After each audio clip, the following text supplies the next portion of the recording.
uh, People are super resilient, but this is very difficult to realize because the experience of resilience is weakness. Just think about this. I used to blame a shit ton of computer.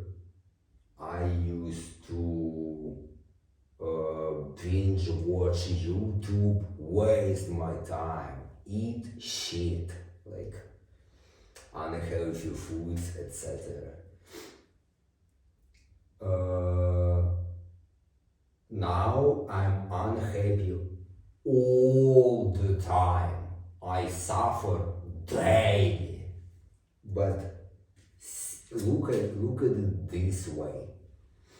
How resilient does one have to be to survive all this shit? When I looked back, I was actually shocked.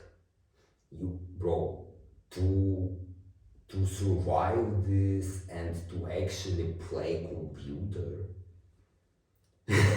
I'm not saying it's bad. And I'm not saying that eating unhealthy is bad.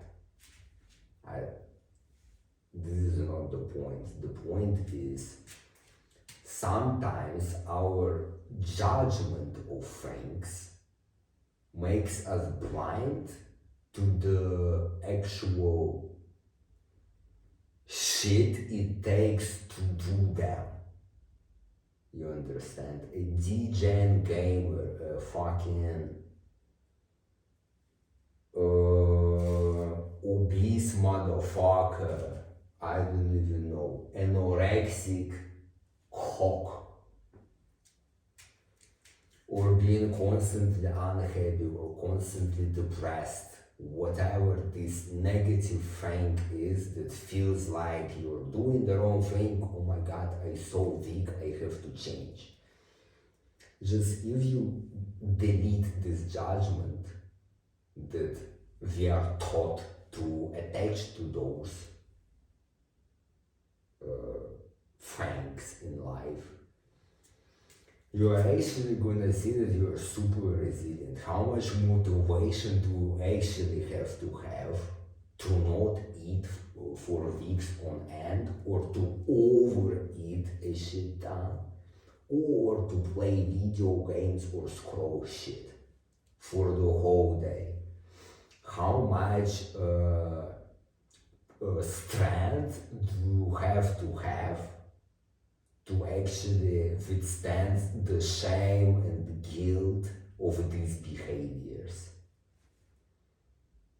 It's insane.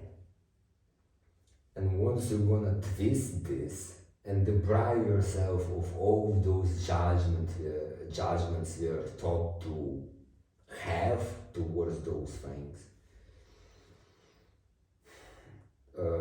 I think you're gonna be better off. I certainly,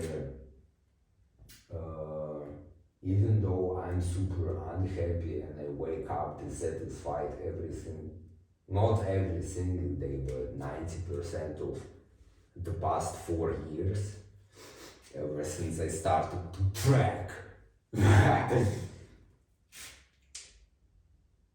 When I rephrase this into I just haven't found my strategy, but I have the correct just tools to do so, aka resilience and etc. Just as a state of fact, nahir, resilience and strength. I don't worry as much about the future. And in turn, it makes it easier. And when you, for example, go on a diet or go off a restrictive diet, and you kind of do the correct thing, it doesn't feel any different. You still feel trapped in the behavior. So the judgment is totally excessive whether you binge watch bullshit or work out. You're gonna feel the same. So get rid of this fucking judgment. Actually, both cases signalize you have the correct tools to build the life you want. Okay, how to use the coin strategy. The coin strategy is a way of indecisiveness. Step number one, become good at catching indecisiveness. So how do you get good at it? You practice. You just go through life and you keep in mind that when you start thinking a lot about do this or that, when the situation is kind of simple, for example, should I shower now or later? Should I shower or not shower? Should I eat this or that? Should I take a shit or not? Should I call or not call? Should I do the whatever? You understand? These are plus minus simple situations that on paper wouldn't require a list of pros and cons. So when you're indecisive and you caught that, what you do is very simple. Trust me, bro, there is no solution. You can't think yourself to the correct choice in the given situation where you can't decide what to do. So ignore your thoughts and arguments. What you do is this: you pick a coin, you flip it, and before you do so, you say, heads this. You don't even say what tails is. Heads is this.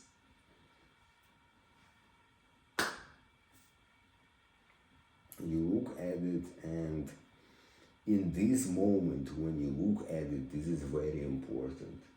You pay attention to the way you feel about what you see. It's not even about the outcome, it's about the way you feel. Do you like this outcome or do you not like this outcome? And so, for example,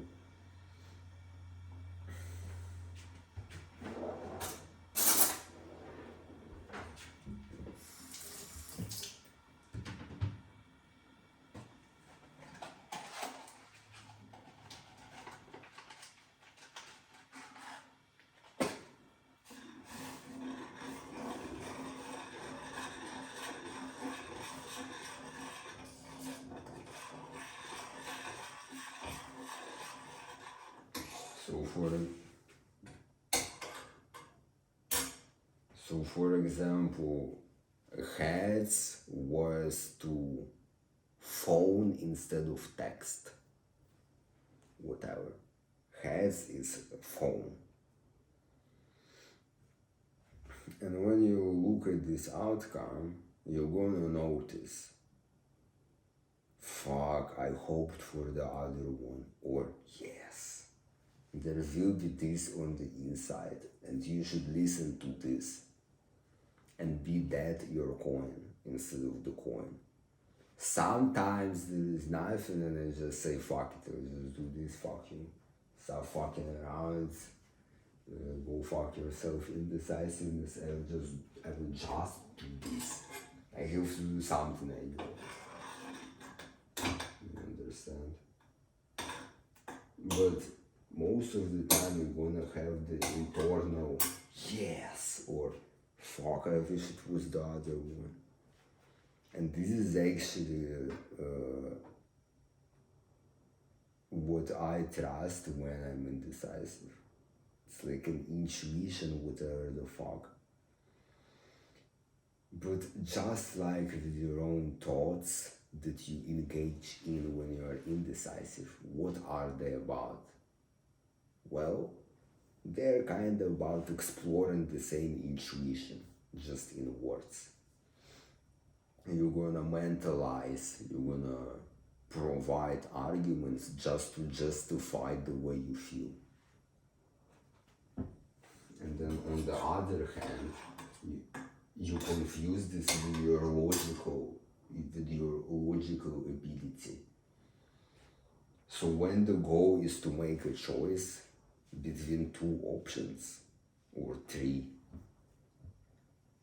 or four, whatever, what is happening? You feel indecisive, first of all, and you kinda have to act. What happens? Your ego says, fuck, I don't like being indecisive. Intellect, come up with a solution. And so the ego's way to find a solution is this.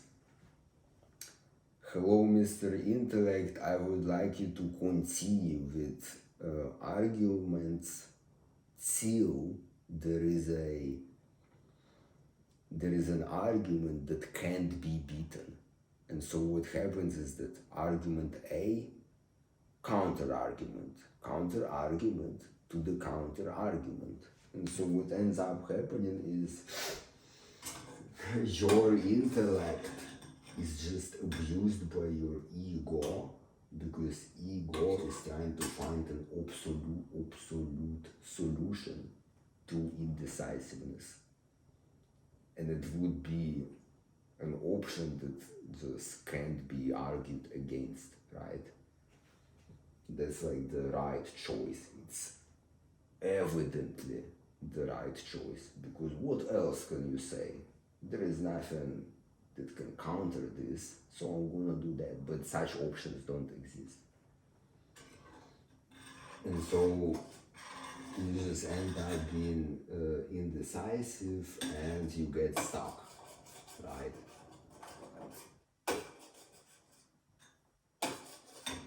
Sometimes you have, for example, two options, and you do write a list of pros and cons. And on the one hand, you have more pros, and on the other hand, you have more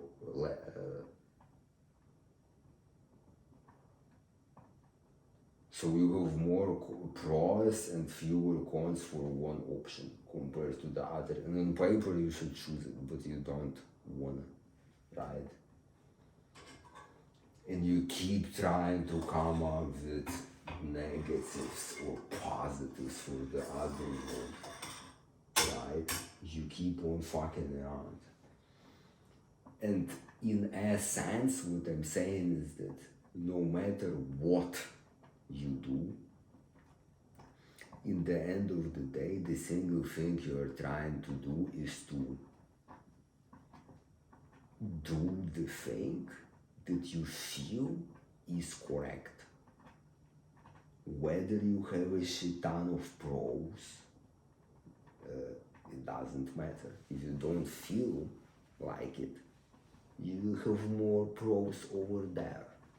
You try to come up with them, and you're gonna spend the time. You're not gonna set a timer, right? That's biased. I will just do more for this, bro.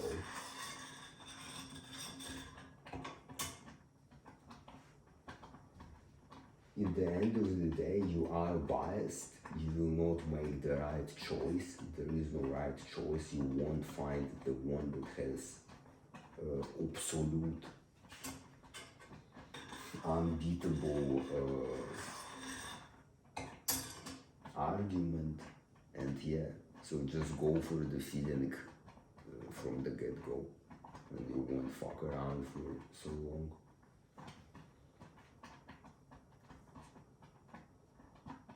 Because in reality, every choice is incorrect. Whether it's the on paper correct one or incorrect one, in the end, after death, it is all wrong or all right.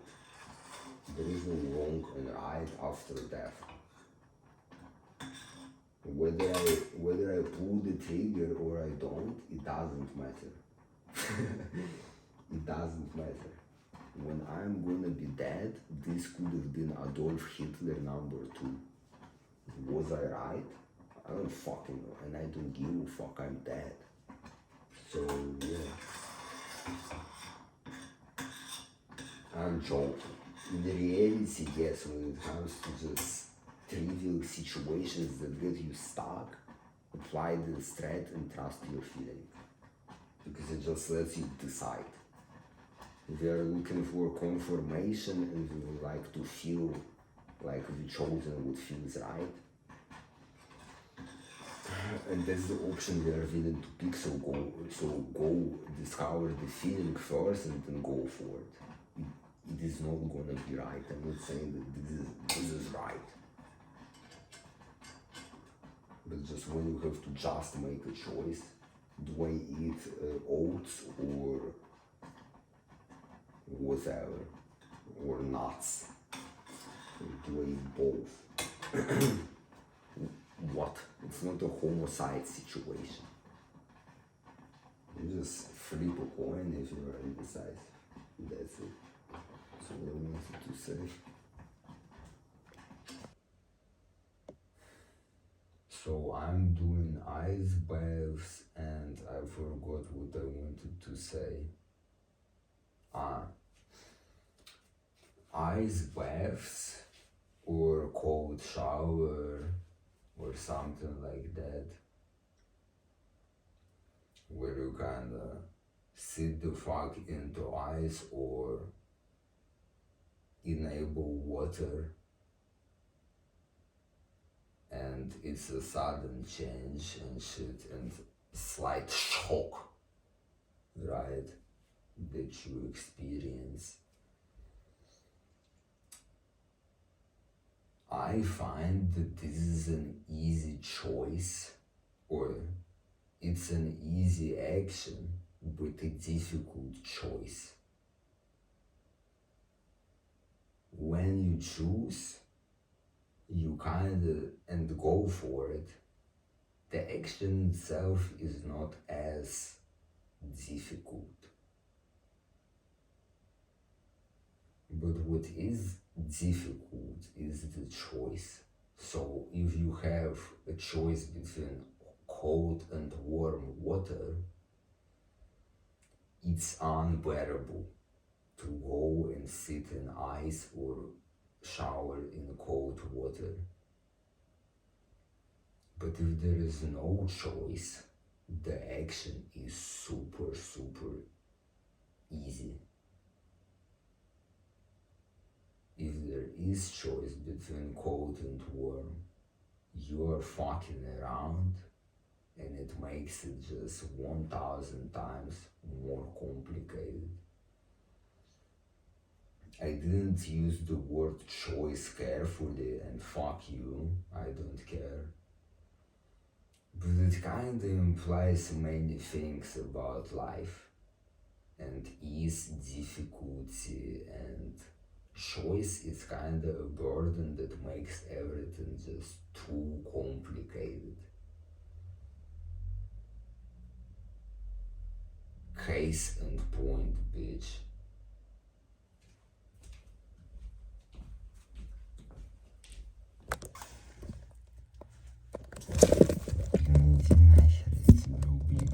The prescription is kind of part of the path of transitioning to what you wanna do.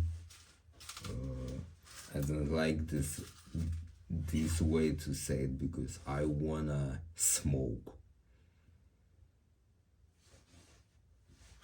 Let's just say transition to what you think is worth the time being alive, right?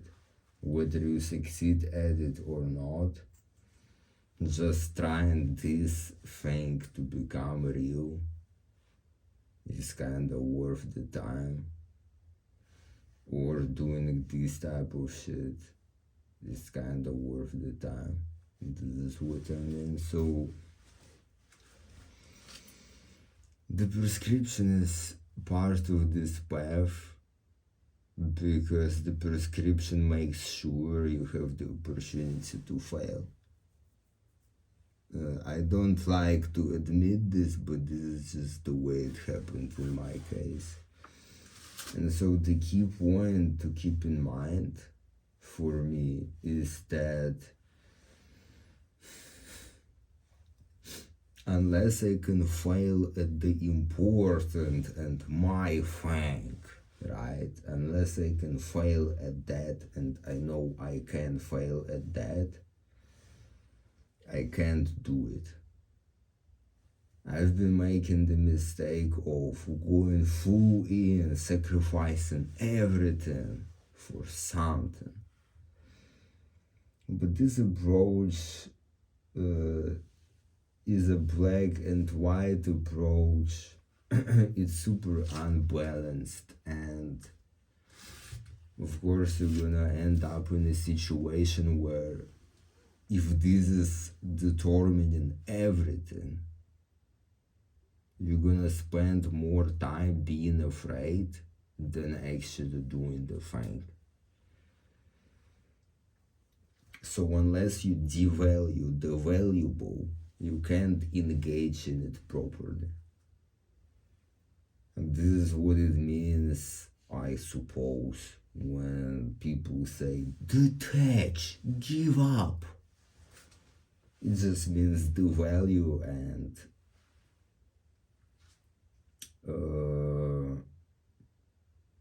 that's it. Devalue the valuable. And there are ways to do so. And one of those ways is to kind of do the prescription type shit just to gain the opportunity to fail at what you wanna do, rather than the prescription being the goal of life in case it doesn't fit. In many cases, it just fits. Whatever the system offers isn't always trash. I'm not saying this is totally incorrect. In my life, it has been incorrect, and I don't want to engage in this. Hence, I transition. But it doesn't mean that's the conclusion for everyone. It's just my shit. And just honestly, in general, in life, if you value something too much, this is counterproductive. You end up suffering just more. Let's even set efficiency and productivity and achievement aside. You literally just suffer more. The more importance a life has. So for example, this goal is so important. My life becomes very important because I need to achieve this, right? And then it locks you in. Just a classic example is high school or school, and you've been taught that the rest of your life is gonna depend on your performance now, and what happens? You start avoiding mistakes, and this is the biggest mistake, at least in academia, because then you just stop learning and that's it. This is actually what they said in high school. The year before they said, it's time to make mistakes. But they said, like, make mistakes, don't be afraid. Implying that the final 2 years where your performance is tracked and judged and influences your final grades and the paper you receive. It just implies that you can't fail along this time period, which is just the biggest mistake that has been put into the heads of the students. So I just wanted to highlight this very point where whether it's a career or something quote unquote silly as esports, You wanna become a Counter-Strike professional. Fine. Fine, this is totally ok. But don't make this come at the cost of everything or most things. Don't make this super important. I used to fucking do this all the time, where I already said, sacrifice everything, blah blah blah. This is my goal. Fuck you all. Fuck school. And it sounds like a boomer approach now to say, no, it's kinda important. But the way it was always presented to me, till now, when I presented to myself, the way it was presented to me is that, no, the prescription comes at exclusion of your goals, right? The exclusion of. But it is actually just a tool to devalue. And you have to devalue, otherwise you can't give it a shot, you can't just do it, you can't spend 5 minutes in it. No, I have to spend the whole fucking day training. You're not gonna fucking do this. This is insane. And so you do nothing. You end up scrolling and fucking around, but not training, right? Instead, devalue and say, okay, I'll do 5 minutes today. 5 minutes of training. And over a week, multiply by 7. This is already not 0, you know. But it's tough to comprehend when your entire life you're told, this is the right way to do it, fuck you. No, bro, you can use this as a tool for your shit. This has been always missing. And I hate this. You exhale when sitting in ice, because when you do a full exhalation, you have to attend to the exhalation to fully exhale. And this makes you blind to the pain of the cold. And when you have already fully exhaled, you are already accustomed to the cold. And you can just kinda sit in it and it doesn't hurt. And you can sit in ice. And I think this strategy is actually really applicable in other situations when you have to overcome a spike. Because sometimes you fear change and so on. But if you can exhale and do it on the exhalation, on a full exhalation, you're gonna appear accustomed to the change. You understand? And the fear and whatever you are afraid of.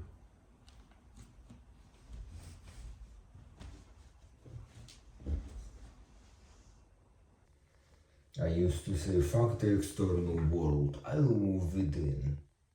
And it just came from this trend of spirituality and meditation. Now I don't like this because this is just, you don't know what you're saying. You're just repeating someone's bullshit. You yourself don't understand what this sentence even means. Or I don't understand what this sentence means. And I kinda realized that I don't understand what this sentence actually means. Fuck the external world. fuck the external world. I will move within. I'm not gonna pursue this materialism. I don't understand what this means. This is just.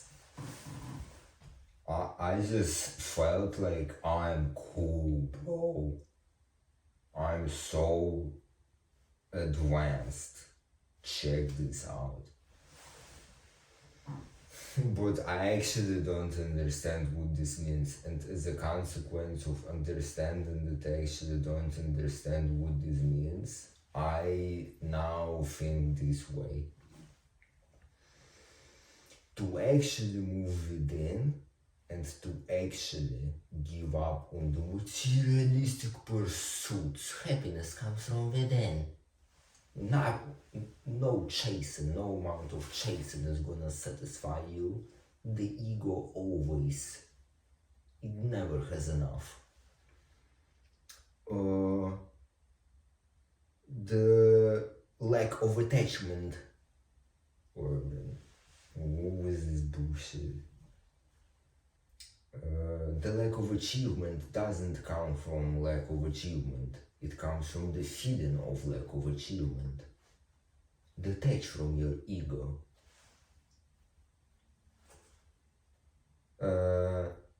You don't take the observable action to get the internal driver of this action.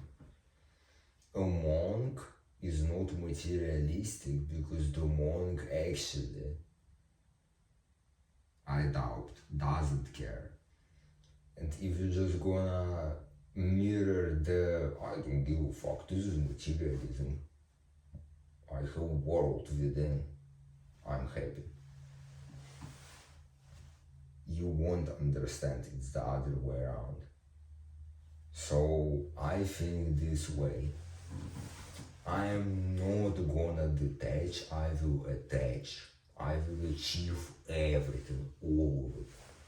I will notice every single desire, every single fantasy, dream, note it down, break it down, achieve all of it. All of it. I will try to achieve everything. I will try to be as materialistic as I fucking desire. And only then does one actually understand that materialism is worthless. Till you are the king of the world and maybe the planet. I don't know when it's enough. Only then can you open your pussy ass mouth and talk about materialism and stuff like that. Unless you are the king and you exactly know what it's like, you don't know what this sentence means, bro. And you will always just live a lie and illusion of I don't care. You actually do, and you will never not care unless you actually know what it's like. I give a billion shits about my bank account, my status, what others think about me, how much I have achieved. I deeply care, otherwise I wouldn't suffer.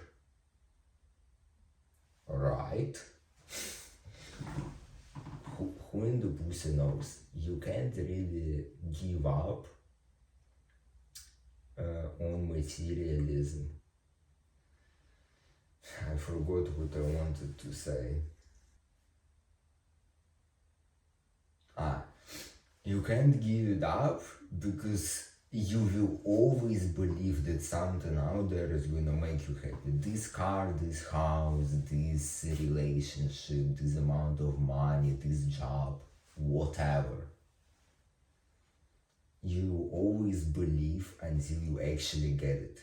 You can't fool yourself. It's impossible. I swear. I swear. I am the one who has been bullshitted into thinking the other way around.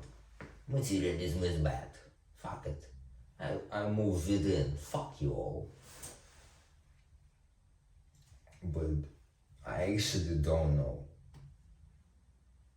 And the reason I even had to say this to myself is that I actually still believed that, oh, something out there is gonna make me finally satisfied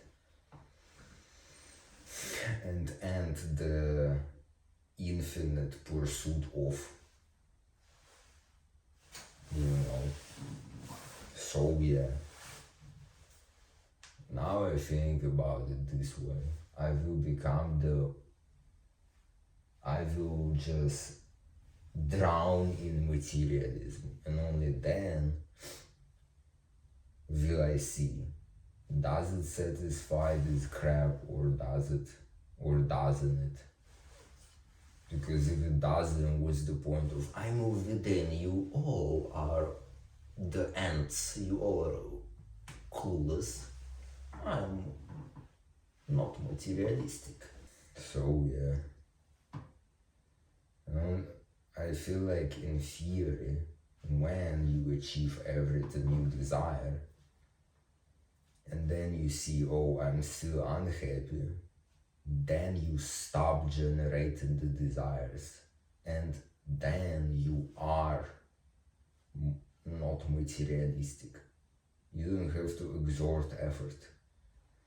You just fundamentally start to believe the desire generation machines are not worth the energy. Unplug.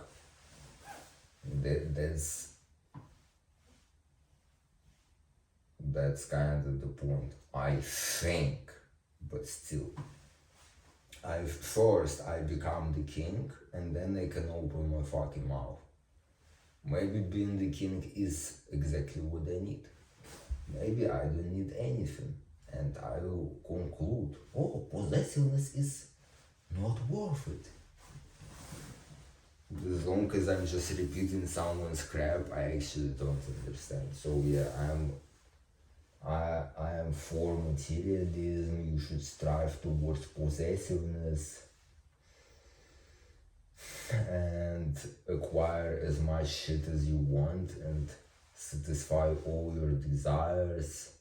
Yeah, go for it. That's this is the path of enlightenment. Buy yourself 50 houses, have $50 million,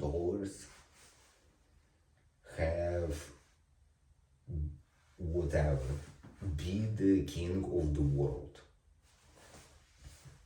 But what if it's not enough time? Then you die suffering. In either case, whether you fool yourself or you try to actually disprove a belief or prove a belief, I don't fucking know. But I feel like this is the single path to enlightenment. It's not that you give up. Giving up is a consequence of not giving up.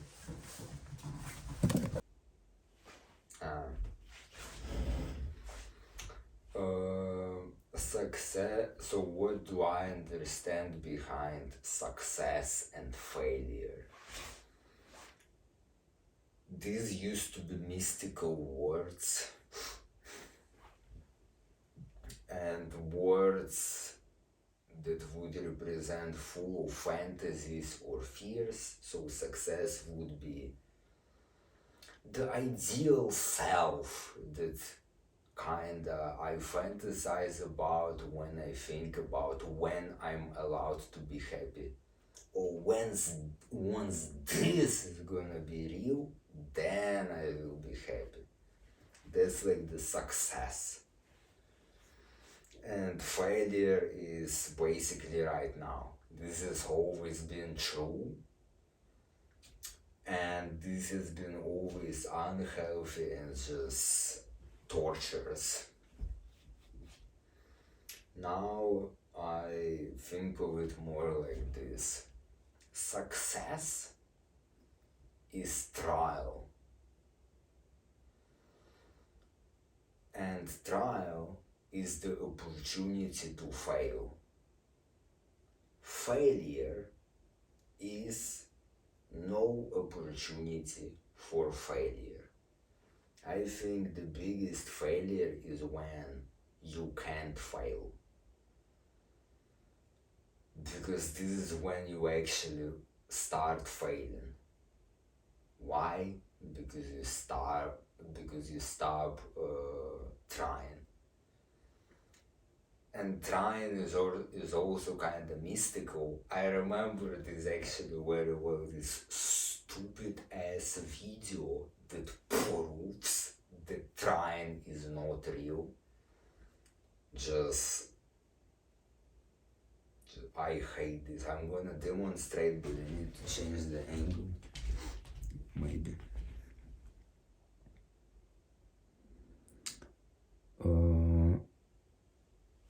I don't have to. So here is an example. So in the video, some old fuck, sorry if you're watching this, in real life I never open my mouth and I stay invisible. Fuck you. He basically says to the audience, he picks a person and he says, can you please try to pick up the chair? In my demonstration, I'm gonna take this ball instead of chair. So the person picks up the chair, right? And then he says, I told you to try picking up the chair, but you picked it up. And everyone is kind of confused, and he is like, I have proven, he doesn't say this, but that's the impression that in the end is created. I have proven to you that trying is not a thing. And that's just idiotic. I mean, cool, it makes sense, and at first I even was like, holy shit, you either do or you don't. But that's just incorrect. In practice, zero correctness. Because I'm gonna demonstrate you trial. I'm gonna try to pick up air.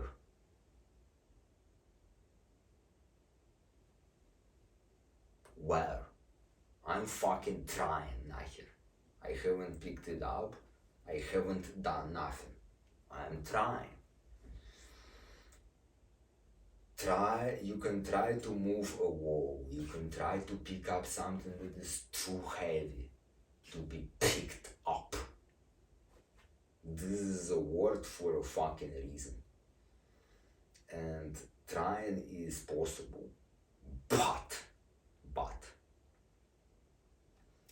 I will have a separate point on this, but just to briefly touch on that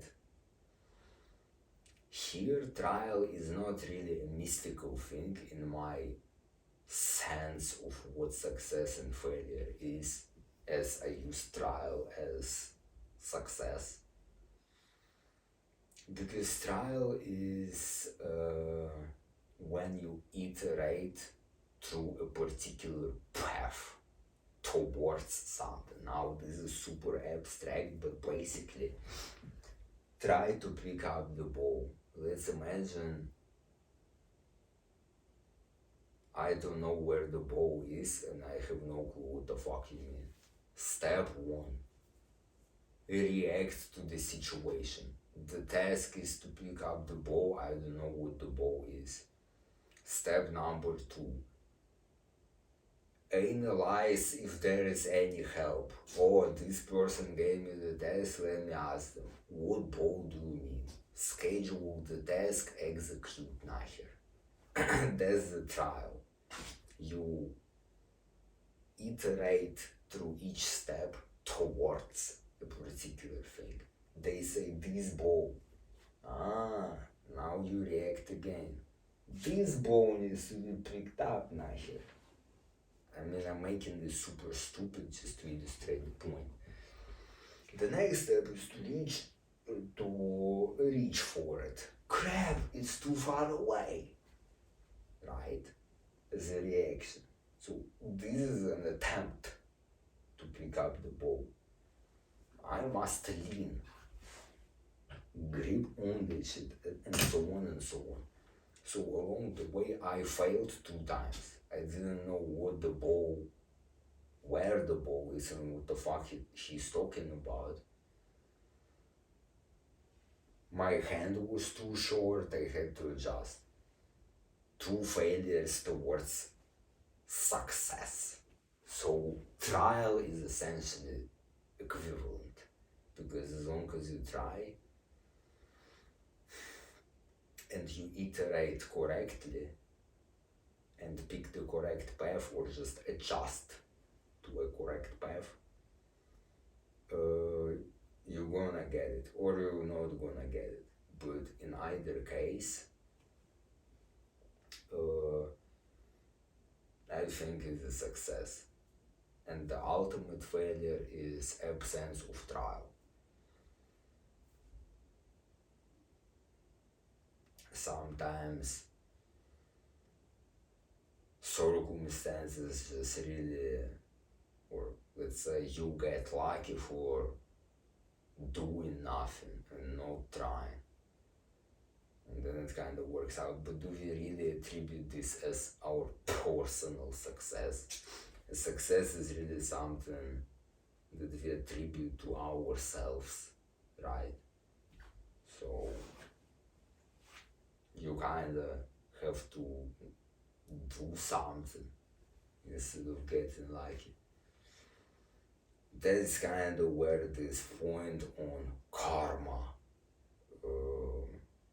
gets involved, but they don't get philosophical. It's just simplify life to I can try, it can happen, or it can't happen. All I can do is to try the way I can, fuck you all. That for me is just success.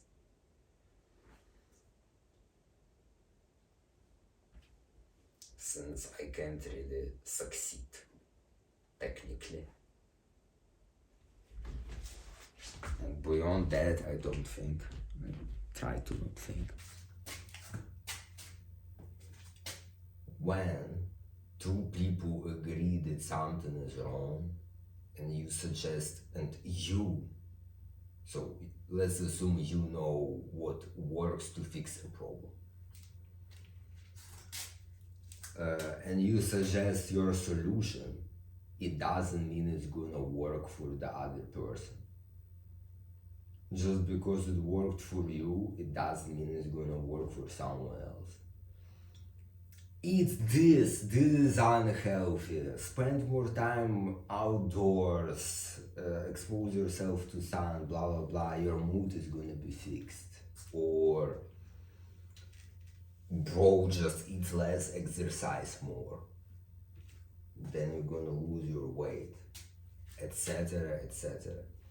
This advice is shit. Any advice is shit.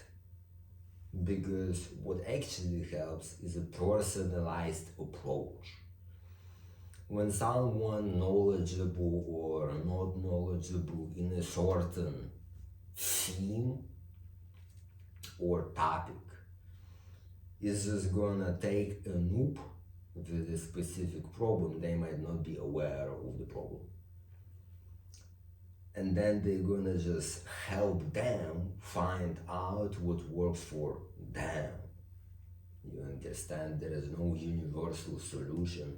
And when someone says, this is the way it works, do this, we deep down know it doesn't. So we're naturally inclined to not give a shit and kinda not do it, which is why we lack motivation to do so. Actual help starts with, okay, let's find out what is gonna help you. And if you need help, this is the help that helps. I hate my tone, I swear. The point I wanna make is that a solution that is suggested is always incorrect. And unless someone has a personalized approach to you and your needs, they're not gonna help you. And you're not gonna find any help unless by chance. If you're gonna look for solutions somewhere, so for example, how do I lose weight, browse on the internet and find brand diet, brand exercise, nahir, pills, drills, whatever the fuck. Just there are a billion of approaches, and there is a billion approaches for a reason.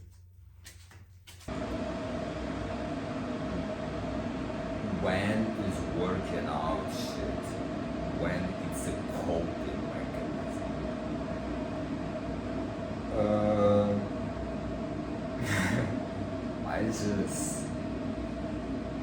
I understand that coping short term kind of makes sense, but when your life starts to revolve around I cope to avoid the actual problem instead of to make it manageable to face, which is the correct application of coping, I think. You are really gonna spend a big portion of your life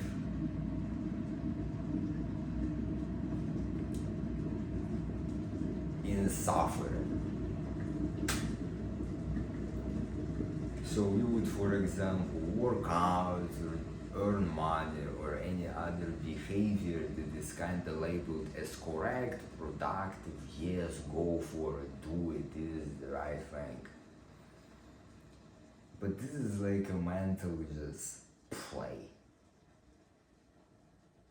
Because it makes you feel like you're doing the right thing, but you're doing actually the wrong thing, because this the rightness that you attribute to a certain thing is just an excuse to turn a blind eye to or on, or just to ignore something that is going on, whether it's your trash relationship with your fucking wife or your desire to divorce or whatever, or just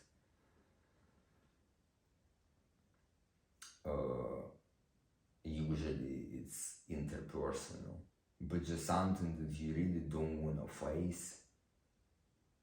Sorry, in the end of the day, all your life becomes is revolving around the actual problem, and whether you want it or not, you build your life around the fucking issue. It's not like you actually escape it, so you're constantly trapped. And what makes it difficult to kind of fix is that we usually cope with something that is on paper correct. Working out, studying, earning money. I'd rather play fucking video games and be aware that I escaped the actual problem than delude myself into believing that no, I'm clean. My life is clean, no regrets.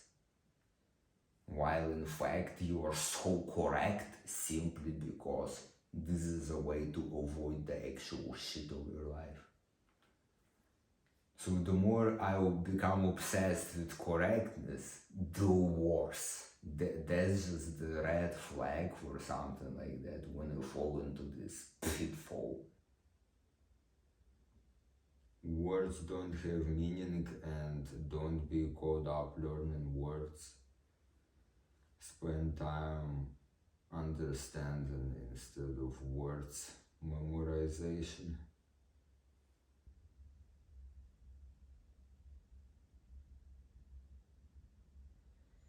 There is no independence, there is no stability, there is no financial independence.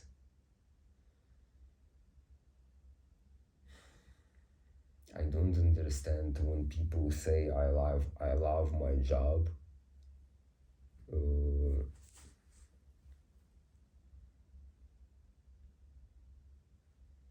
What I sincerely like, love, I'm not sure. Like when we talk about love, what type of this are we talking about? I love my job. Like I understand romantic love or platonic love. These I kinda resonate with. I would label an experience with those words. But when people say I love my job, I love this activity, I'm not sure. I just don't have an experience I would attribute these words to. So I don't really understand what this means. I understand what it means I like something.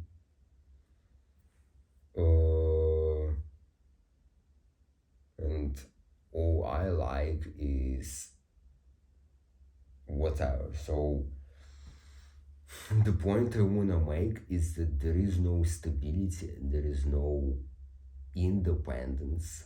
It's like independence in particular. This is again a concept of just mental illness, I swear. It's a consequence of mental illness. If you're gonna become financially independent, you still depend either on customers or your boss or whatever the fuck, or on independence. If you depend on other people, what's the problem? If you depend on independence,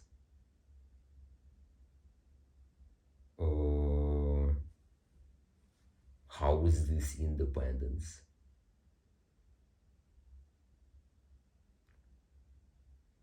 Stability as well. There is no stability just because you have $1 million on your bank account and 3 bank accounts, and you locked some money in somewhere and you have billions in your basement in different currencies and gold and diamonds and Bitcoin. How does this make you any more stable than having one bank account with $50,000 on it?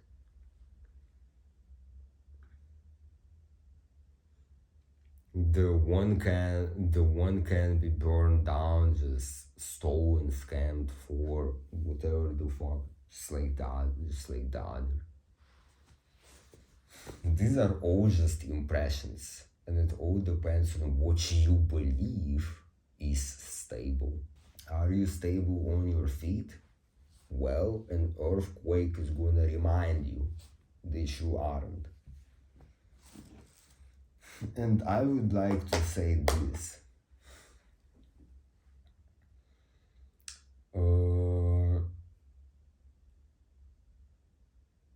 I should have forgot. How is this even related?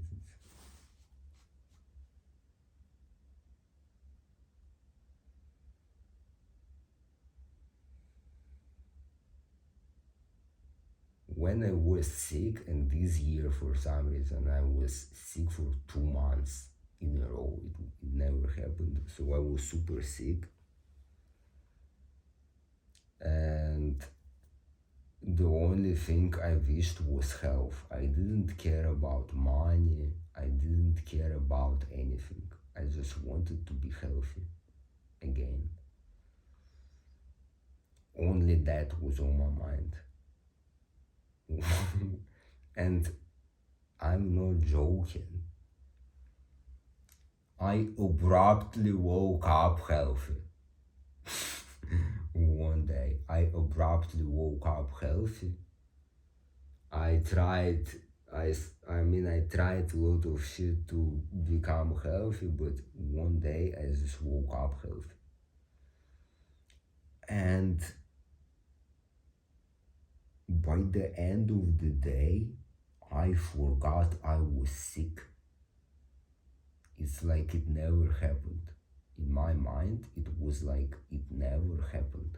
And I was healthy all along. This is how much this is how for granted I took health again.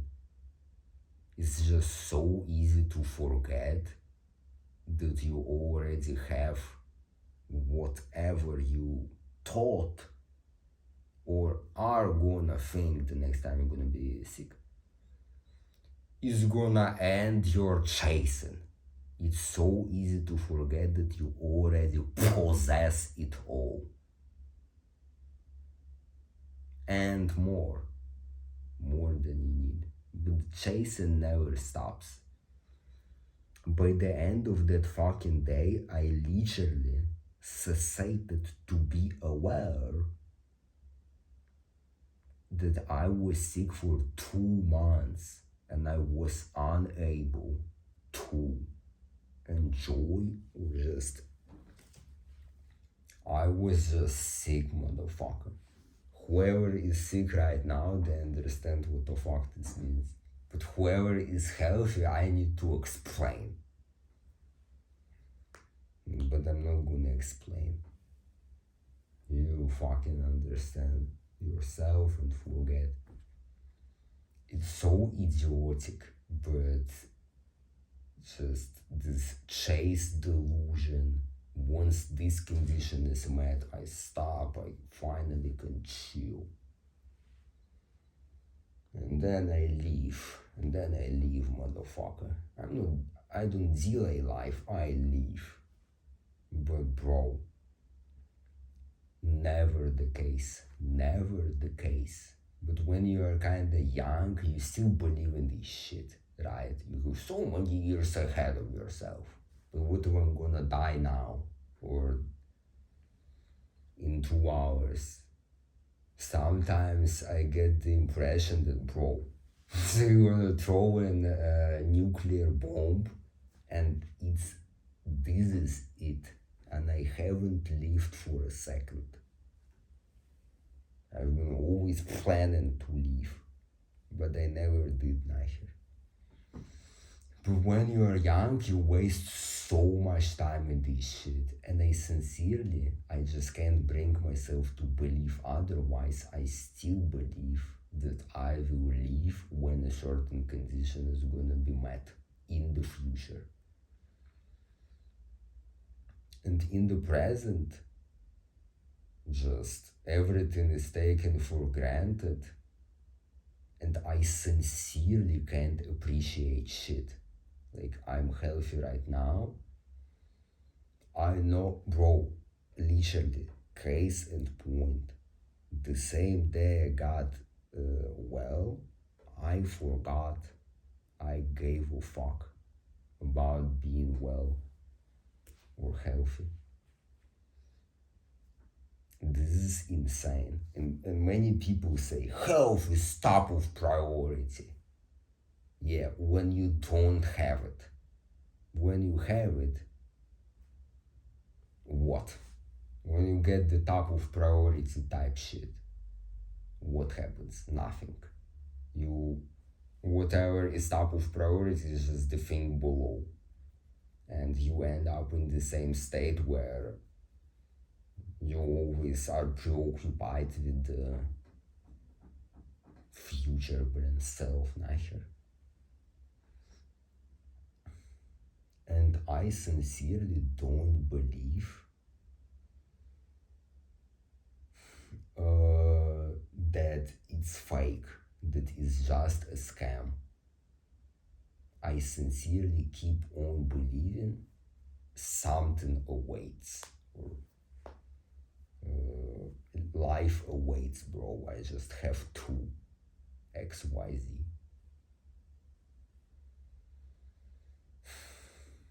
Even though I have plenty of experience where I get the XYZ or I do the XYZ and I actually don't feel any different. I don't start living, I just pick on the next shit. I just pick the next shit from the hierarchy. But it's seemingly infinite. And when you are probably when you are old, just you see how many decades were just wasted in this shit.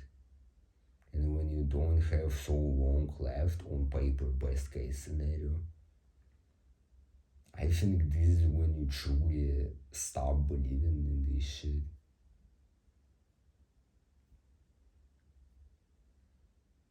You understand? So, I don't know, is this like a, where does this even come from?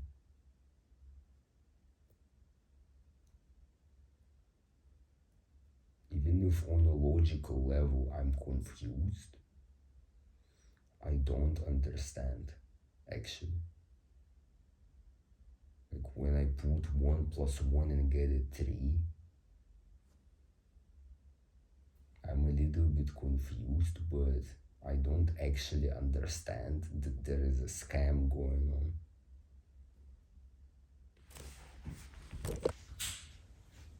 So I don't want to say that I'm rich or poor, but this is an important point. There is a fine line between being poor and rich, and it goes like this.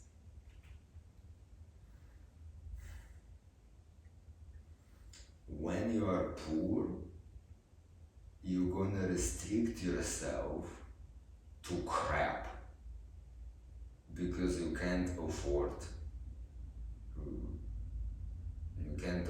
any better. When you are rich, you pick the crap because you can afford it. So in both cases, you are just worse off, whether poor or rich. So for example, I enrolled to a university and I hated it. I didn't explore what I want. I wanted to be never questioned and accepted. And so the label of a student kind of buys you this.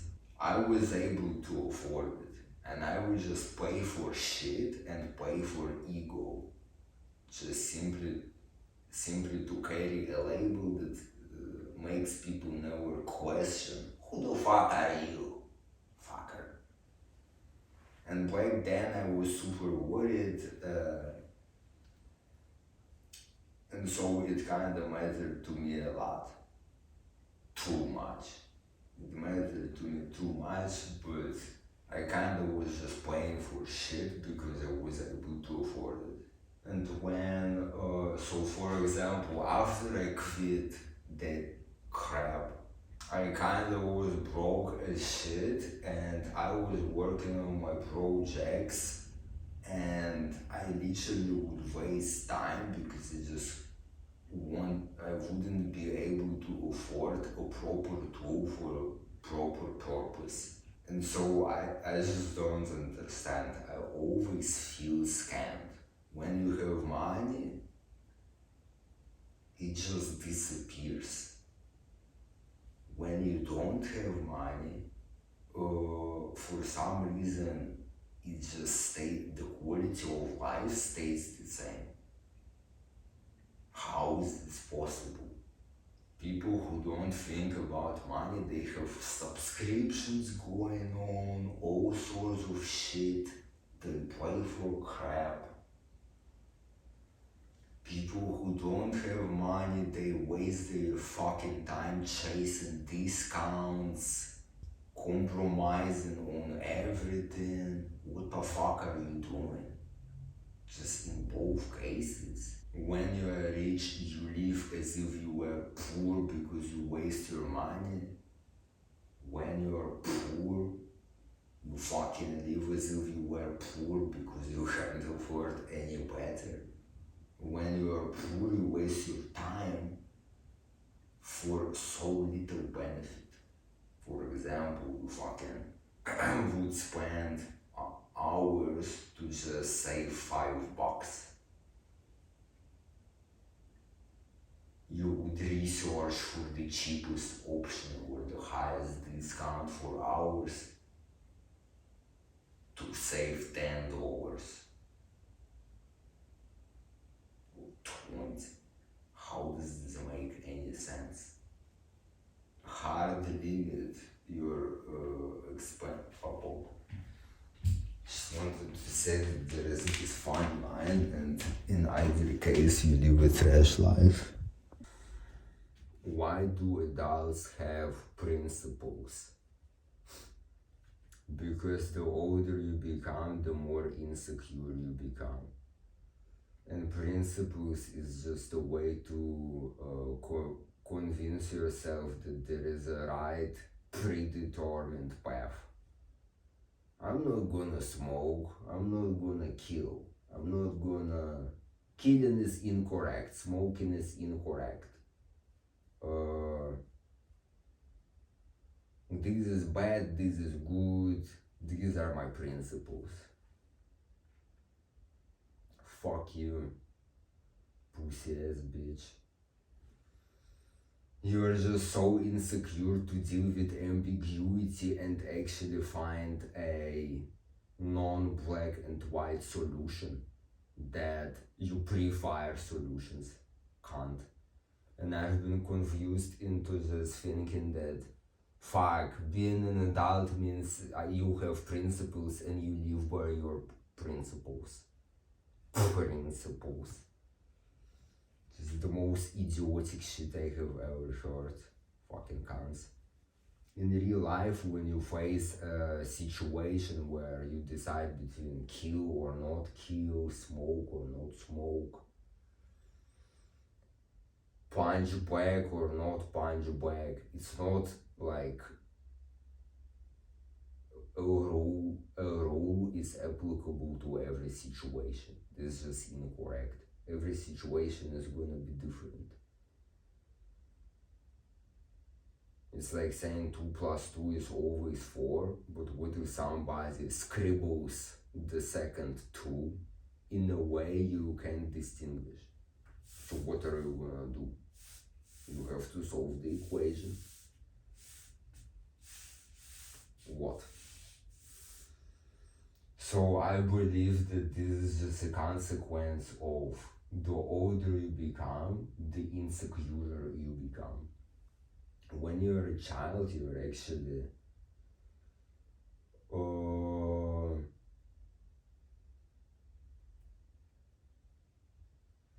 when you're a child, there is no right or wrong, there is no black and white.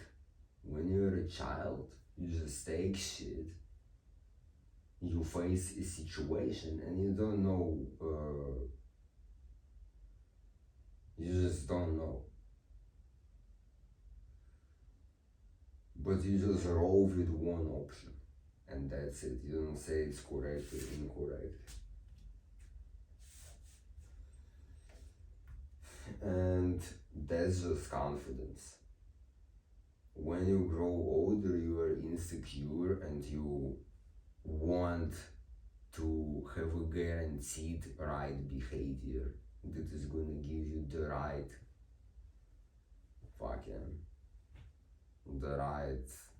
outcome.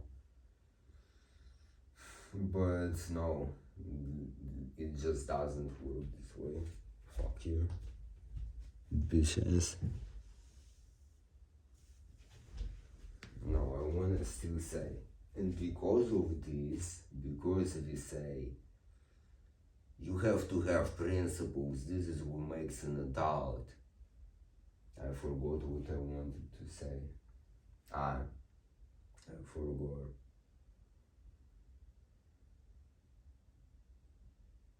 Ah, it's not the same. But now I have a different point, because we have this societal because we have this societal belief. What ends up happening is that people don't grow. They get stuck in their principles. So, for example, I'm seeing just 40 or 40 years olds just being stuck in their time. Shit changed, bitch. Your pussy ass principles were like up to date for one day, cocksucker. But the environment changed and your shit is outdated. Principles. So we just society are kind of confused into a situation where we make ourselves not learn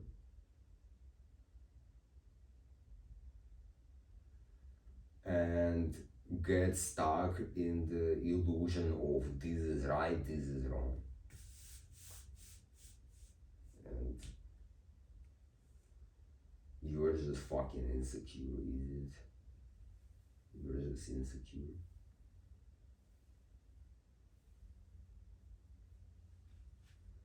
And this is what needs to be fixed instead of principles. There is also this phenomenon of elder confidence. The older you become, the more confidence you gain, the less shit you give a fuck, or the less you care about what others think. The less you care about what if they are not gonna like me, what if I'm gonna make a mistake, and stuff like this anxiety that usually is there from puberty till early adulthood / mid-adulthood and stuff like that. So just the older you become, so this is the sequence of events. You spawn, you're super narcissistic, you don't even know that others exist. Everything is your fault and everything is your success. Puberty and your self-esteem drops. Then early adulthood and till death, you kinda regain your self-esteem and narcissism, and you stop caring so much about what if I'm gonna make a mistake, what if they are not gonna like this joke, what should I say, what should I not say, how do I look, what if. And so we kind of call this confidence when you don't care about this that much. I certainly noticed this in my life. So at the age of 19, I was super anxious. I was just finishing my school. And I would really spend hours to just prepare for a particular question in class. And performance anxiety and all this. It was just a classic. You would just spend hours simulating and so on. And as time passed over the past 4 years, I significantly care less. It is still there. So for instance, when I sell my old closet and somebody says, okay, I'm gonna come around, I tell them where and when. And the day before in the evening, I start worry a little bit, and then an hour before they are supposed to arrive, I worry more, and then the simulations start unintentionally. And then 20 minutes before they arrive, I start double checking. For example, oh my god, is the floor clean? You know, I don't give into this that much, but still, the worry naturally happens, and compared to 4 years ago, less. Just as time passes and experience is gained, the tendency is to worry less and kind of gain more confidence. This is a no-brainer. But what I want to say though is, in a different point, I say that confidence is actually not that good if you want to serve someone.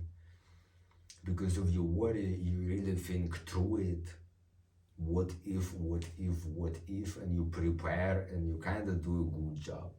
If you really give in to anxiety instead of coping and steering away from it. And not to blame like old people, this is not the point, but this elder confidence really pisses me off. So for example, when my grandmother is just so free to speak her mind that she just judges my height. I don't give a fuck about my height.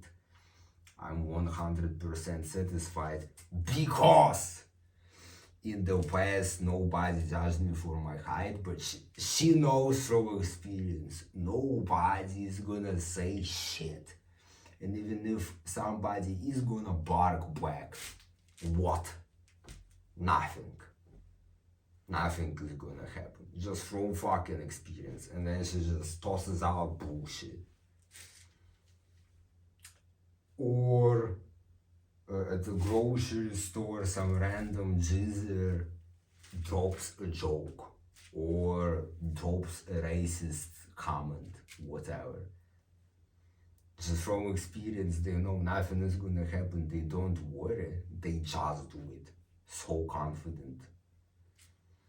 But bro, how is this?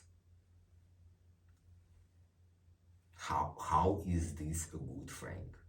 I can't really say that confidence is objectively a good trait or quality to obtain. I think it's more like the opposite. I think confidence, if uncontrolled, is really a shitty thing. And you can hurt someone, you can just make someone's life worse. And so far, I've seen many instances where confidence is actually just making you do a worse job compared to when you were anxious. So I sometimes now, I just see that I'm doing a worse job. You understand? And because I'm a little bit more confident, let's say, or worry a little bit less, it doesn't really bother me as much as it used to. So I won't spend hours fucking judging myself and so on. I know this is also unhealthy, but then what drives you to revise your behavior if you kind of don't worry about it? I don't fucking know. Confidence is really a trap in some way.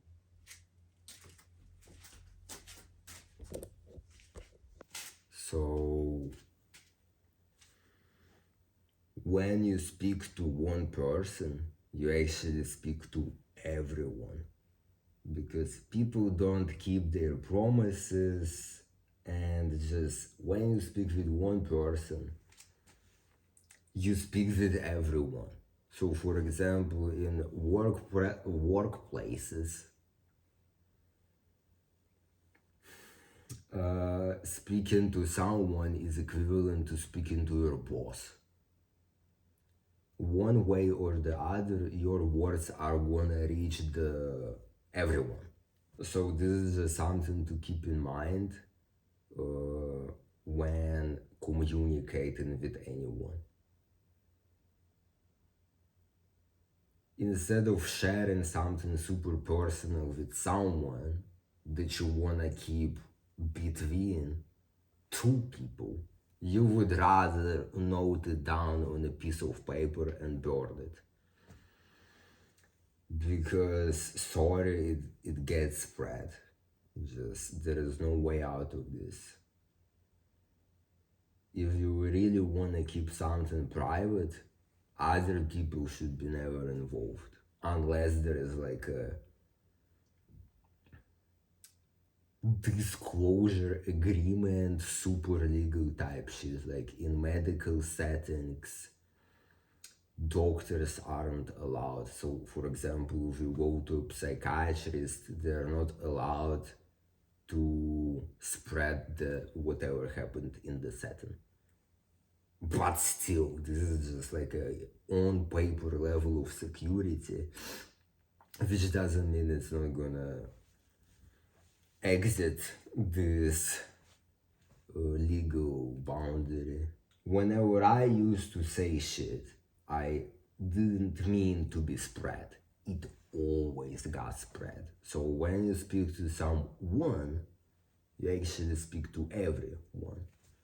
So I kinda, when I used to watch this, so I feel discontent no matter what I do, and then I scroll through the internet and I tend to click on stuff that kinda talks about it. Do this and you're gonna be happy, blah blah blah. This is the right way to experience stuff. This is the right way to view life. This is how life works, etc. And so the algorithm kind of figures out, you click on that shit and then it starts to suggest you crap, and then you watch it. And the overall impression that I got, and I literally went through those corrections. The overall impression that I got is this: eat healthy. I don't remember what's on the list, but like stop watching porn, eat healthy, expose yourself to sunlight, exercise, do intermittent fasting, take care of your gut bacteria, sit up straight, fix your posture, detach, meditate, blah blah blah.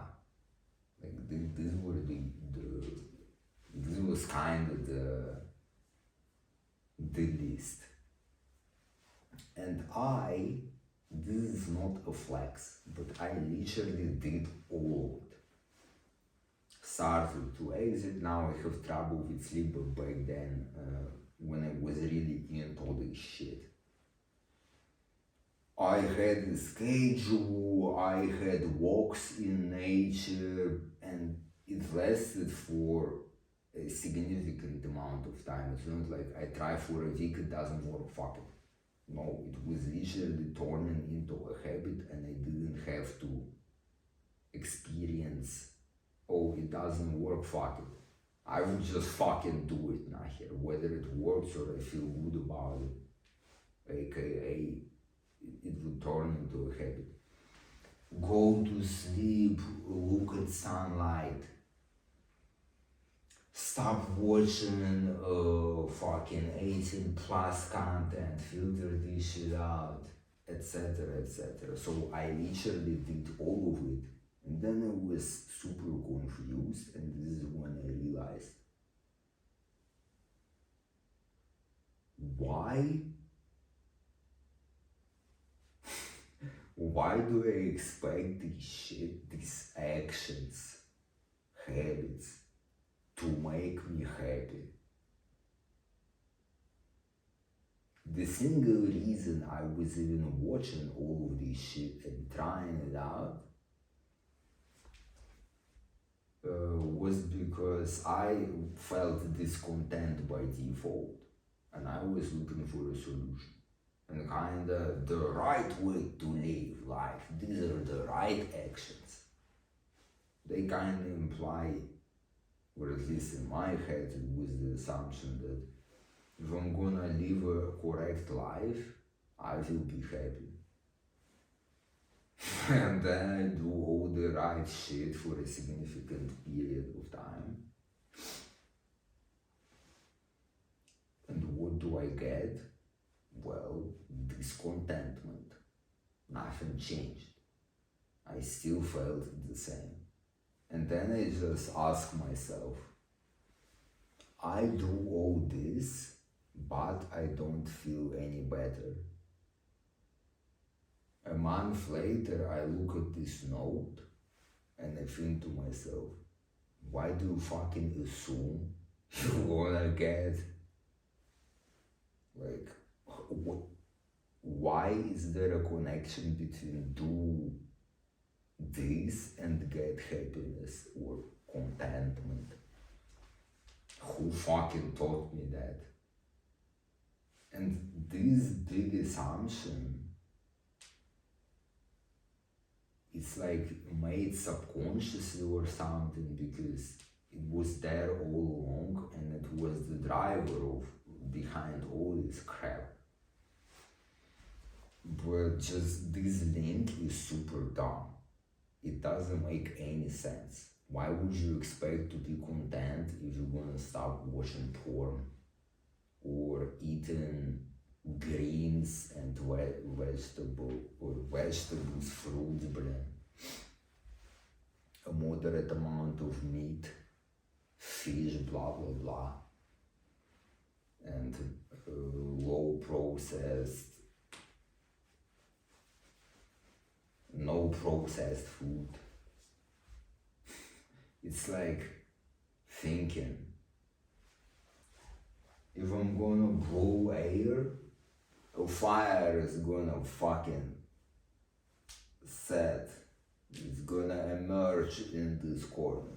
Or I'm gonna blow there and this wall is gonna collapse. This is literally the type of assumption this is. Exercise and you're gonna be content. What are you talking about? How is this even related? Well, serotonin. Well, fuck you. I don't even know what the fuck is lacking. I just feel discontent. How do you wanna quantify this? How are you gonna measure its change? Who the fuck knows? I don't understand. And for some reason there was this big impression. And so much, again, like this is a repetitive theme because I regret a lot. I regret fucking just most of my life. Most, 90%. I purely regret. Which is why I repetitively say so much time and effort for a delusion. A delusion.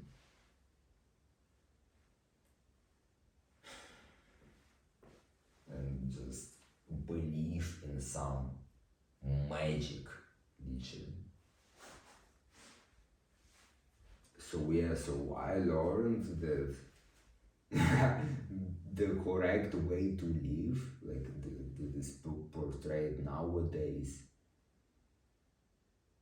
the productive chat, you're still discontent, just like before you started this stupid ass shit.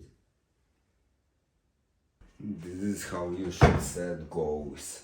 It's like shooting with an air bow, and then wherever the arrow lands, this is where you draw the circle. Oh, I aim there. Bullseye. This is how you should plan in life instead of the other way around. I have never achieved anything I have set in my head. I've never had a bullseye. But if you set the goal after you do something, you are always successful. Oh, I just fell. Hooray! I've been awkward. Here you fucking go, let's go. Unstoppable. And I think that if you can do it this way, you're gonna be actually better off. So for example, you go on a blind date and it turns out trash for whatever reason. And you say, let's fucking go, bitch. I'm short, I feel like a dumbass. That this was the goal. But you kinda have to deny that you wanted something else. Right?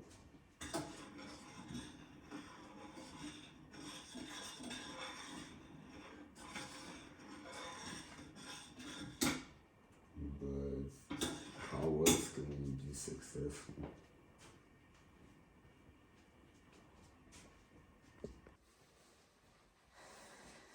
To break a bad habit, you have to do it more, not less.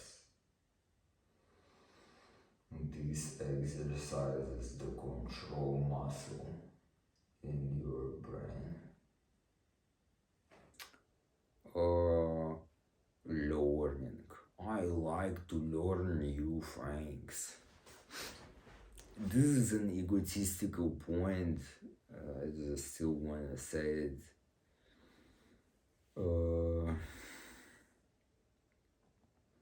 When I learn new things, I hate it. It is the most annoying experience I can think of. To learn something new, to acquire a new skill,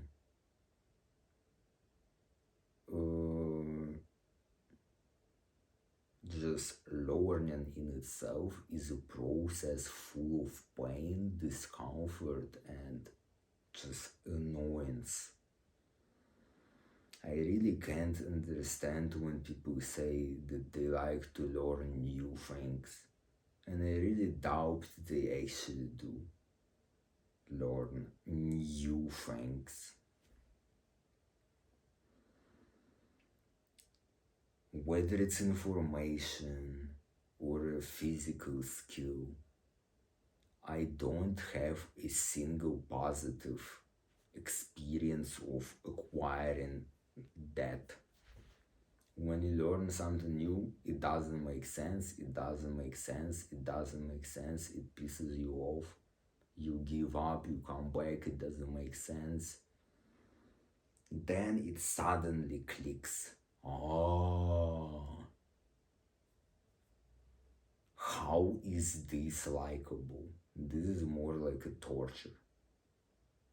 Physical skills, repeat fail, hurt yourself, блин. Terrible technique, hurt yourself. Repeat, recover, блин. Fail нахер.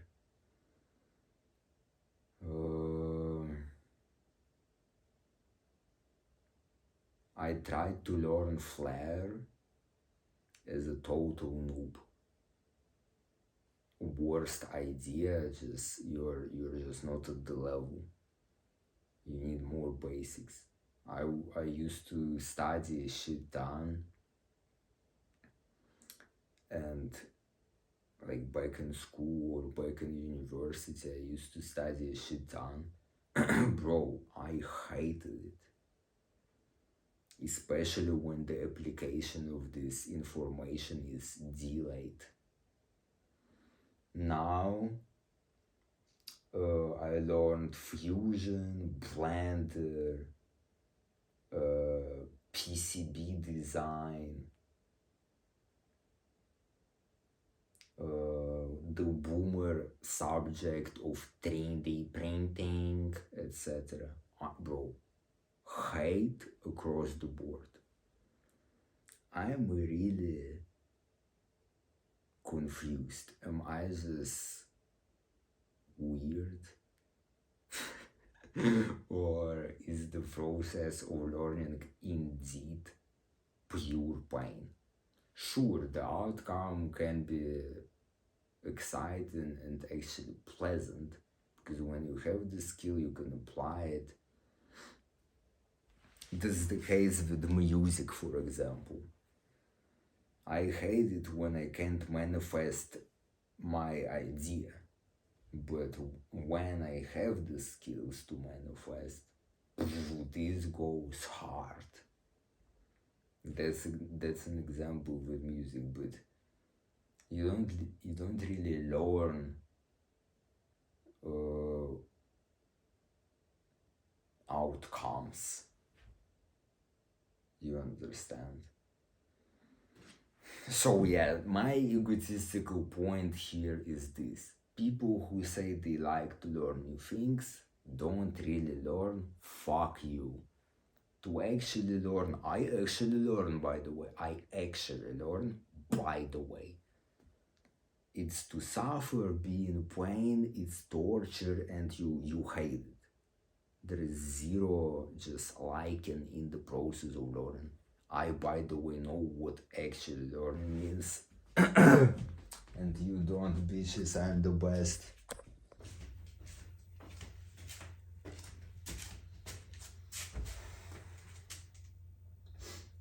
Who do we manipulate the most? Ourselves.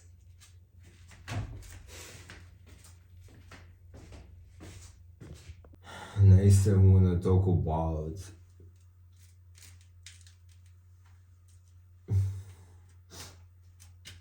the path of success. The path lies in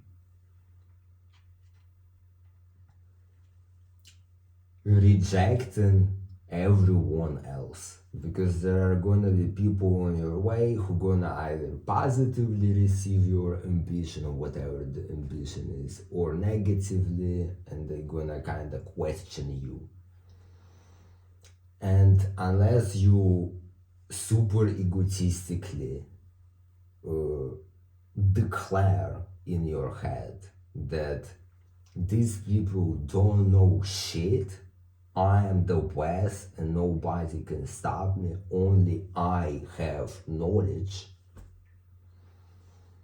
you won't follow through, simply because you're gonna face mental walls. So unless you fucking declare, whether it's delusional or not, if you wanna realize the ambition and follow through and just do what has to be done, you have to start with the belief that everyone else simply doesn't possess knowledge at all. It doesn't mean that you ignore feedback. It doesn't mean that every piece of feedback is useless, but a simple way to distinguish feedback from judgment is feedback helps, judgment doesn't. Whether it's like a fear projection, oh, what you gonna do if it doesn't work out? Do you have a plan B? What are you gonna do if? You don't have fucking answers to this shit, because you're full in you're full into the fang, right? And it's totally fine. Once nothing works out and everything goes to hell, you're gonna know what to do. Until then, what's the point in worrying about this shit? And your fear projections only stop me, and they actually increase the likelihood of everything going to hell, because then instead of spending CPU time on what actually does bring you forward, mental walls start to occupy CPU time. There is a separate thread fucking around with your CPU time or attention. And you spend attention and time in this to metabolize this fear that has been injected in your mind, or this ego boost. Holy shit, this is, whoa, you're gonna be the best, you will conquer the world.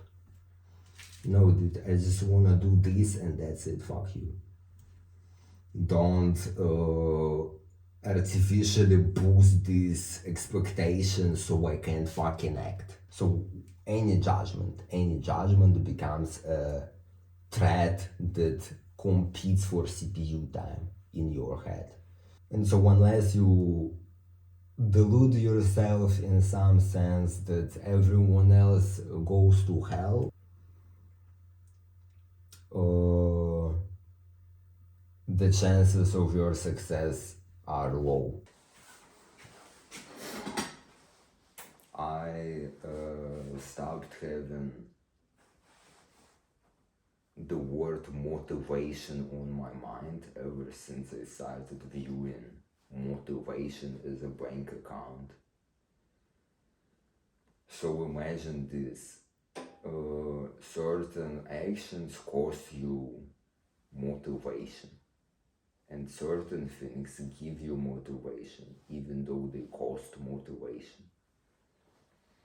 So for example, eating fast food is super cool and let's say you like it and let's say whatever, you don't have any cognitive dissonance and you are not guilty, you don't feel guilty if you eat fast food. You buy it, great, and you eat it, you have fun. It didn't cost you much motivation, but then 2 hours later, what happens? It doesn't cost you as much to eat, but having this eaten is like withdrawing money from the bank account. And so to feel motivated in general, you have to keep your bank account high. You understand? So you have to do activities that give you boosts in motivation. So if you're gonna move, so if you're gonna go for a walk, it costs you 10, but it gives you plus 20 for the next 3 days every day. You understand?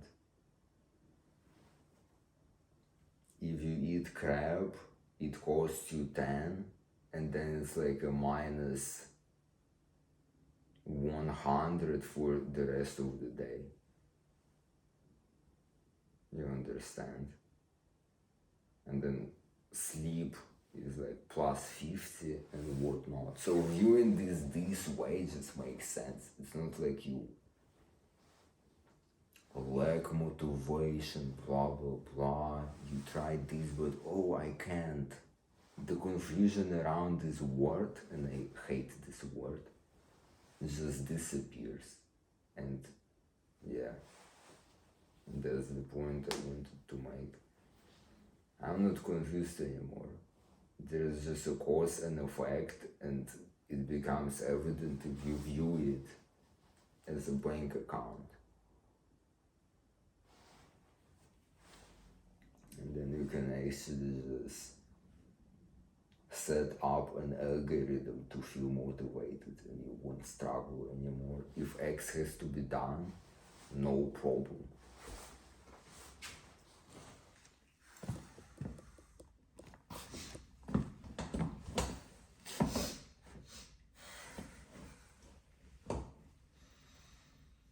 So the next thing I would like to the next point the next point is that pro-social people are treated like devils. Angel, people are like tools if you use the tool the wrong way, you're frustrated with it.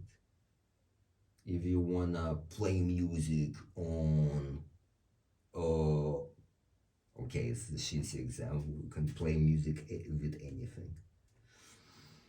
If you wanna, how do you say this? Beat a nail into a wall, or chop wood with a shoe, you're gonna be fucking frustrated all the time chopping wood with fucking shoes. But if you use an axe, right? If you use an axe, chopping wood isn't frustrating. If you use an axe to fucking,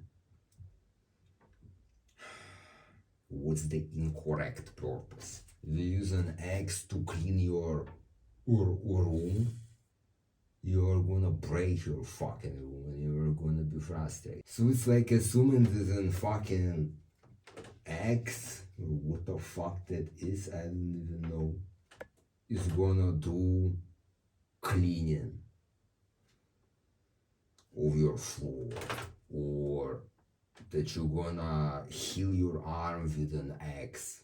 I still don't, it's a hammer.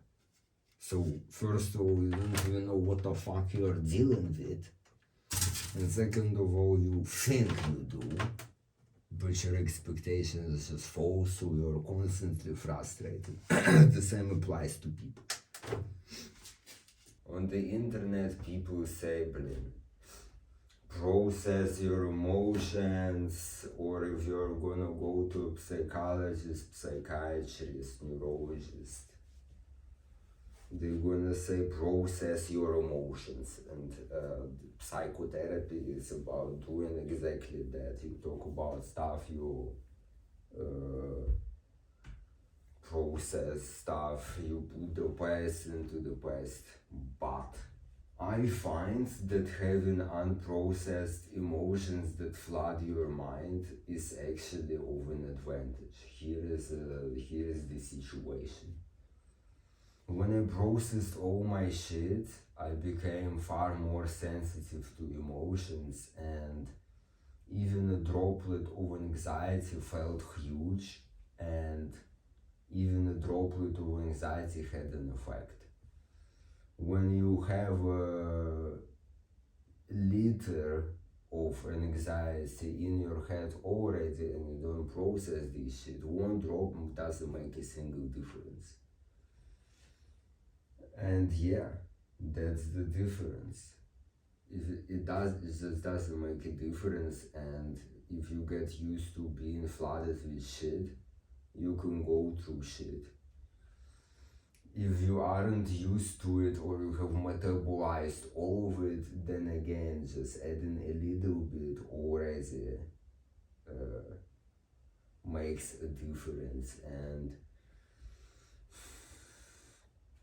for example, going and ordering something is gonna become, it is gonna feel more difficult than when you can't, than when you are overwhelmed to begin with, because you just don't feel any difference. And you feel like this small droplet is humongous simply because you're so clean, you're so processed, you're so clean. Imagine like the cleanest room, one dust particle makes it dirty. But if the room is already dirty, one dust particle doesn't make it dirty or dirtier. The ultimate way to actually be happy with your mobile phone is to have a scratched mobile phone instead of a factory new mobile phone. Because when the phone is factoring you, you are always preoccupied with scratches. But if you scratch the phone, another scratch doesn't make a difference. And you are not preoccupied anymore, and you are not afraid of using it. And the same applies to life. Scratch your life and don't repair it, and keep scratching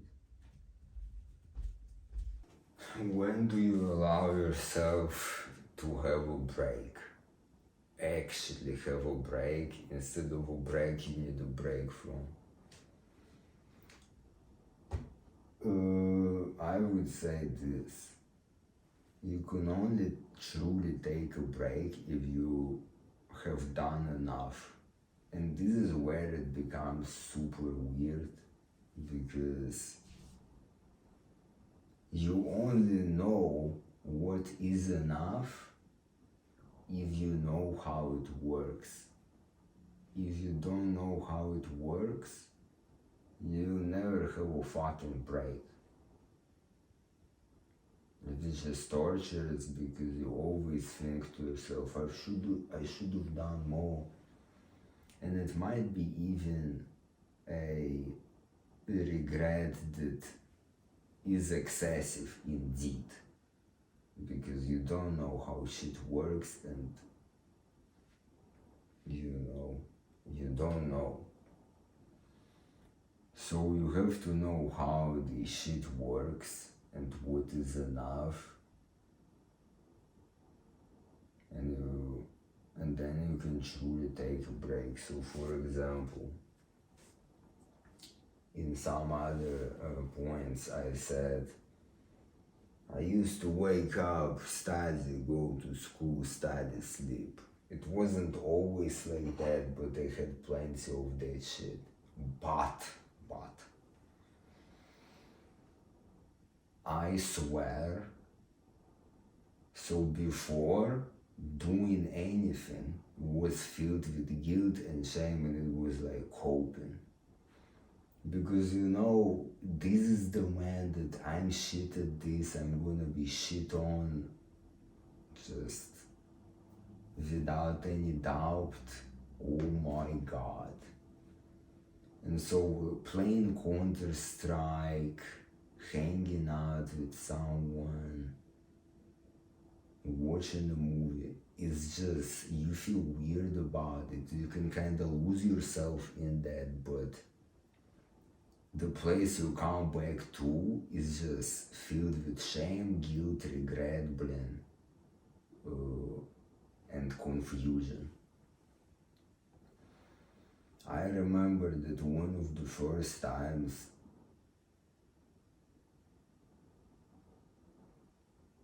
consciously, I guess, I started having actual fucking breaks that weren't cope. It was when I finally came up with the formula for academia that worked for me, even though it was late. Like I finally had the right strategy, and 1 year of school remained, and I kind of had this humongous comeback. So it took me like 1.5 years to come up with this strategy to crap. Before that, I wasn't aware that I just didn't have the skill of study, which is basically success in academia. And then I had this 1 year where I would just fucking thrive, and the strategy was so good, or just good enough, that it wasn't always like you wake up, study, go to school, come back, study, sleep, repeat. It wasn't always like that. It was like that as long as I've been trying. But when I gradually came up with a better strategy, that kind of decreased. And I swear, one day before my finals in mathematics, I've been watching XQC. And the day of this exam, when it rolled around, so I would wake up early.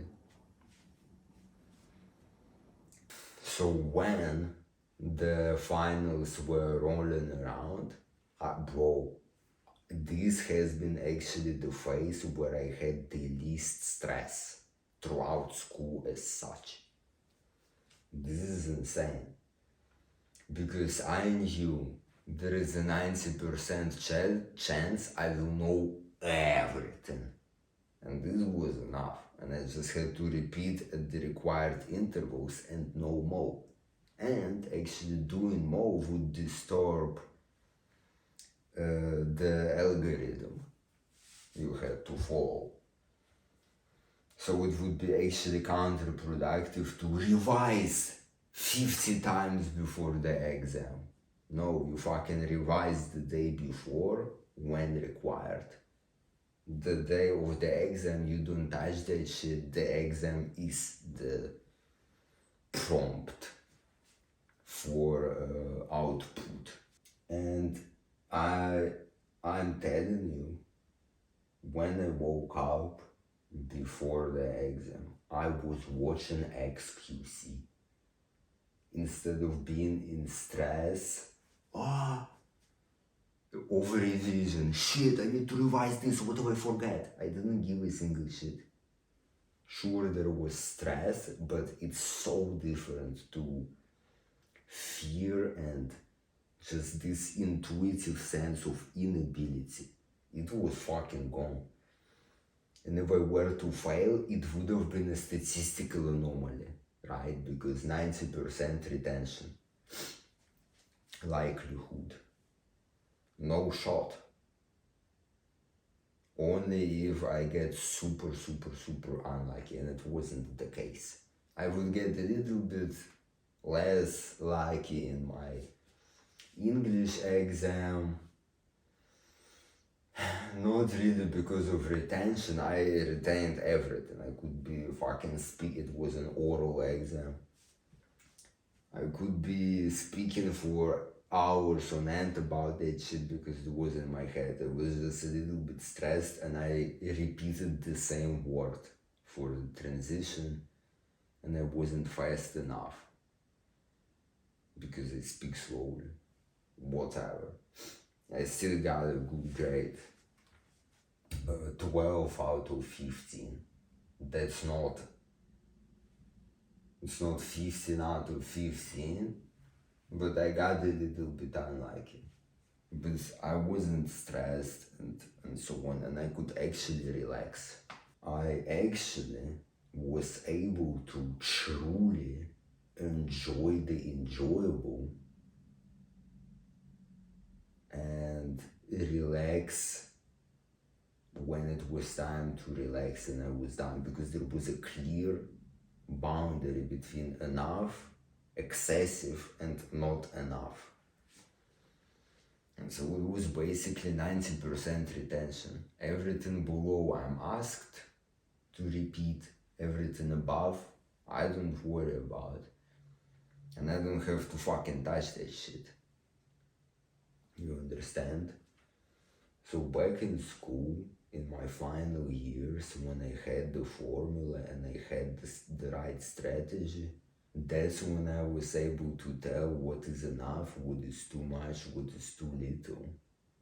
And I would just do the enough and then relax and truly relax instead of being kinda skeptical and with a bitter taste of guilt and shame when watching bullshit. XQC was so enjoyable after you get to understand what is enough and you have done it for today. And I'm missing this now. Nowadays, the system is again unclear, it's not school anymore. I gave up on this pussy ass academia because, school is kinda useless in terms of what you are taught most of the time. When you roll into a university or something else, you're trained in a particular thing, and when this training is useless and you feel like, bro, I don't give a fuck, it's not like a way to say, I'm not gonna study, I don't care. No, you are totally capable of putting it in your head and applying. But this is kind of meaningless.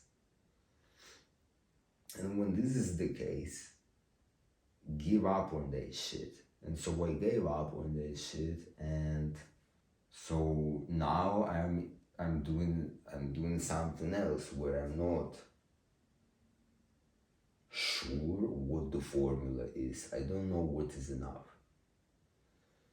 My goal is to develop my solo business projects, but it's so.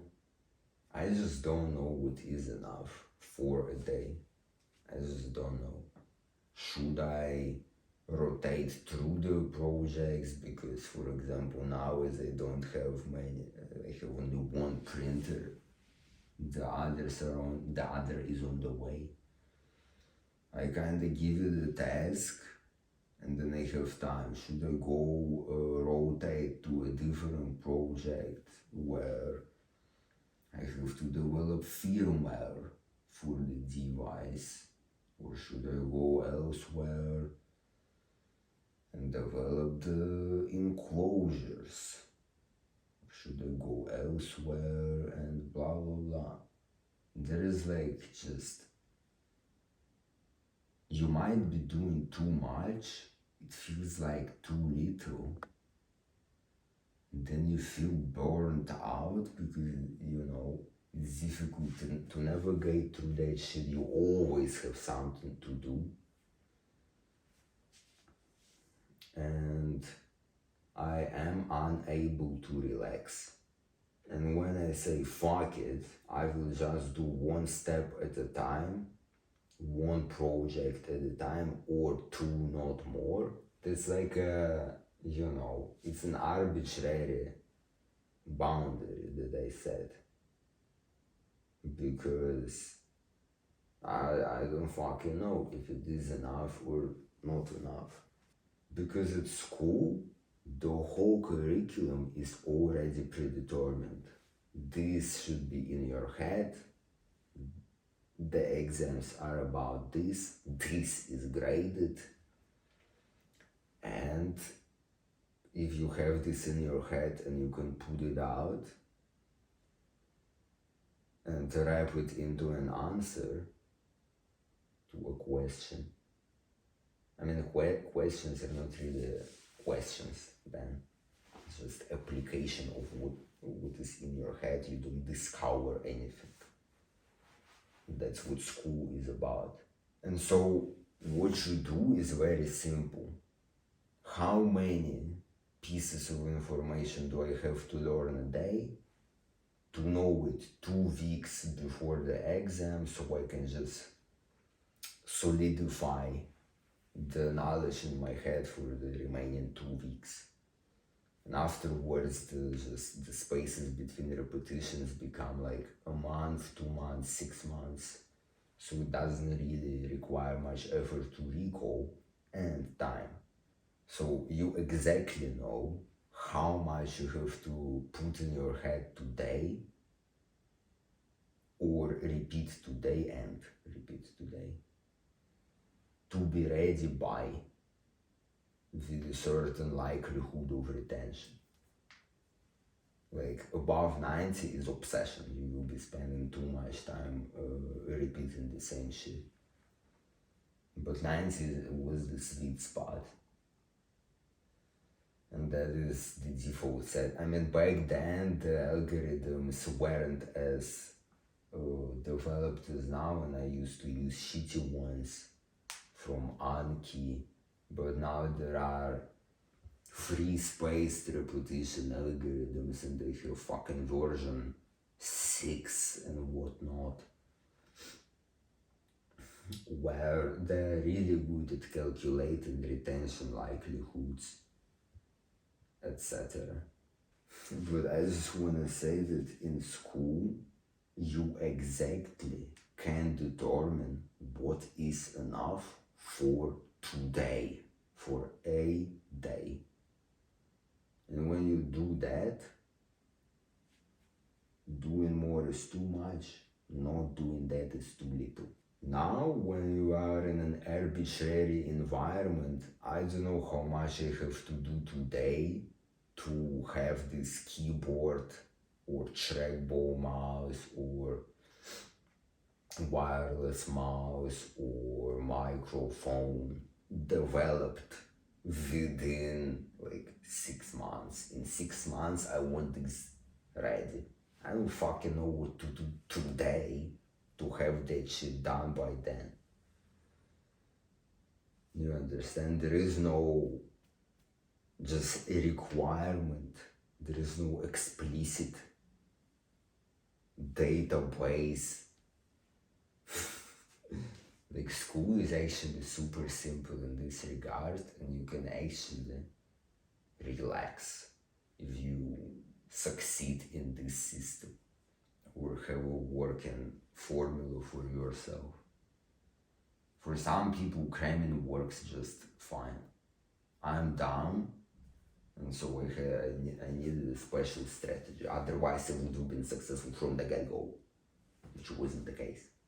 Yeah, and it's super tough when you don't understand what the system is. You don't have a just mentor or a laid out path. It's super arbitrary, you have to discover everything yourself. But I'd rather do that, and it's more suffering compared to a controlled and predictable shit, even if it doesn't feel like it as you are in that time. I'd rather suffer more and do something meaningful than succeed in meaningless environments. I honestly don't give a fuck. The current shit job that I work, my boss likes me, my boss who has the boss that likes me, the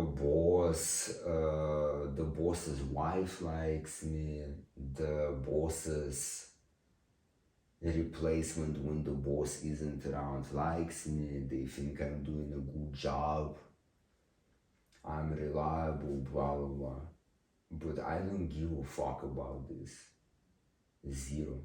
I don't care, because the job to me is meaningless. I just do it for the money.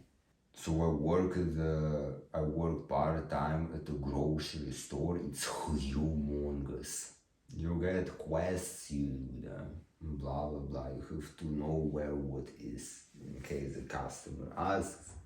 And you could make a case that I feed the city.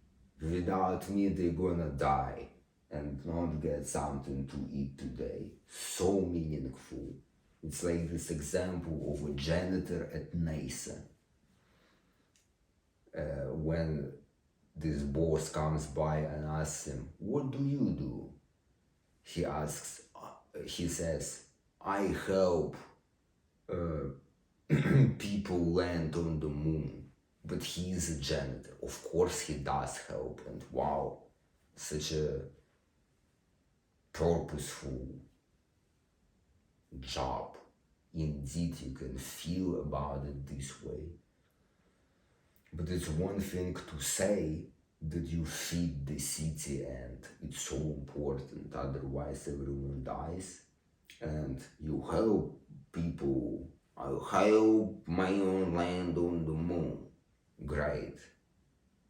but you can say this, you can make yourself think this, but you never, but in my case, I don't feel like this meaningful. I feel that this shit is meaningful, but this is arbitrary. And I just don't know when to relax, when it's correct and when it isn't, because I would not like to relax unless I've done enough.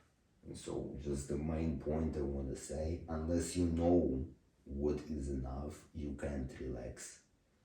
You will always be bothered by shit, I haven't done enough. And so your relaxation becomes kind of a torture. So one day I thought to myself, oh my god, I'm unfluent, just in general. And then I realized, bro, this is a phantom sense. And it simply comes from, you see movies, they create the impression that whatever happens in the movie is spontaneous, and then you go through your life and it's oh shit, and you're not fluent, you're cringe, everything is cringe, and you judge yourself, right? But nowhere in real life do you actually see movie-like performance. At least I haven't seen, except for in movies. In the movie, the cocksucker actually practices everything thousands of times. So this charismatic super mutant player, Chad, this is actually just pre-exercised. This is not, I woke up on stage and pre-fire performance. This is just incorrect. Just in the movie it is all practiced, and charisma is just practicing the same shit over and over and over and over again till you are fluent. And it's not the spontaneous just ability. Weight is about how much you eat. Distribution of weight is about how much you move. And that's just it. There is nothing more to it. If you want to be buffed, big, muscular, you have to eat a shit ton and move a shit ton. Cardio and weight, whatever, doesn't matter. You can eat a shit ton and move however the fuck you want. So moving distributes the weight. Eating regulates the amount of it. That's it. And if you just play with these two parameters, you can get the physique you want. Now, the subtle point is that you have a build, you have a genetic predisposition. It took me so much effort to gain weight, it's insane. And to maintain weight. Some people find it easy to gain weight and difficult to lose weight. Some people have a medium build as a predisposition. But these two variables still apply. If you're fat and prone to be big boned and shit, or you are super buffed and you can't become lean, right? Even if you don't do so much weightlifting and stuff like that, still these two rules apply. It will be just a matter of what your natural inclination is. And if you really want to put forward the effort of kinda getting the looks you want to gain for whatever reason, in spite of higher effort. I, for example, had a phase when I wanted to be buffed, medium build. My inclination is slender, low weight, like in Dark Souls, it's a lot of rolls and you can't carry much weight, so you level up stamina and you don't have so much strength, but you can still win boss fights because you have stamina. But you won't be making a shit ton of damage in one hit. You'll be fucking rolling here, there, boom, boom, roll back, sha, sha. And then the boss is dead. So I'm not a tank.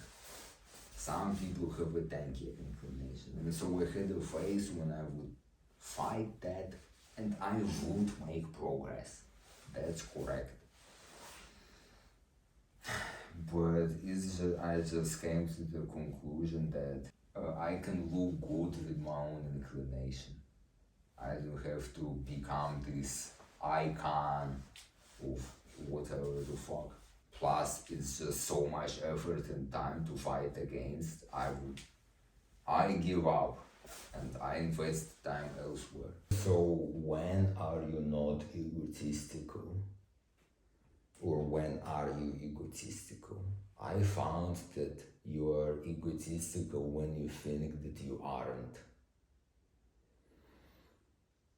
Many mistakes come from this, and I really struggle to identify when I truly am egotistical, because again, many mistakes come from this. When I enrolled to university, I was 100% convinced, yes, this is right, I'm doing the right thing. This is not egotistical. And when I was dissatisfied with the curriculum and the system,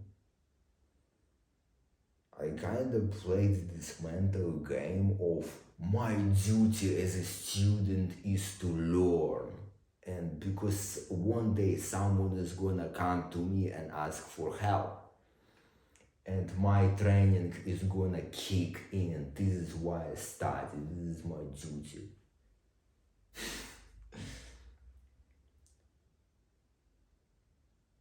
But I was just scamming myself for 2 years. I would ignore the dissatisfaction with the curriculum for 2 years. I would be angry at it, but the mental twist that I would always do is that it's some duty nahir. And that's my fate type shit. You understand? A good student learns. Grades don't matter. Just all sorts of crap. And you really believe this until you don't. But bro, 2 years and a lot of times is wasted. And I was totally convinced, but behind the scenes, you know, it already smells like bullshit when you just present it this way, and when you saw the bullshittery of the past. I forgot what I wanted to say now, and I'm trying to remember and I can't remember. It's easy to call out on this crap afterwards, but in the moment, behind the scenes, what actually was going on is this.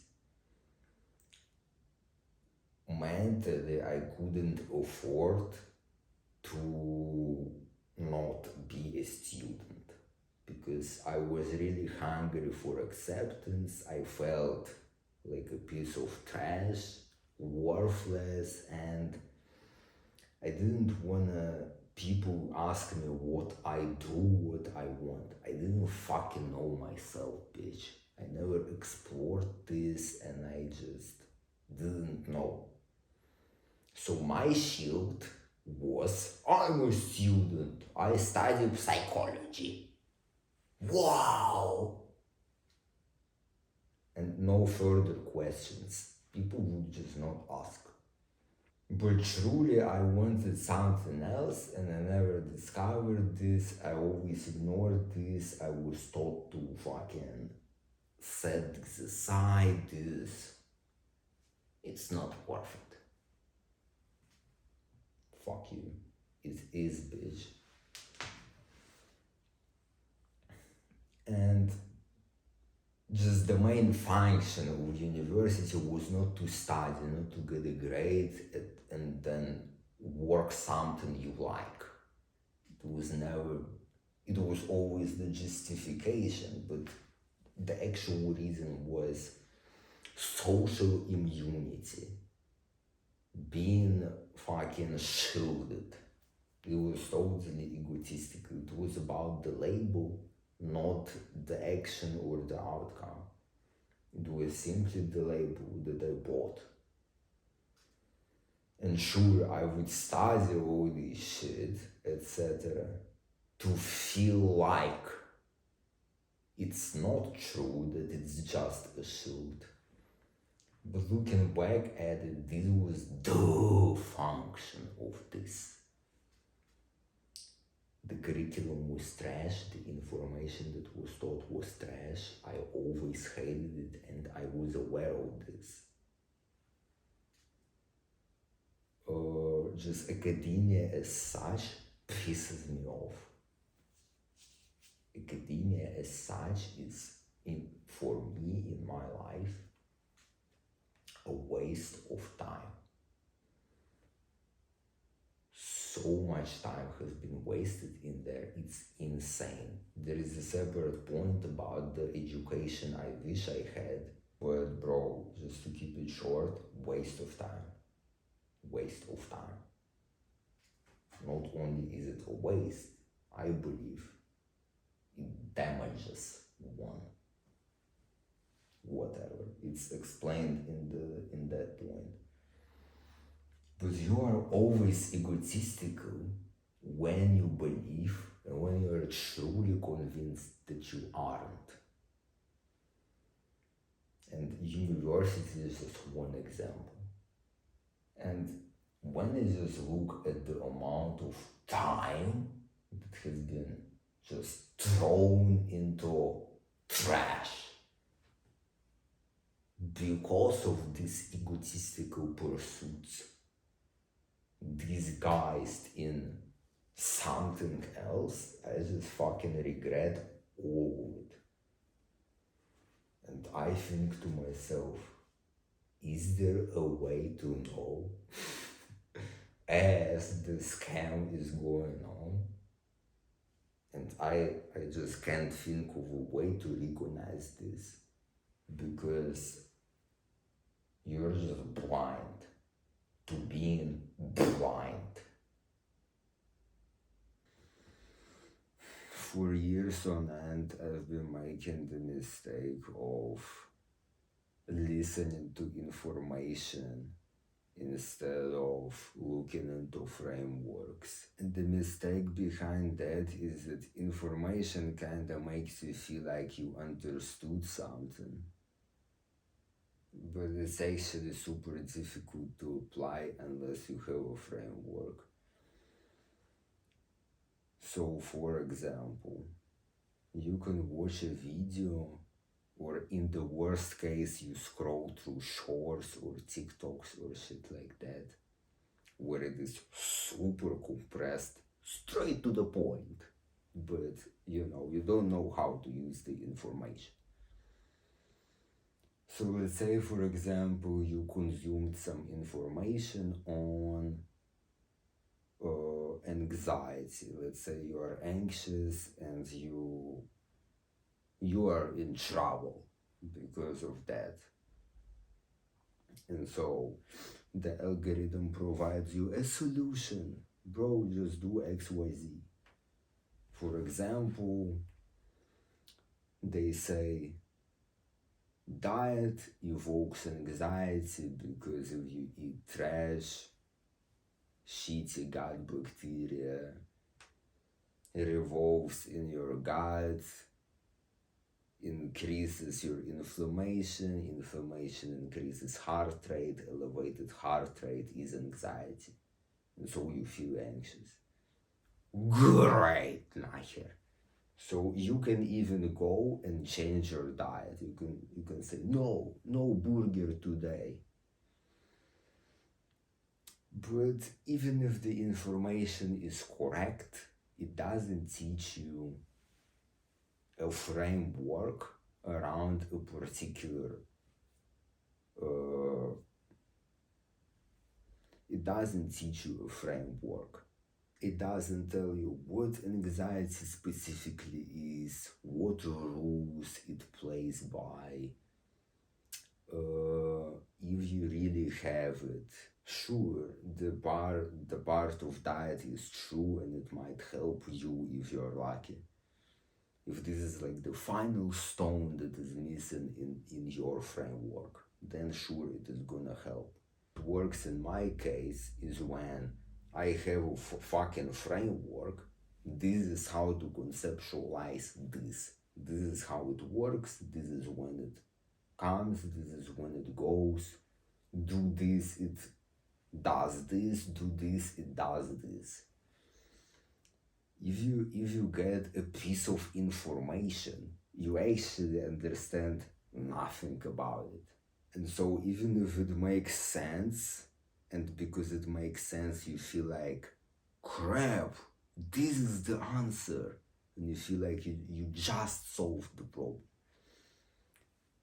I nowadays feel like I've been just scammed into a video click, an advertisement or something, because it just plays with your feelings. If you do this over 2 years or more, and then you reflect on that shit, stop and reflect, you actually see that all this information that has been consumed served no purpose.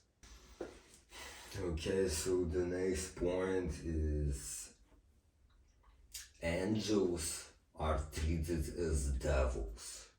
And this is basically the following situation. People are usually, dude, I'm not saying I'm not like this, but my observation over time is that when it comes to being pro-social, people are usually super narcissistic. They're gonna prioritize doing what they think is right for someone. So they don't actually start by trying to understand what this person specifically needs and if they even need help in the first place. They just impose their helpfulness, whether it's needed or not. In some instances it's fine, just to show that there is someone who gives a shit.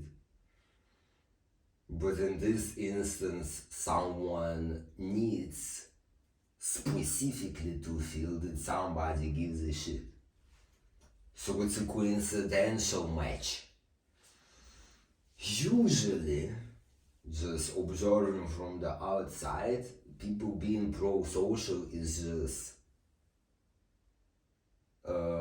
being pro-social in someone's mind, while actually there is a disservice that is being done. From the perspective of someone who is pro-social, it looks like this. I'm trying to help and they're not respectful, they don't give a shit. And so I'm an angel and I'm treated as a devil. Why is the world such an unfair place, right? That's the impression someone gets when they actually try to help, which is true. They're doing all the things they have learned is helpful, yet they receive the opposite feedback, and then they live this life of being the angel in disguise of a devil. And that's just the point I wanted to make. If you actually want to be pro-social, you have to kind of forget about yourself and what you think is correct, and be driven by the other person. Instead of saying, you should do this, this is wrong, you're doing this incorrectly, right? Your sincere intention might be to help, actually. I get that. I'm doing the same, I'm committing this. What was I saying?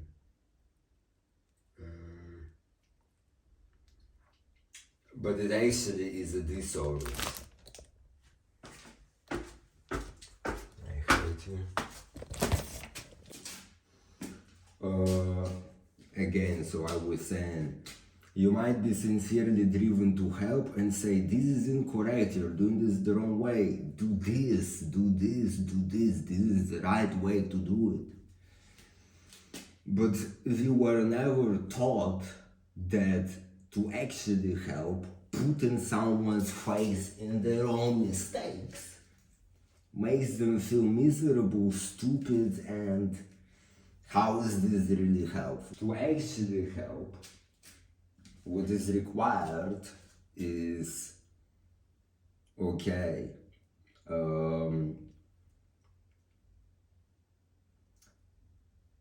how can I help you? If you need me, let me know. You don't impose your shit and yourself.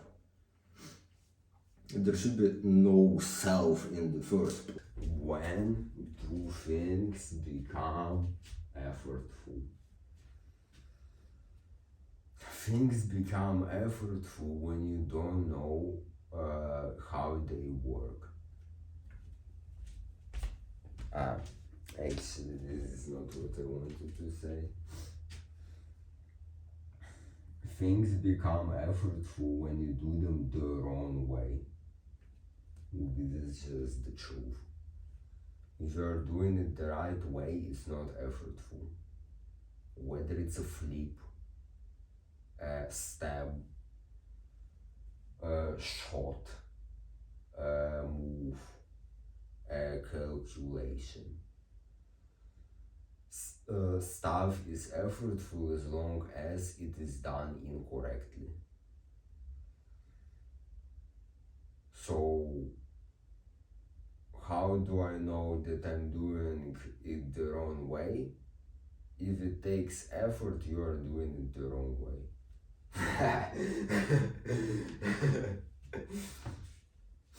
Yes, if it takes you fucking 5 years to maintain your relationship of hard work, we struggle so much to keep our relationship intact, but we love each other so much. But it has been so difficult to keep it up.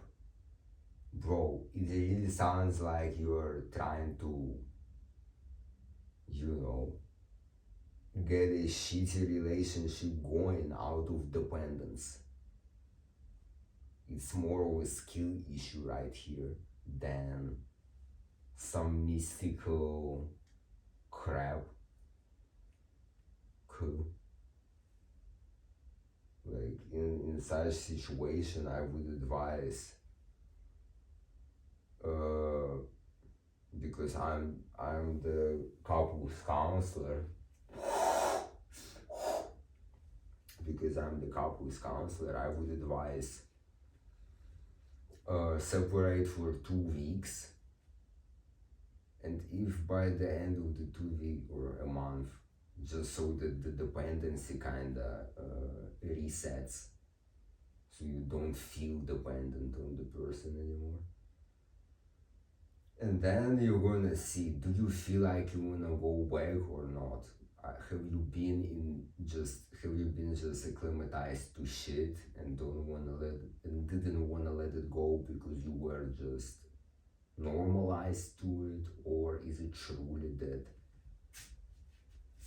there's some mystical shit going on, mysterious?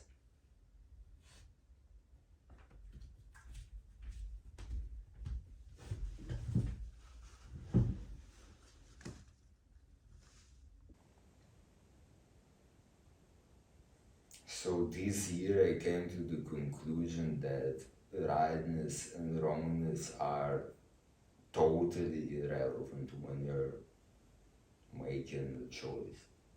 So rightness and wrongness are only evident if you look at the past. So here is an example. I went to the gym and got a membership, and I used to go there for 7 months every short day. And then I quit because I understood that I fucking hate this. What I like more is to do body weight and cardio based crap. I don't like weights, they're pissing me off. Like those machines, even cardio machines and devices and just weights. It's just so repetitive, so fucking boring, depressing.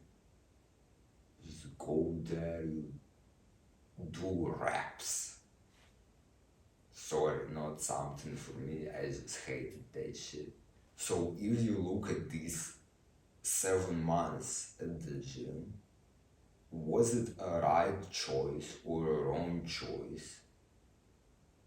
Was it right or wrong to get a membership and then cancel it 7 months after?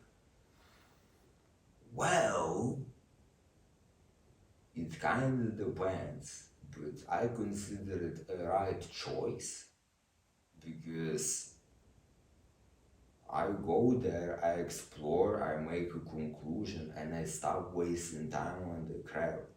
So you kinda can say it was the right choice. You can say it's a wrong choice because 7 months were spent at crap, and I also paid for it. By the way, they have a month of cancellation.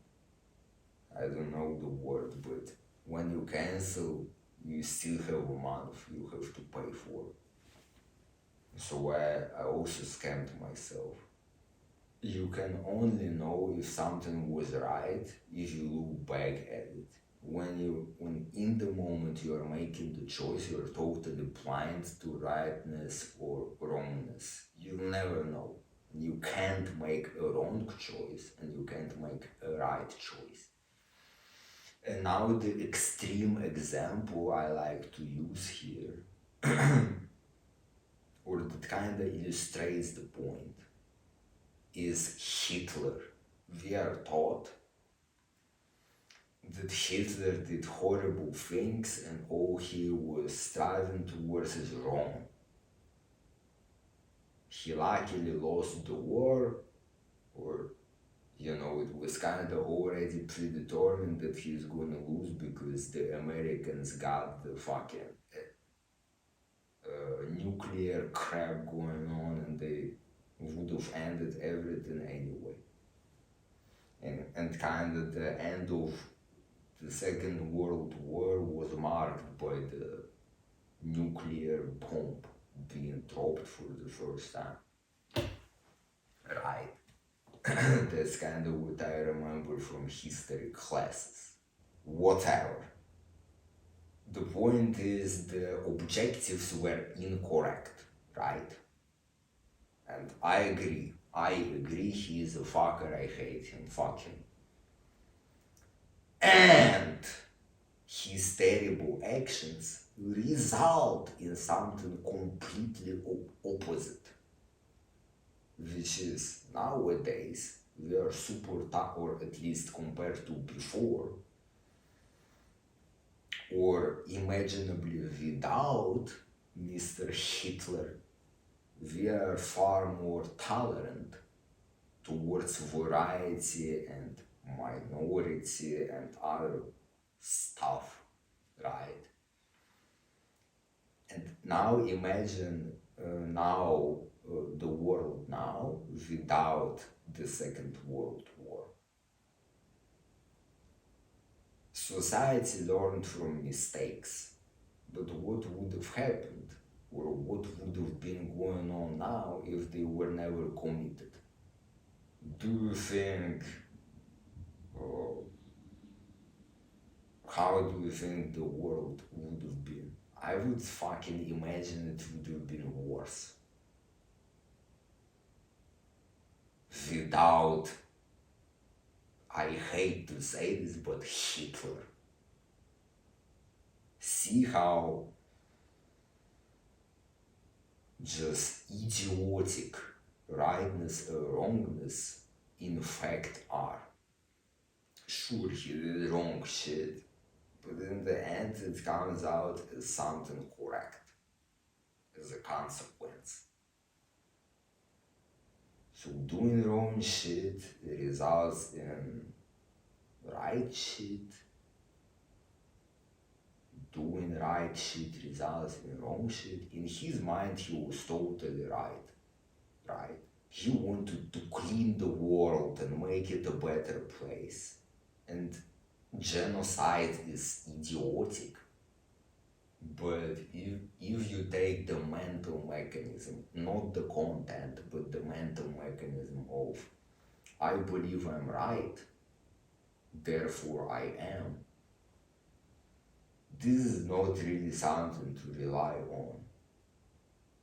And so when I'm making choices nowadays, I don't fucking give a single shit about rightness or wrongness. Sure, laws apply and I'm not gonna fucking run around threatening people, etc. And even without laws, I don't want this.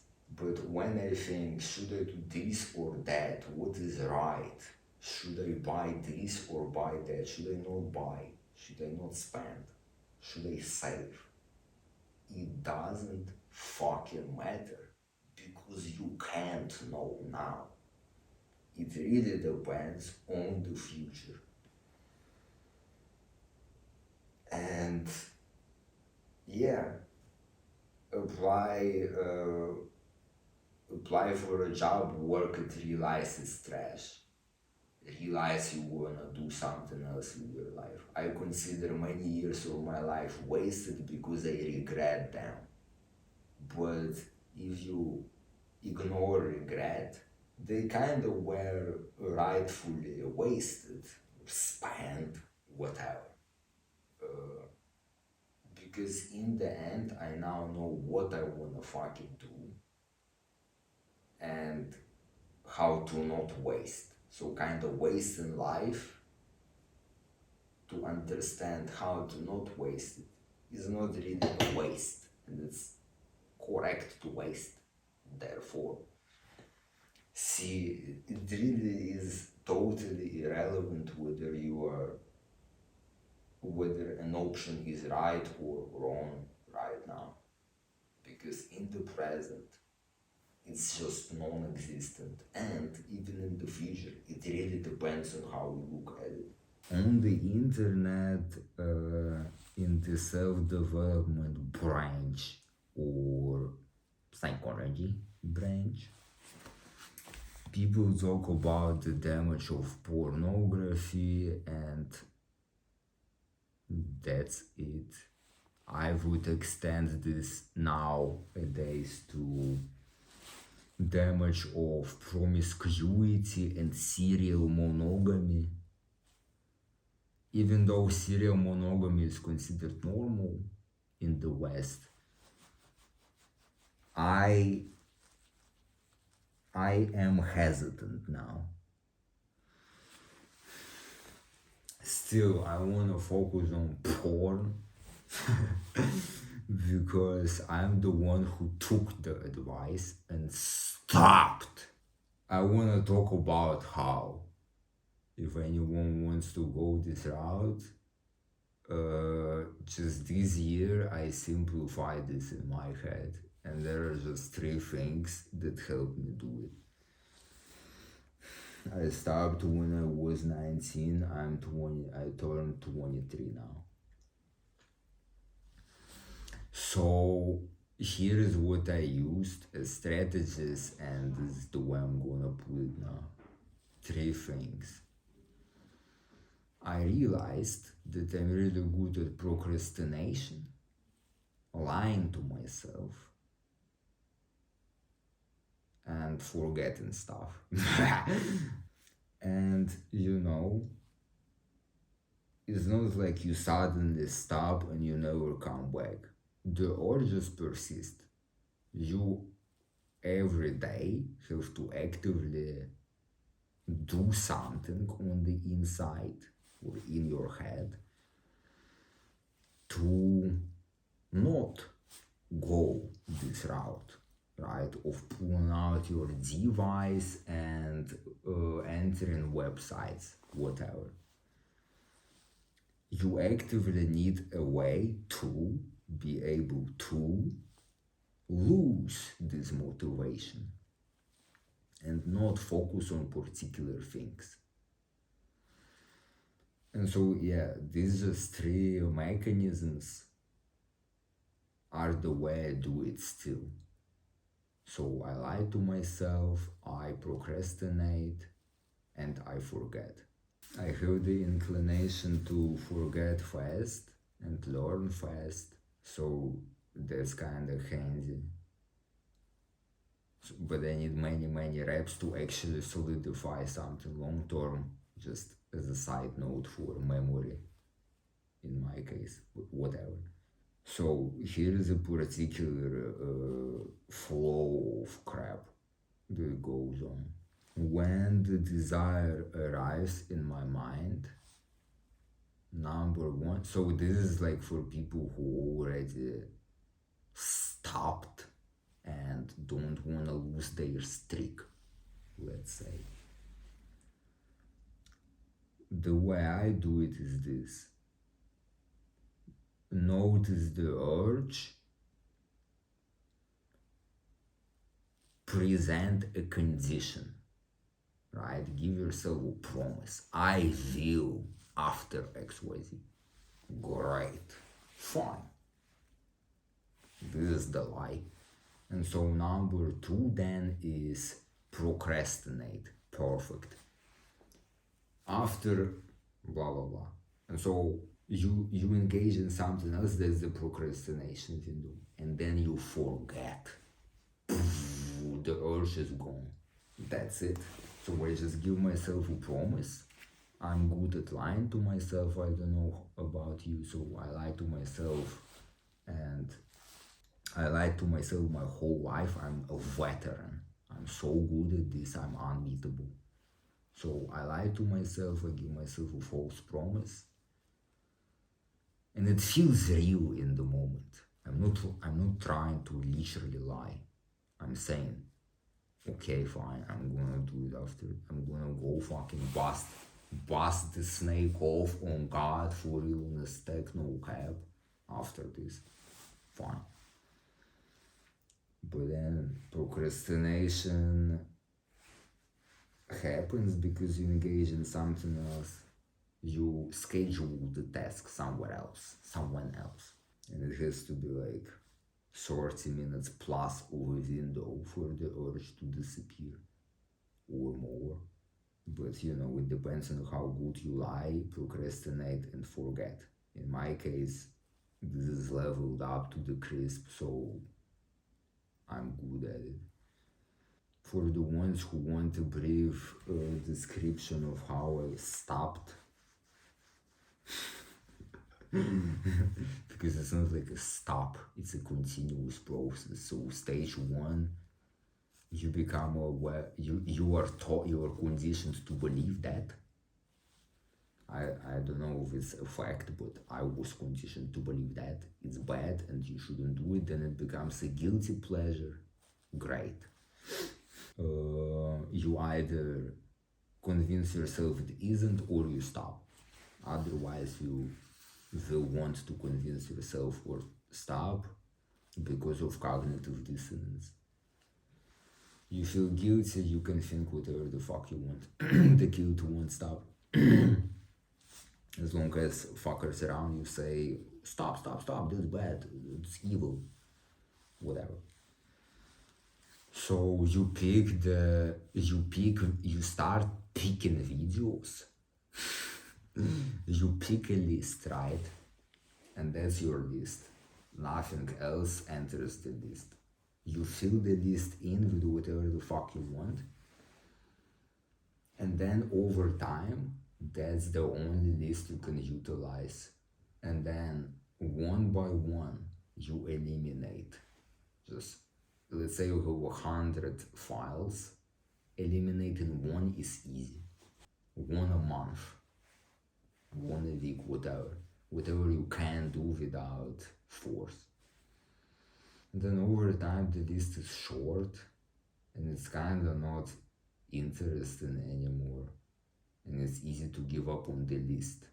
You have to compress, lower the resolution. I mean, it's metaphorical, but from videos you can transition to images, for example. Very, very slowly. The slower, the longer this is gonna last as a stop. And so I picked a list. I will only utilize the list, and then it just shrinks over time.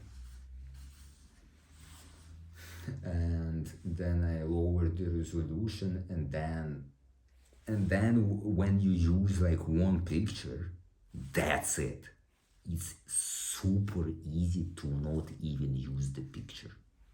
But imagine the jump from 100 videos to 0. Nothing. Insane, unbearable is not gonna last, unstable. So it has to be a gradual process. And then another very, very important point is that you have to start building your ability to note the urge instead of fully immersing into the urge. So when the urge comes, you have to be able to say, oh, it came. And then you immerse, fuck it. As stage 1. And that's the purpose of that, is that you get a window of time between doing and not doing something. And so you kind of gain power over doing or not doing, or you at least get a window with the choice, yes, no. Even if you pick yes, fuck it. At least you gain the ability to even spawn the question. And so when you level this up, you will also level up the ability to choose. And so then you go the list route till you end up with an image, or that's the way I did it.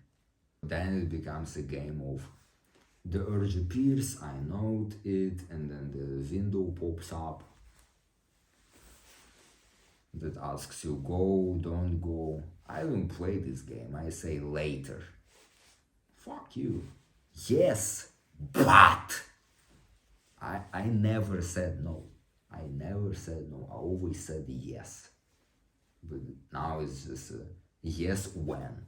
And I say in an hour, but I don't want later. If I want later, I just play the same game in 5 minutes. Lust is a big problem if you aren't competent with lust, just like with any other emotion. Love as well. You can abuse people out of love because you love them and they you, for example. Or They don't love you, but your feelings are kind of taking shit over and you start spying, sabotaging this, that, fucking the obsessional. And lust is just another emotion. It makes sense, it's there to serve a fucking purpose. I feel like, just as a side note, so I said serial monogamy is kinda, I feel kinda, I have mixed feelings about this norm in the West. Because like, the word serial, is, to me, it means dysregulated lust. That's what this word means in this collocation. Serial monogamy. You can stick to one person as long as your lust doesn't sabotage this. You understand? I'm not saying that you should fuck once in your life or never, or the same person only. No. I don't fucking know.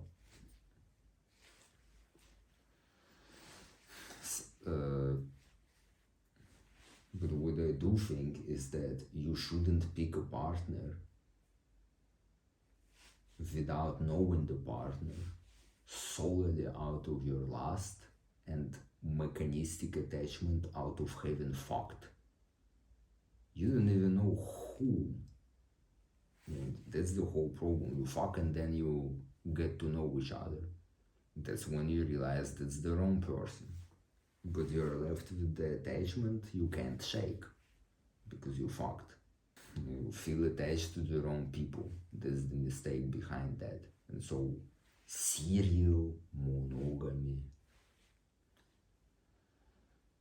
I really doubt people are capable of processing their attachments, giving up on past relationships, and really committing to something else, especially when they're prone out of ignorance to fuck and then get to know each other, or start living together on early and just staying in the relationship out of imposed responsibilities. You get used to someone when you live with them because you share responsibilities, and it becomes like a field you are familiar with, and going back to playing solo is you just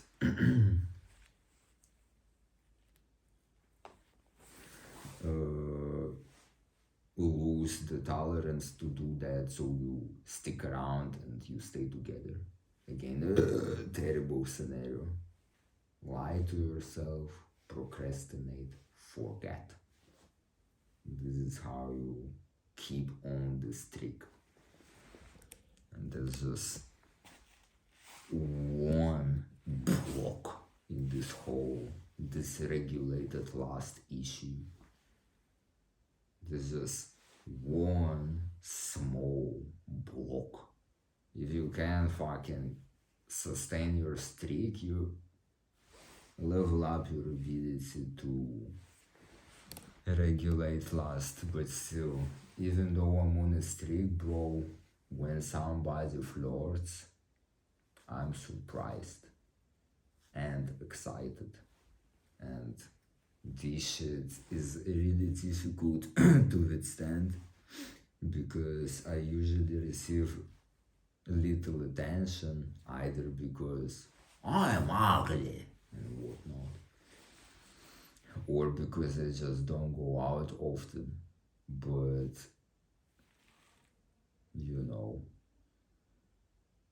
when I receive attention, it evokes feelings I have a hard time fucking regulating. I really wanna attach, and I have the desire to fucking manipulate them and fuck. I wanna fuck her.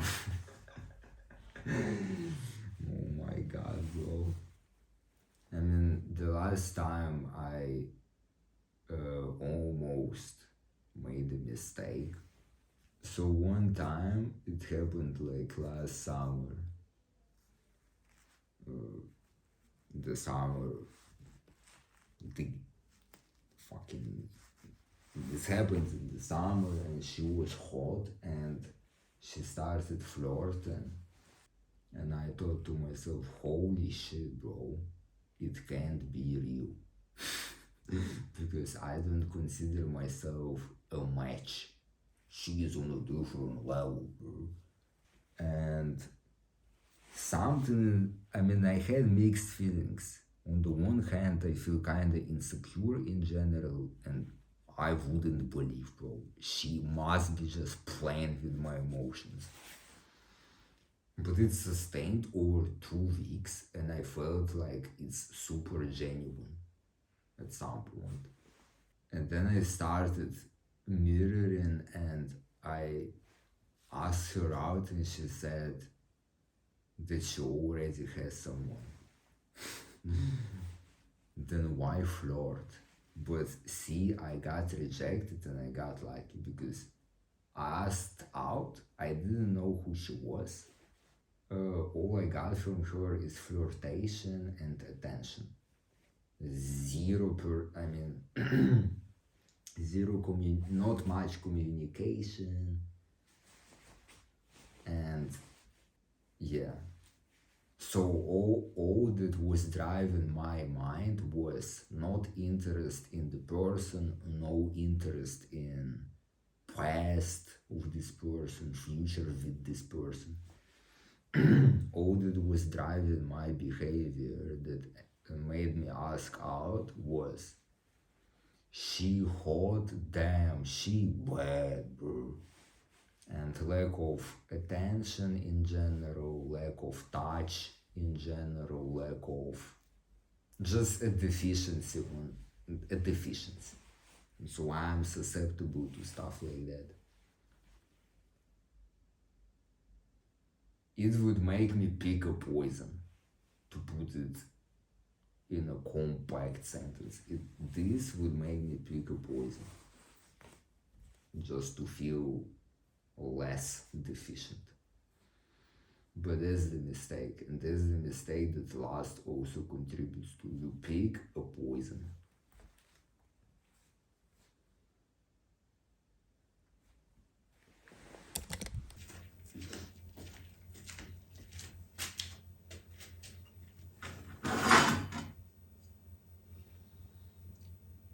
So the next point I kind of forgot what I wanted to say. um,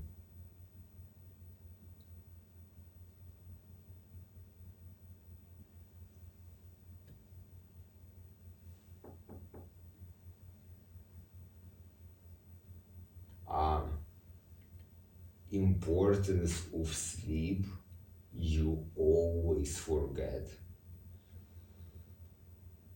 This has been just the major issue over the past, just ever since I have the capacity to remember. Okay, maybe not that far, but ever since school started, grade 1. Lack of sleep. And it manifests in just all types of issues. But you're always looking for the wrong solution. You always forget the importance of sleep. It's so subtle. It's easy to ignore it because it's just such a classic. Grade 1, blin, you go to school, and from there on you learn to ignore that you kinda lack sleep and that you are sleep deprived because you get used to it and it just happens all the time. But I swear, when you start paying attention to your sleep and you kinda sleep enough, so in my case, I found that 9 hours is just enough. Not 8, not 10, not 7, not 6. 9 fucking hours of sleep. So to that, you have to add the time when you randomly wake up and the time it takes to fall asleep. So it might in some just be 12 hours just to get your fucking 9 hours of sleep. Of course, there are factors that influence this, such as how much do you move, what do you eat, how much light are you exposed to, etc. It all influences the circadian rhythm, blah blah blah. Any cocksucker on the internet knows this. But just we really, I really like to forget the importance of sleep. And I start feeling weird, I have weird somatic symptoms, leg hurts, hip hurts, anxiety, low mood, fucking zero energy, blah blah blah. But you always look for the wrong solution. You start doing something, fucking fix this shit. But all you have to do is give up on everything, go to sleep, fuck off. That's it. So I kind of conclude that as long as your sleep is trash and you don't sleep enough and you don't even know how much sleep is enough, when your environment is a mess and your sleep is shit due to that, whatever, as long as your sleep is not taken care of, anything you do is useless. Unless you fix this one variable, you can't really complain or conclude that something else is a problem or the problem. I always start looking for solutions of ghosts. I always try to solve ghosts. And by chance, I sleep enough and I'm always reminded that, oh, I just had to sleep more. The question becomes, how do you do it? I had a good schedule before I started handling the shit job with these awkward ass shifts. So you get an evening shift that ends at 9 p.m. And the day after you have to arrive there at 6 a.m. Arrive. So you have to wake up an hour before. Last time this gave me 3 hours of sleep. And when I came back, I was like, okay, I work part time. The shift was 4 hours, not that dangerous, right? But oh my god, bro, I felt like I've been awake for a week, not eating, not sleeping, not drinking. I just couldn't do anything without just pain. You understand? Even standing up was pain. Simplest shit was annoying. So yeah, given the situation, either strive towards better sleep, even if it takes like a career change, whatever, or do what you can do now. So short-term, long-term actions towards good sleep if you suffer persistent crap that you can't fix otherwise. I swear, sleep is just top of the list.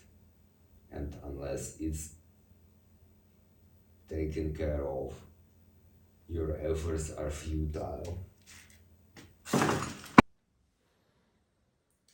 Lie and cheat. And don't be afraid of this.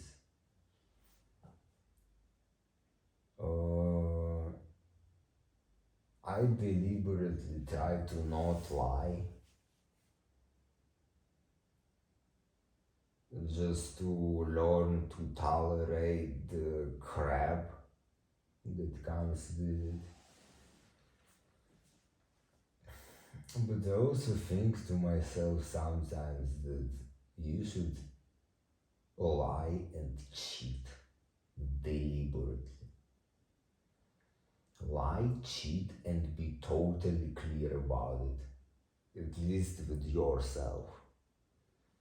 And then I think lies and cheating actually become something useful for you.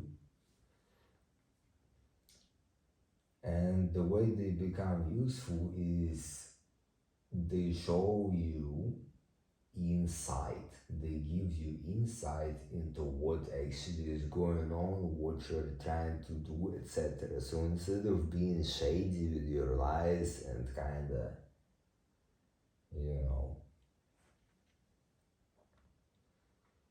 lying and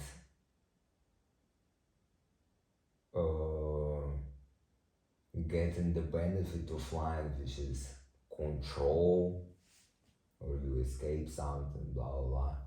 I would say lie and cheat and be totally clear, like deliberately lie and cheat. Say what isn't true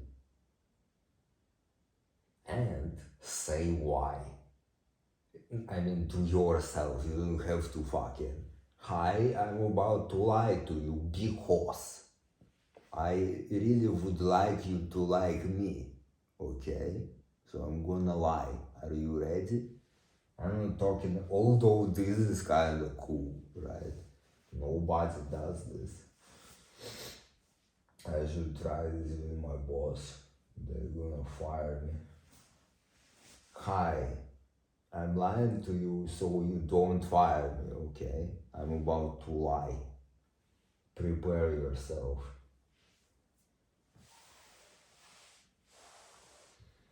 But I'm just saying that with yourself, I find it more productive not to not lie, but to fucking lie and be 100% clear about it. I'm gonna lie because, so for example, I lied to. Here's the truth. So when I speak about what I do nowadays, so since I gave up on university and egotistical stuff like that, and I start pursuing what I want, I'm still not fully. I still don't fully believe that people are gonna perceive this well, right? And I really wanna lie, so they do. And one of the ways I lie is, so yeah, this is a lie. So the way I lie about it is I include this one sentence in the way I explain what I do if they ask. I say that I do have demand and customers. No, I say I have demand. I say there is demand. When this is just false. This is a lie. And I'm not making it more acceptable by deliberately and explicitly saying to myself, I lie because I'm afraid they gonna think I'm fucking stupid for giving up on university to pursue my dreams without any guarantees or just without any logical reason to do so. This is emotionally driven. I felt so trapped, and when I broke out, fuck you all.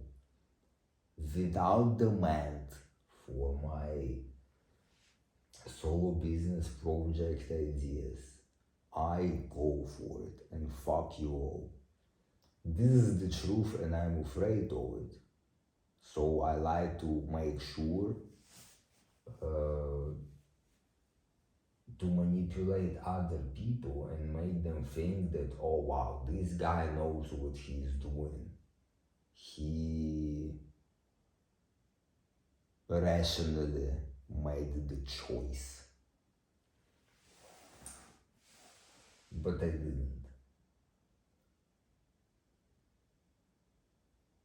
Besides that, everything is true. But there is one thing, and it actually, in my mind, it makes a big difference in terms of what are they gonna think about me, right? So I still do lie to a lesser extent. It doesn't excuse anything. But compared to lying before, deliberate lies that are understood, they help me understand if there is still something going on that is kinda messy, at least in my head. Compared to the past when I had to pull up a big ass shield and pay for it a lot, now I took a smaller shield. And there is a lie that I utilize. So still I'm not fully clean and but I'm making progress in terms of this being a control freak that manifests as worrying a lot and preparing a lot, because in the end of the day all this is striving towards is to control. I make sure you think this about me, I make sure or you perceive me this way, I make sure, Bryn, I can't let something happen by chance. This is totally like a learned thing. And to unlearn this thing, you have to slowly give up on this shit, because if you do it fast, you're always gonna come back to this extreme crap. This point I actually hate the most about life. So sometimes you have to accept responsibility, right? But the truth is that we are all victims of our past, even if we are the perpetrators. If you're gonna listen to a story of any killer, you're gonna kinda see that, bro, the circumstance was really stacked against them, and even though they killed someone, which is on paper wrong, you shouldn't do it. If you kinda listen to their story, you're gonna hear that shitty upbringing, abuse, fucking, like the circumstance in which they pulled the trigger was like a setup that was baiting them to pull the trigger. It's not like there is evil in the brain and it fucking contracts the muscle. So they're kinda a victim of their own past and they have to carry the responsibility. Yes, they pull the trigger. But wait, the spring releases and the bullet kills. Incarcerate the bullet. Whatever. But I just want to say that when you are the perpetrator, you have to carry responsibility. Even if you are a perpetrator, because you're a victim of your past. In such situations, you just You are the superhero because you're the single one who can fix the problem. Because no one else is going to take the responsibility, whether it's fair or unfair. I believe nothing is fair, everything is unfair. And so you have to assume the responsibility.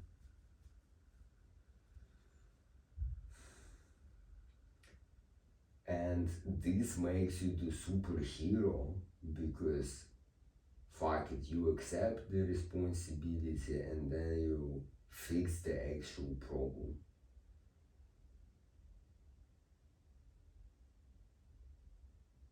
No one else is gonna do it. Cool. Because nobody else is gonna take the take the responsibility. Cool.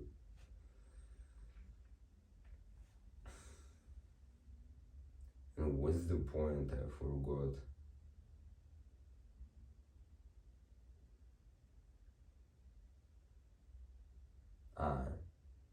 So yeah, that's the whole point. You take the responsibility even if it is unfair, and this is how the problem is fixed.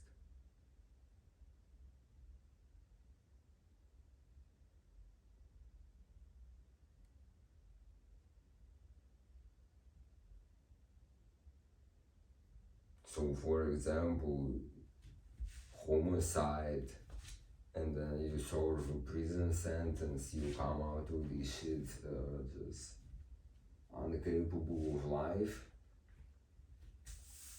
That's just prison.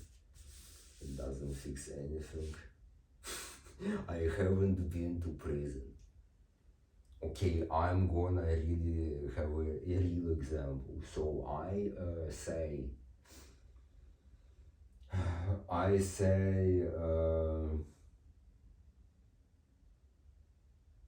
what?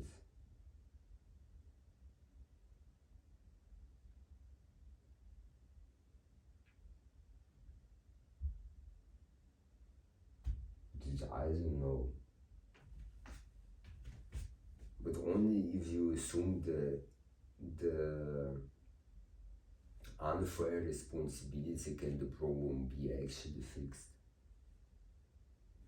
Иди нахер, бля, I already said the sentence. When it's nobody's fault, then nobody is gonna solve the problem. So you take the responsibility and fix the problem. Even okay, the next point is anxiety is narcissistic.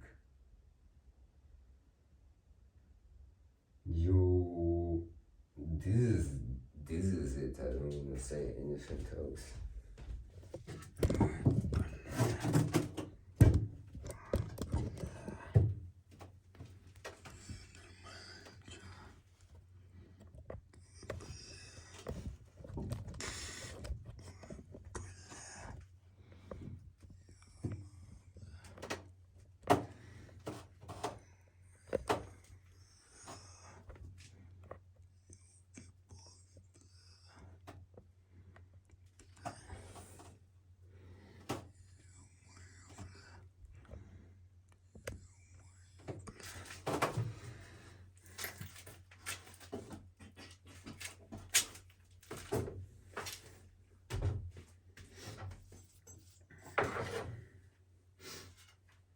Okay, so this is a super important point because it's super relevant to me. So what I want to say is this. Anxiety or worries can't be stopped. They can only be exacerbated. And if you want to shake those motherfuckers, If you want to free yourself of excessive worries, you have to not stop worrying, you have to worry more. And let me kind of explain this point if it's unclear.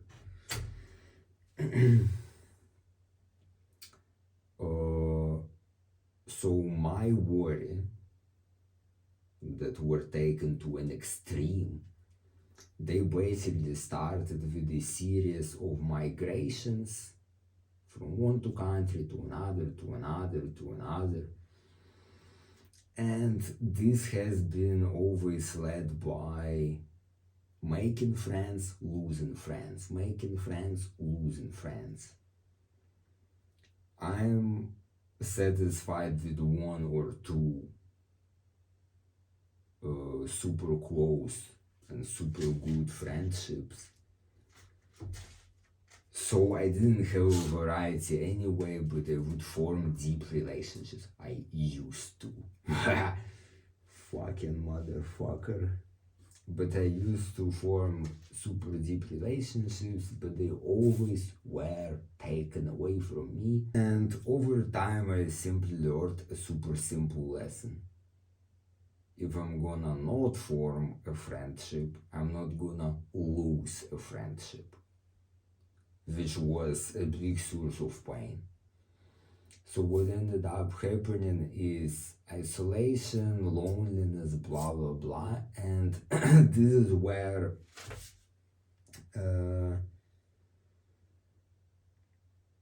anxiety and worries step in, because I kind of started being in my head when I started being alone, and I kind of started worrying.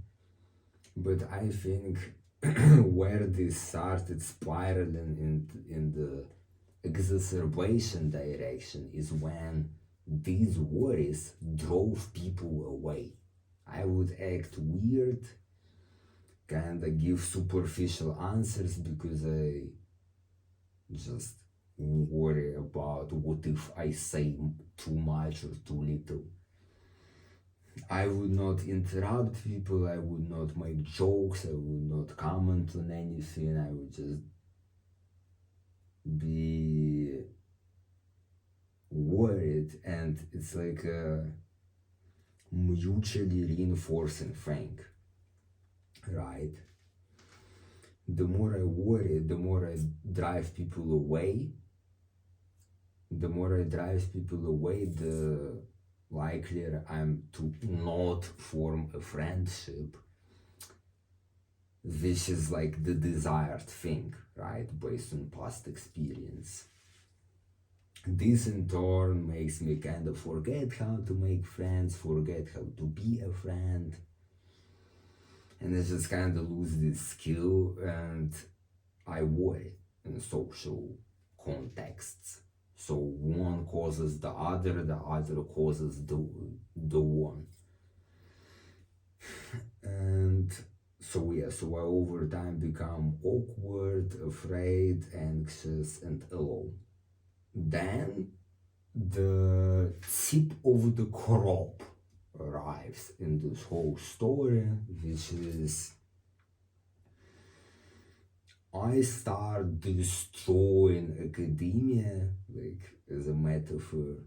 I start succeeding at school because I just realize that the skill to learn abstract shit, put abstract shit in your head and put it out when the exam rolls around. This is a skill that has never been taught but always expected, and this is basically the reason I was terrible at school. And so my quest became not to please my mother with her bitch ass fucking ambitions imposed onto my ass, not to be the best student but to just learn how to learn. And I was super convinced this is gonna save the rest of my life, because I would apply it fucking everywhere. Partially correct, but whatever, irrelevant here. So the reason this contributes to anxiety is that being anxious drove me to try studying techniques, prepare answers, learn big ass tech, bro. I learned the whole exam, bro.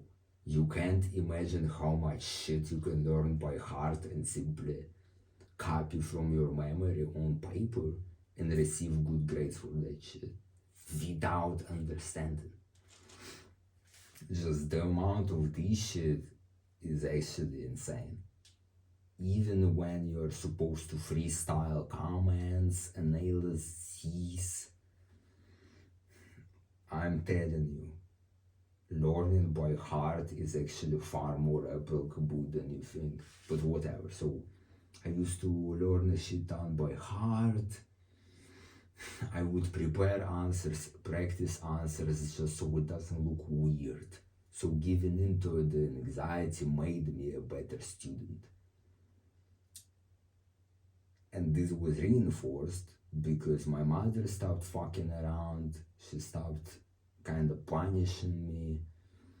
Teachers started seeing me as the smart one. Wow, he has so much potential. Fucking idiots. When the fucking 1 year ago they were just, I was invisible. Fucking cunts. So deterministic, I hate this. He is just smart. I'm so fucking stupid that they have to wake up, study, and go to sleep, bitch. Just to be at this level. Fucking idiot. Whatever. So, yeah, I would iterate through many approaches, find what works for me. And the biggest problem behind that is that my anxiety was rewarded and it disabled a lot of pain, a lot of punishment. So I basically became an anxiety addict, if you want to call it this way. Now you graduate or I graduated and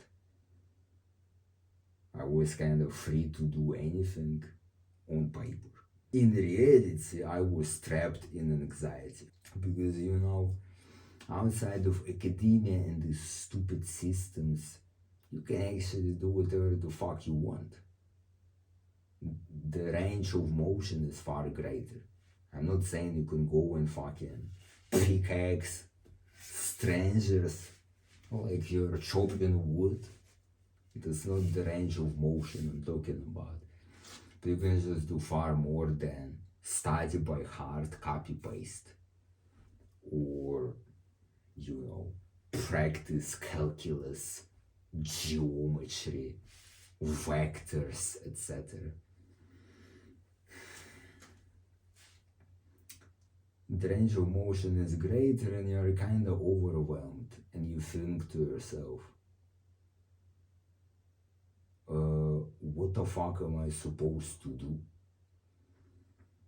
And you're super anxious, you're super tunneled into a specific type of behavior.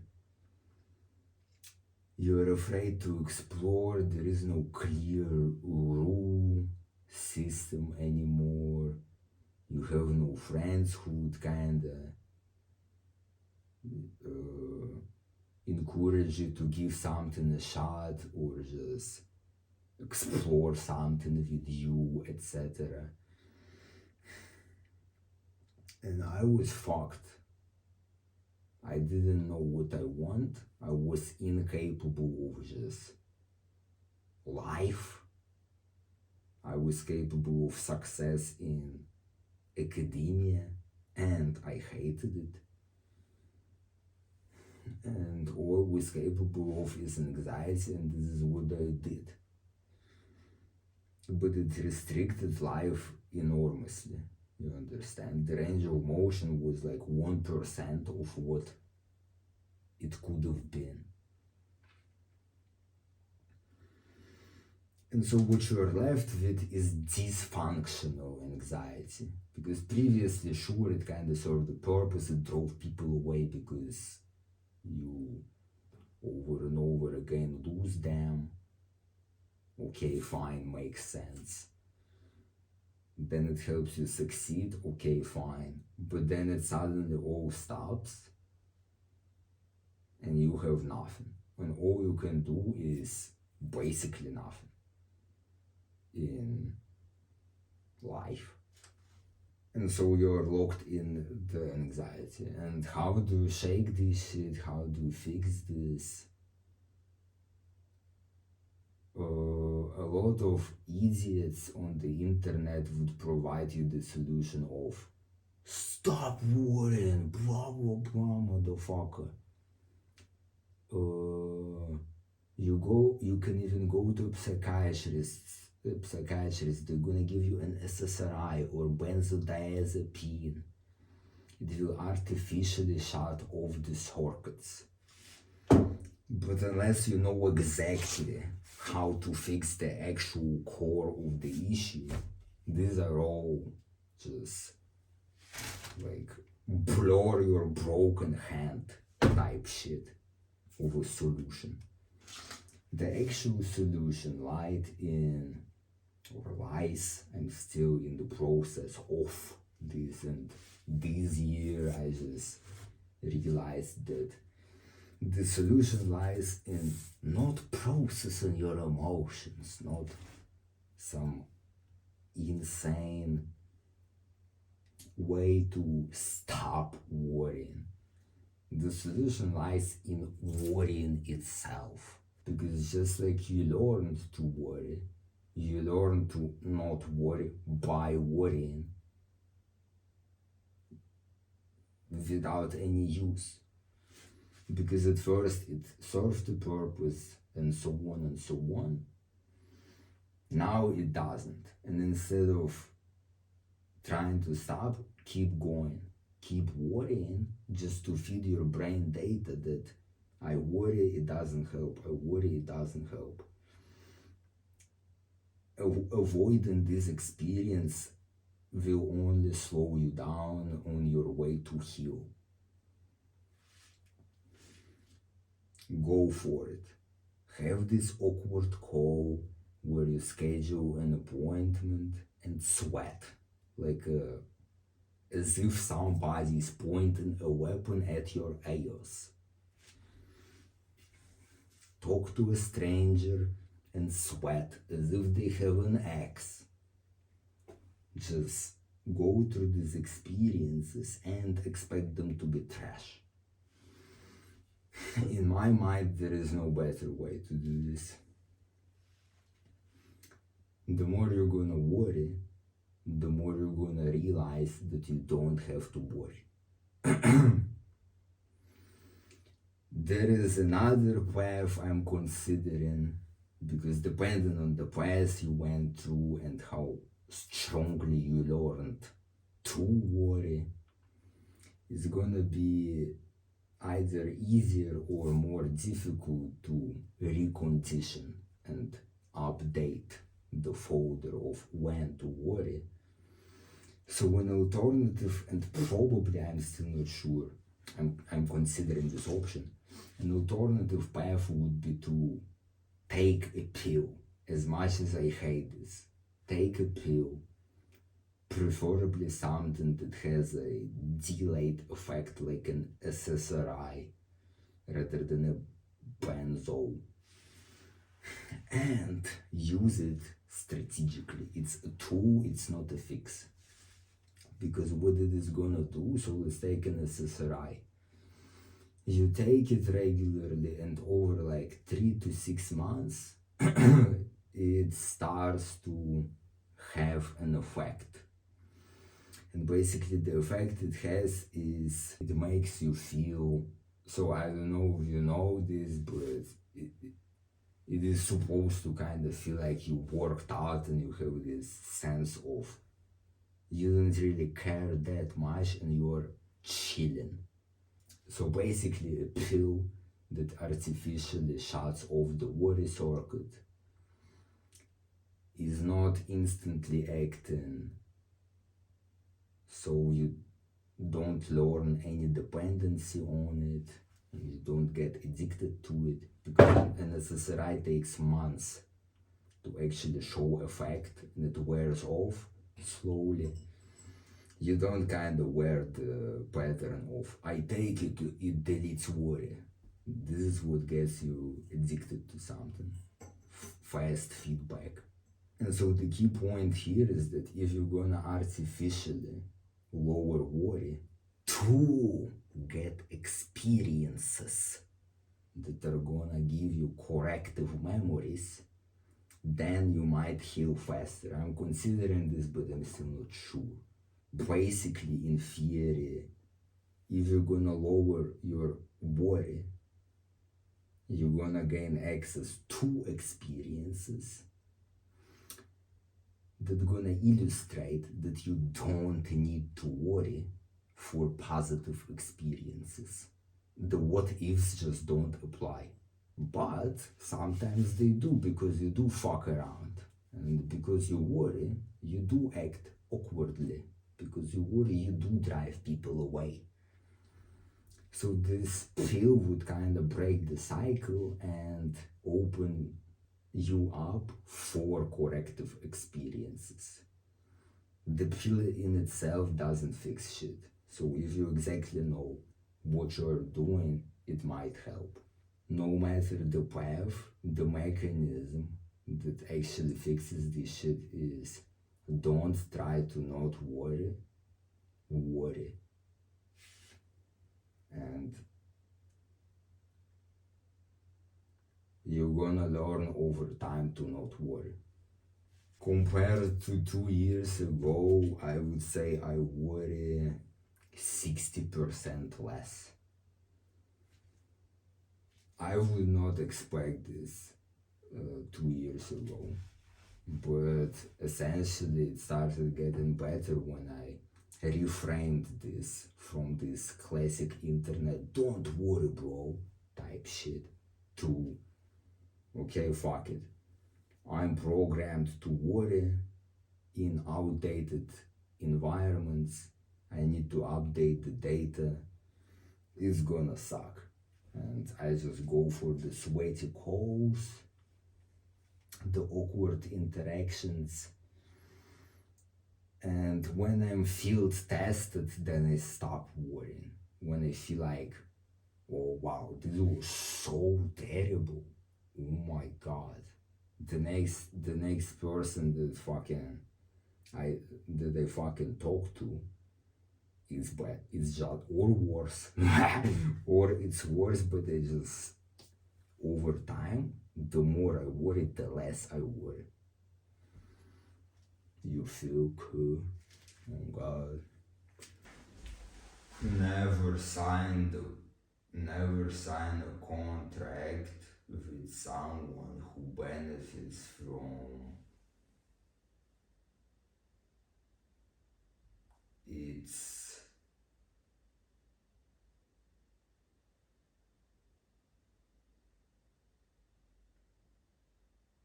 and yeah, this is what I wanna say. Don't sign a contract with someone who benefits from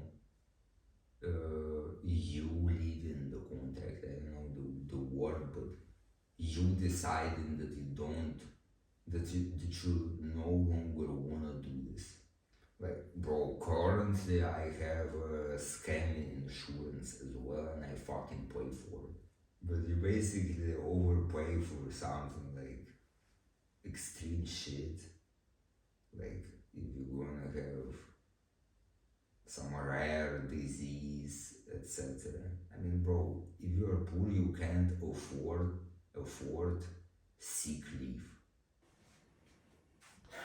According to Maslow's hierarchy, if your child is being beaten by men with guns, you run away.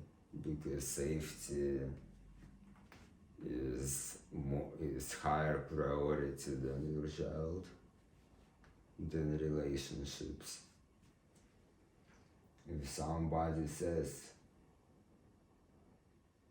"Hey, you, throw your child in flames, or I'm gonna kill you," you do it according to Maslow. I don't know why this point was on the list, but that's just on the list. And yeah, the hierarchy kind of makes sense, but what I just wanna add is that in general, intellectual masturbation doesn't lead anywhere. You can always disprove anything logical. You can play ball with you are wrong, I'm right for eternities. And just since I said this, B-Boy Diaz against Shiga Kicks.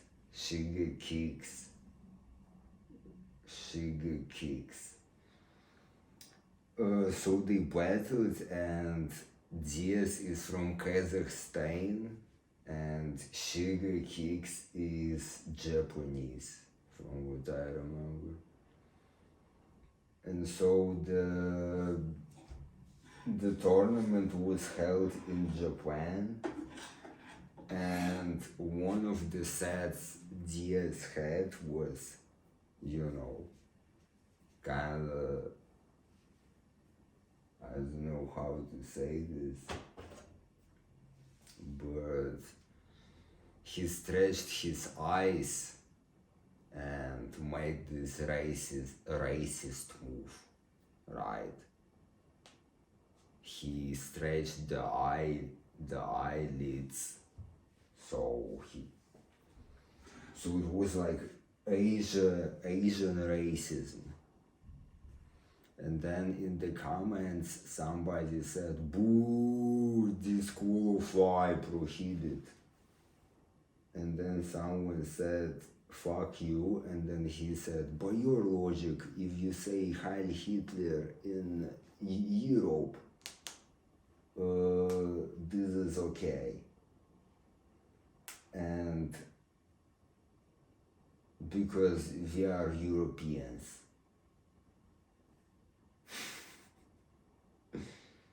And since we are talking about intellectual masturbation, I wanna, add my own stroke to this thread. Well, then by your logic, people of African descent should be punished for saying the N-word. Kazakhstan is Asia. It's not Eurasia like Russia, where one part is in Europe. And the next stroke is this: we are all from Africa. I'm a man of African descent, by the way. So, can I say what I can't say? Racism. You see, you can just do this for indefinite counts, and it really just, I have never found an end to something like this where you just intellectually keep on stroking on the flame. Oh my God.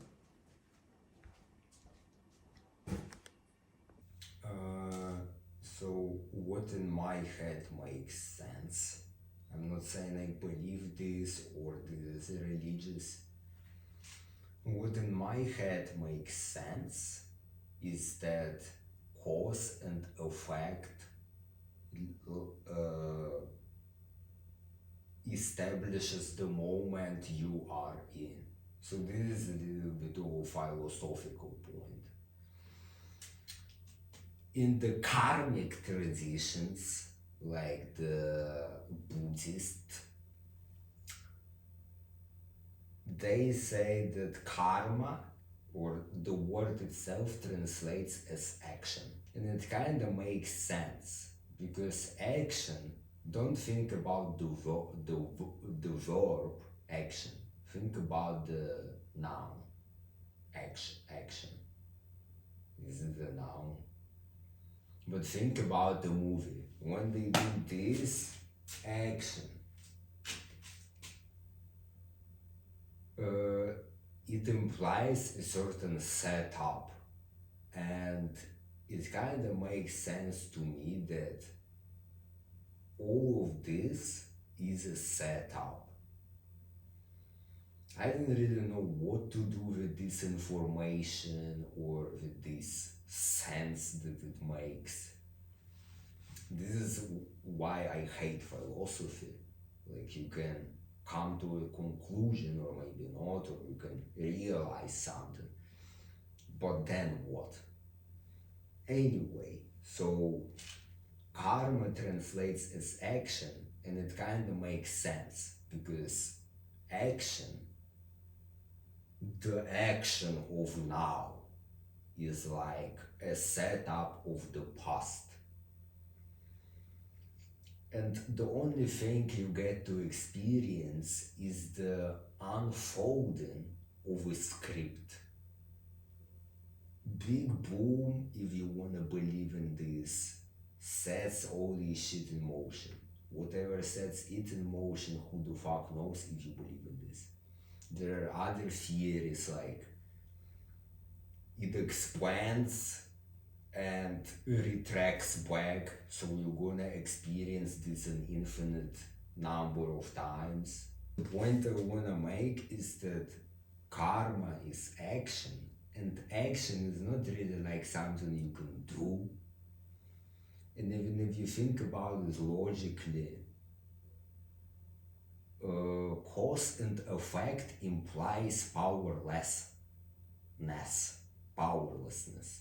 You don't really have an influence. The single reason I'm saying all this is because I heard some fuck on the internet, or multiple dumbasses throughout my life, and this is like the constellation. I actually do nothing, right? And the reason I think it's important is that I've been taught philosophy kinda makes you cool and whatnot, so I say it. So I never along the way do I exercise power, will, action, and anything like that, because action in itself is a byproduct of the past. So you can't act as an active agent, you only get to experience the setup. And yeah, that's what I understand behind the word action or karma, or just anything of this spirit. But I don't know, again, this is the point where philosophy is something I hate. I don't really know what to do with this information.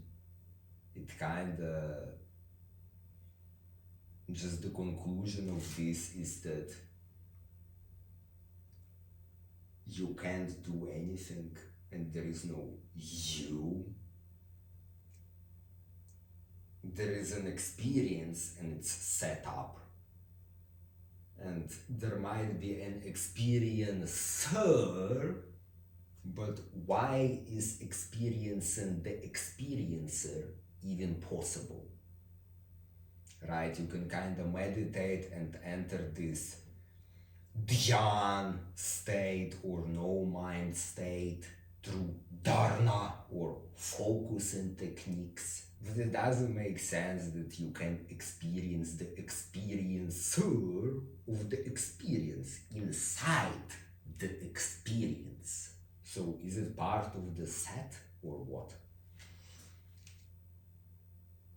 It implies powerlessness, it makes sense, and it doesn't on any level, whether it's experience or logic. You can kind of always reach the level where it doesn't make sense. This is why I hate philosophy, and second of all, this is why I always, when I try to just understand why can't I just do something or I have a particular struggle, even if I set philosophy aside and all this spiritual shit, I never get to understand how to actually do something. It seems to be just a word.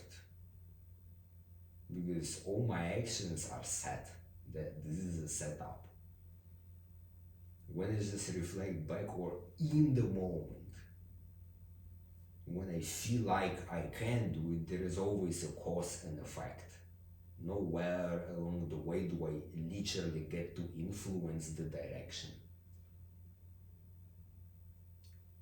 I don't know what to do with this information. And yeah, I hate contracts now. I have the tendency to just be super egotistical and sign stuff,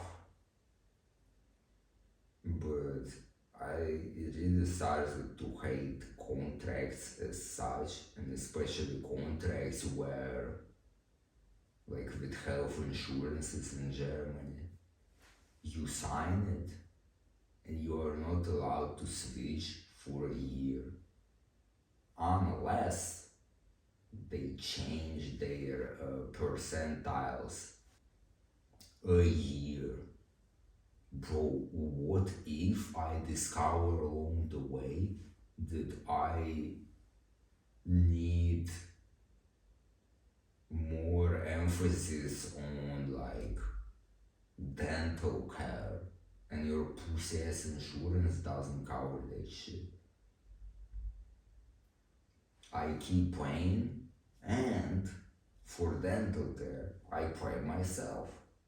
Then what the fuck is the insurance for? I'd rather fucking switch and pay for something that is gonna help me now. Or I would not like to have an insurance in the first place. But I'm obliged to as a citizen. That's so stupid.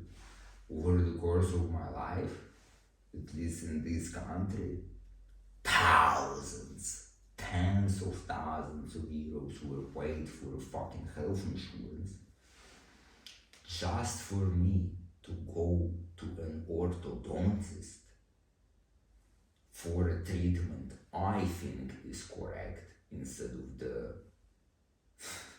accepted treatment, the standard treatment, even though it's as safe as the standard treatment, and then I have to fucking pay myself.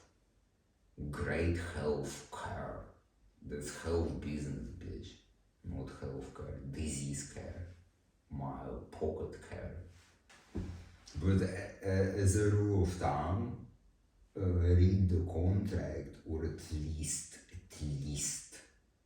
multiple AIs have to tell you if there are loopholes or just some vulnerabilities in that shit. And don't sign crap. But again, you're really susceptible to crap when you have crap that has been put into your head and nowhere along the way were you told or helped to flush this shit out of your head. So when you try to bring change to your life, whether it's like a career change or habit change, any change, I noticed that I'm unable to bring on the change unless I know exactly I can fail doing so.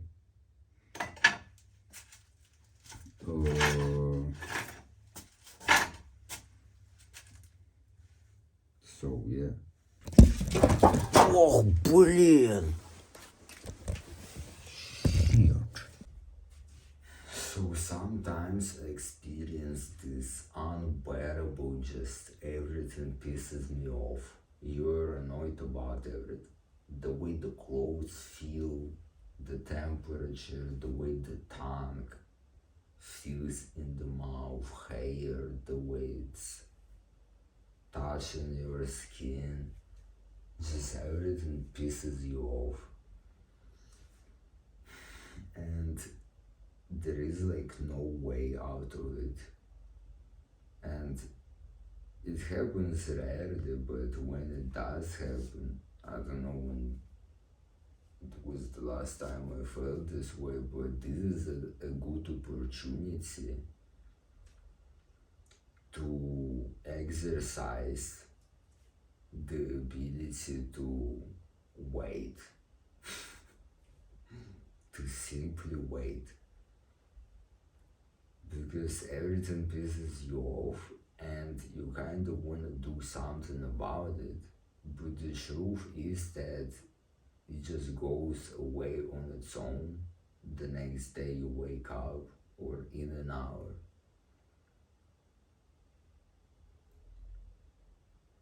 You just get sick of it. You get tired of it and it vanishes. And it's true for many other things, for any other urges and desires.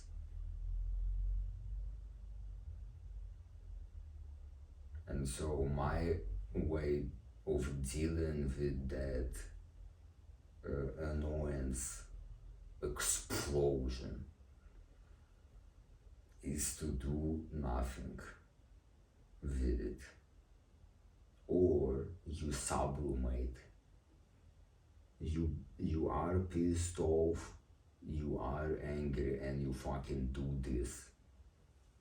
Instead of trying to enforce your shit, go with the flow, right? Fucking be angry, annoyed, and manifest that shit. Free motivation. Cool. Free motivation. Right there. It's so easy to get used to shit. It's insane. And you are not aware that you are in shit unless you are out of it.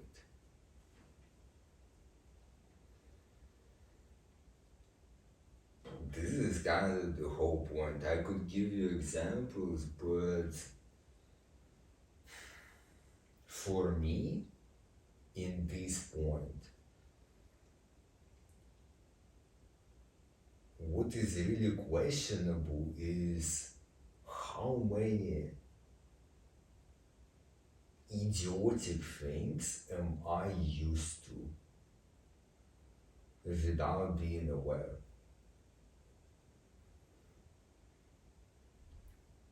Because sometimes I just discover something so stupid. So when you change your environment, for example, for like 1 month or 2 months, and then you come back to the old one, then you fucking realize, what the fuck was that? Oh my god.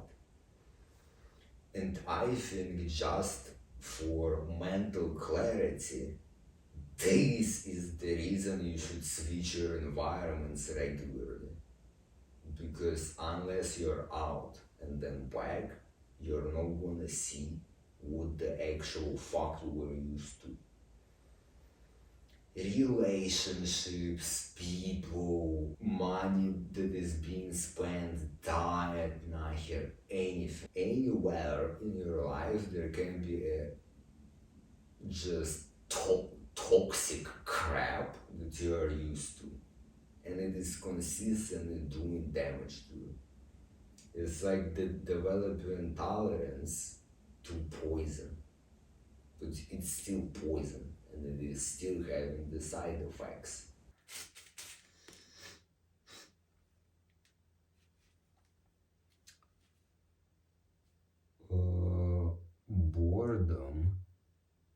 works to do stuff. This is a difficult skill, and in urgent situations I have to use it. But essentially,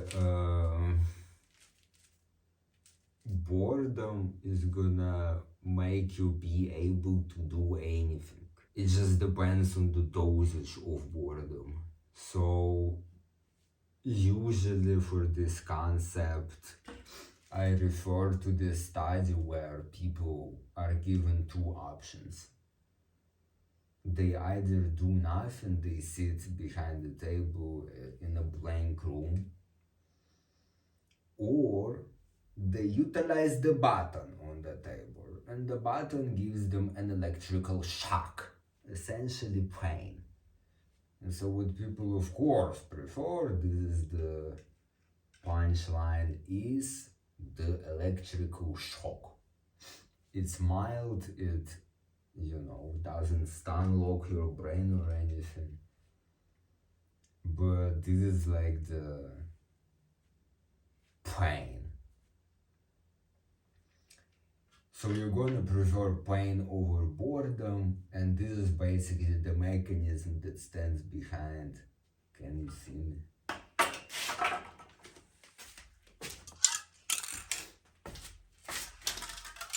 That's basically the mechanism behind how boredom makes you able to do anything, basically. And in urgent situations, I have to do this because the mind is a really complicated cunt sometimes. It is gonna really emphasize doing pseudo-productive crap or just something that makes you feel like you are doing something, or just literally doing something that is less important. So the way you do it is by leisurely having two conditions. I either do nothing or I do this. And then you pick the nothing. And you stay there until you do the other thing. So for example, one of the first times I applied this was this condition. I either do nothing or I cut all my hair off. I just wanted to test, right? And so it took me 3 hours of doing nothing. So we literally sit. There is no, you literally sit. The PC goes idle, time passes, birds fly by, it gets darker. And at some point, the brain just gives up and you kinda gain magical power. And it concludes, okay, fuck it, let's do this, we're gonna be over with this and live life. And so I literally was able to go and cut all the hair off. I will include some pictures if I have them saved somewhere. Did I bother about the consequences? Well, you usually bother about consequences when they haven't happened, and when it has already happened, then the single option you have is to fucking get used to it. So it wasn't a big deal anymore. Some things, so I wronged many people in the past, I feel like. And for me to basically clean up my RAM in my head so I can expand my capability, because scars of the past kind of occupy your RAM, and in the present you really can't do stuff because of that. So you have to clean those tabs one by one, and you will gain capability basically. And when I was doing that, apologizing or clarifying your feelings, etc., or clarifying, or just clarifying, it's not like a thing you can't do. You understand? To walk up to someone, you can walk. To say words, you can speak. But it's just this fang that has a wall,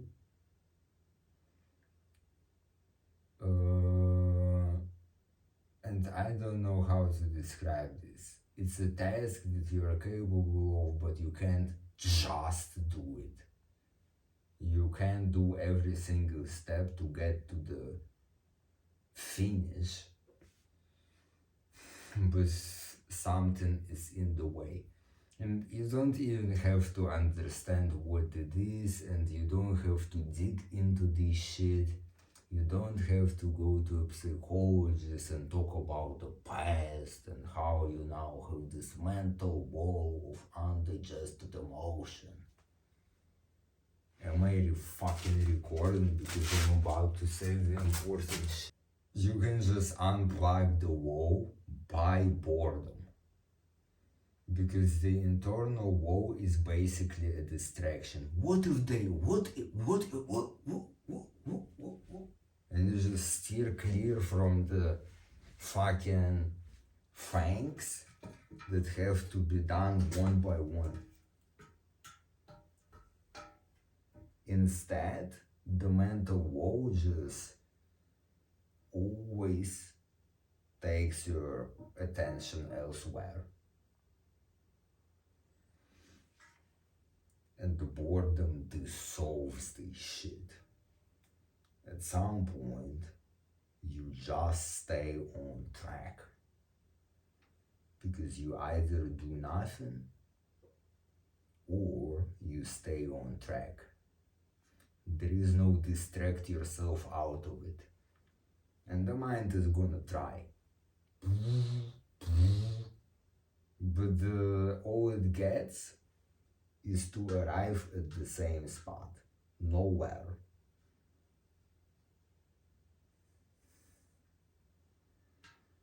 Because if the condition is this or nothing, you can just sit and think, okay, think about the what ifs and do nothing.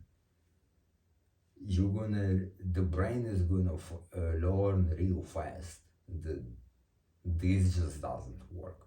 And it is gonna stop and do the thing. Might take hours of playing. Level 2 because electrical shocks are less painful than boredom, let's say. Yeah, it just unlocks. But again, this is super tough because it is kinda torture.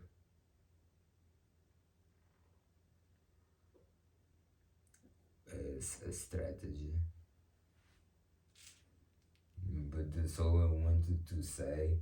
If you really know this is right, and there is no skill issue,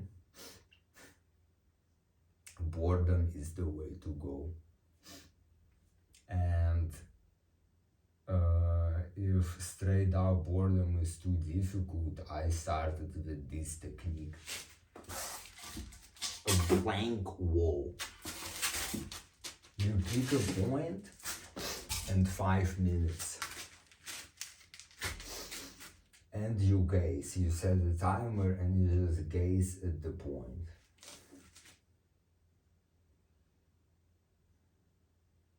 And whatever goes on in your mind, it can go on.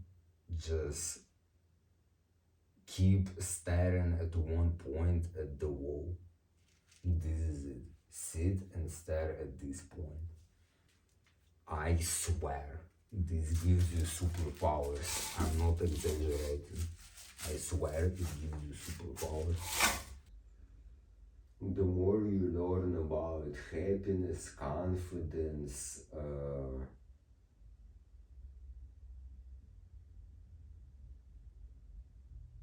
how to discover what you want,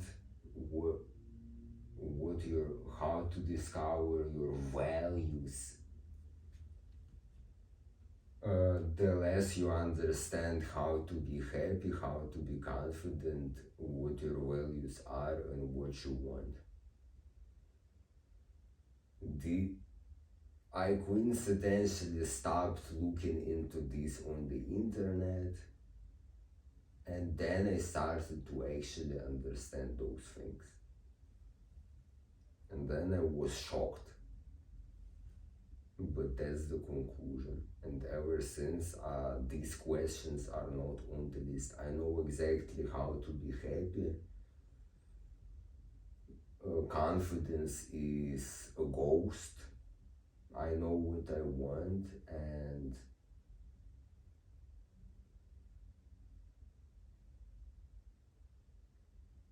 values always change.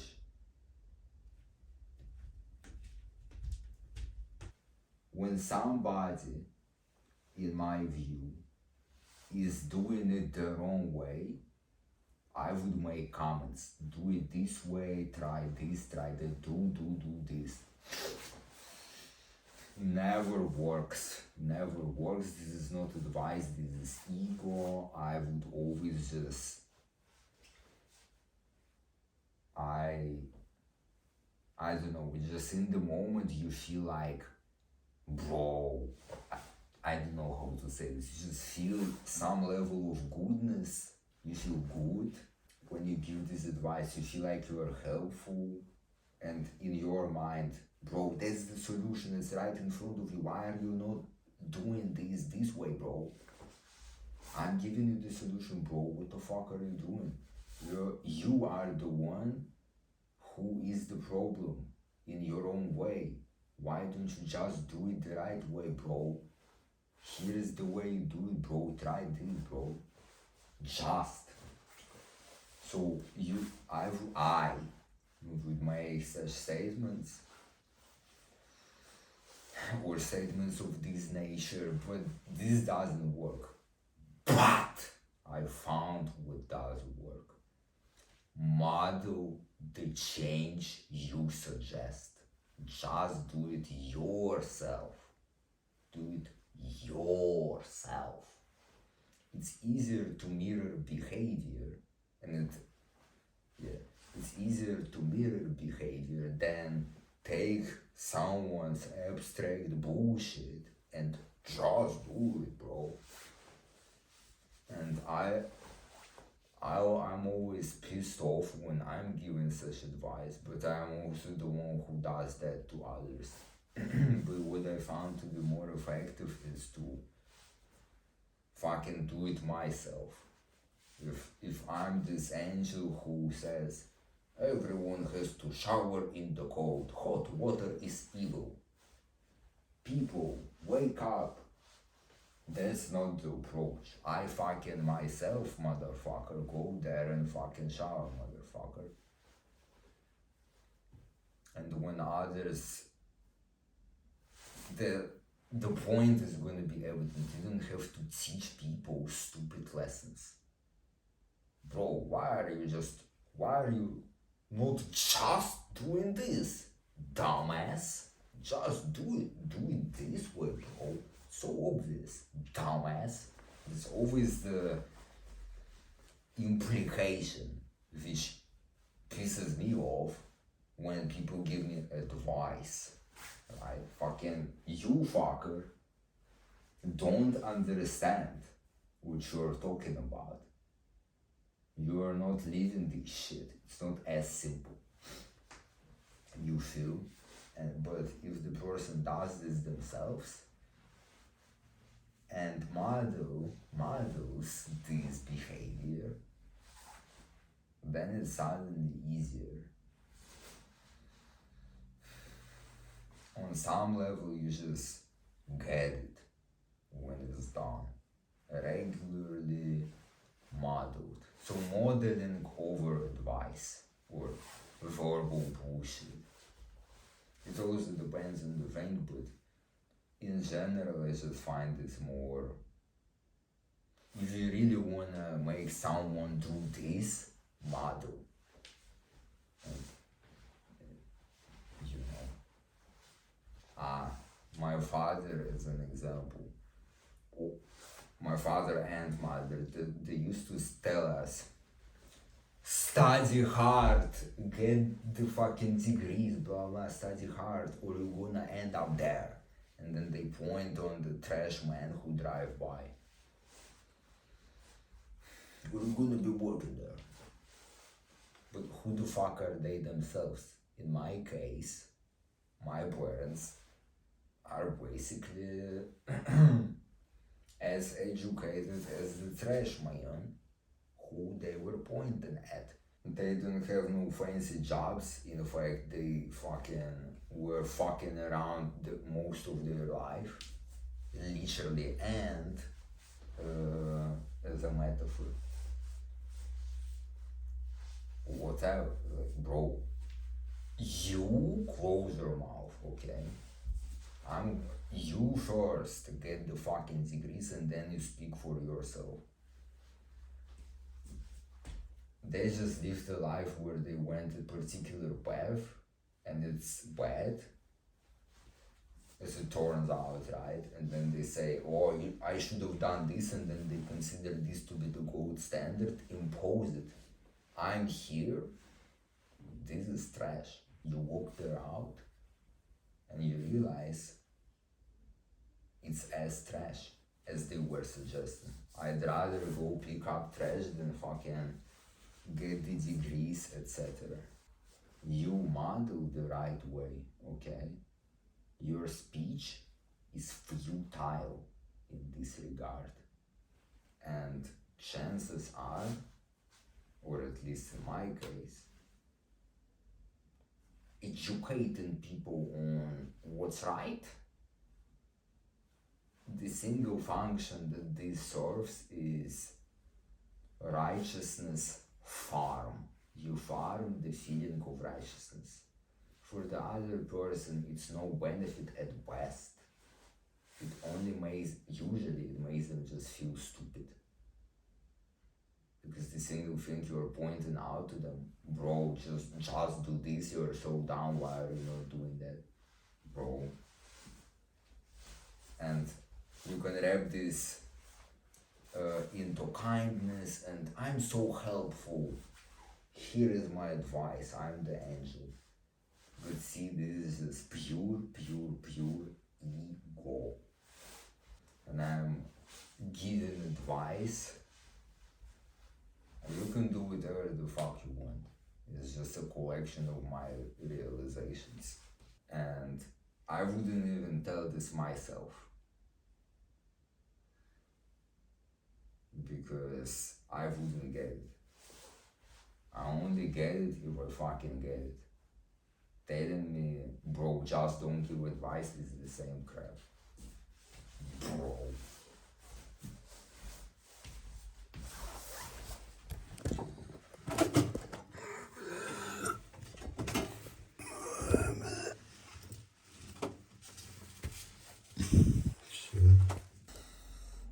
You have a goal, you want to achieve it, how to succeed. You succeed this way. Minimize the cost of failure and fail till you are there. But the ultimate failure is when you're gonna discover, oh, I actually didn't give a fuck. I feel the same. That's kind of a success because once you have enough of such failures, at some point, I guess, you're gonna say, fuck it. All of it. No achievement is gonna make a difference. I don't believe that, but I kind of assume.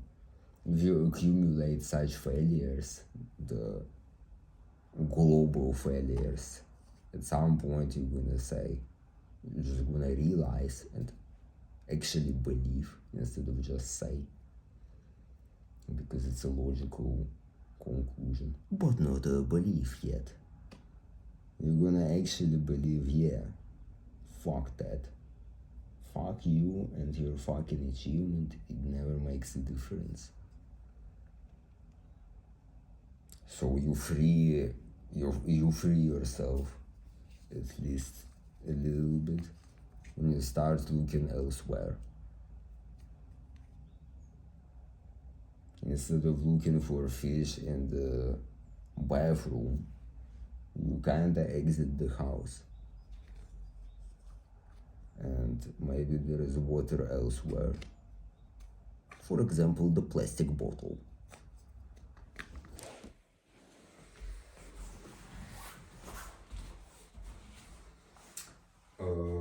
Inside versus outside. People say, fuck the external world, I move within, and stuff like that. And this basically implies there is inner outer worlds. And the note I noted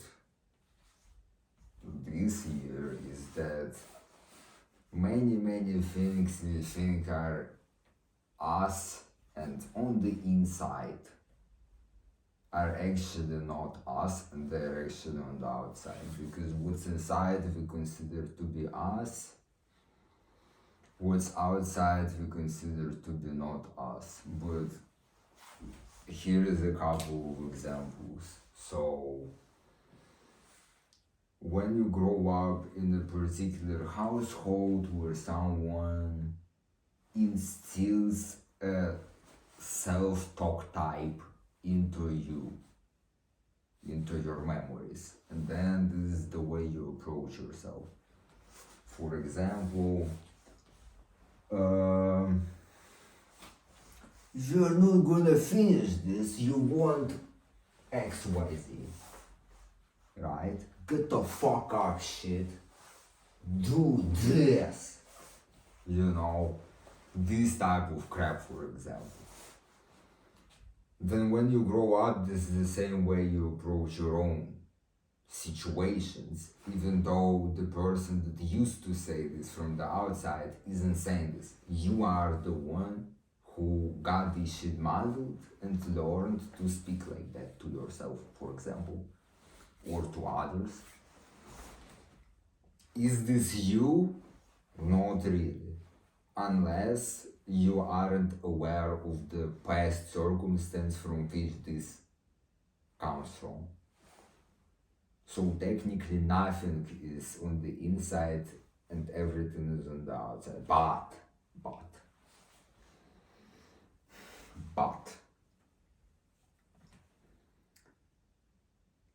the single thing I found to come from the inside, or two, it's understanding and the experiencer. All my motivations, all my desires, all my goals, whatever the fuck I identify with whoever the thing I am, or how this works, or whatever, this all has been just gained into the head. You could say, well, the moment you produce it, you are it, whatever. So originally it all comes from an experience,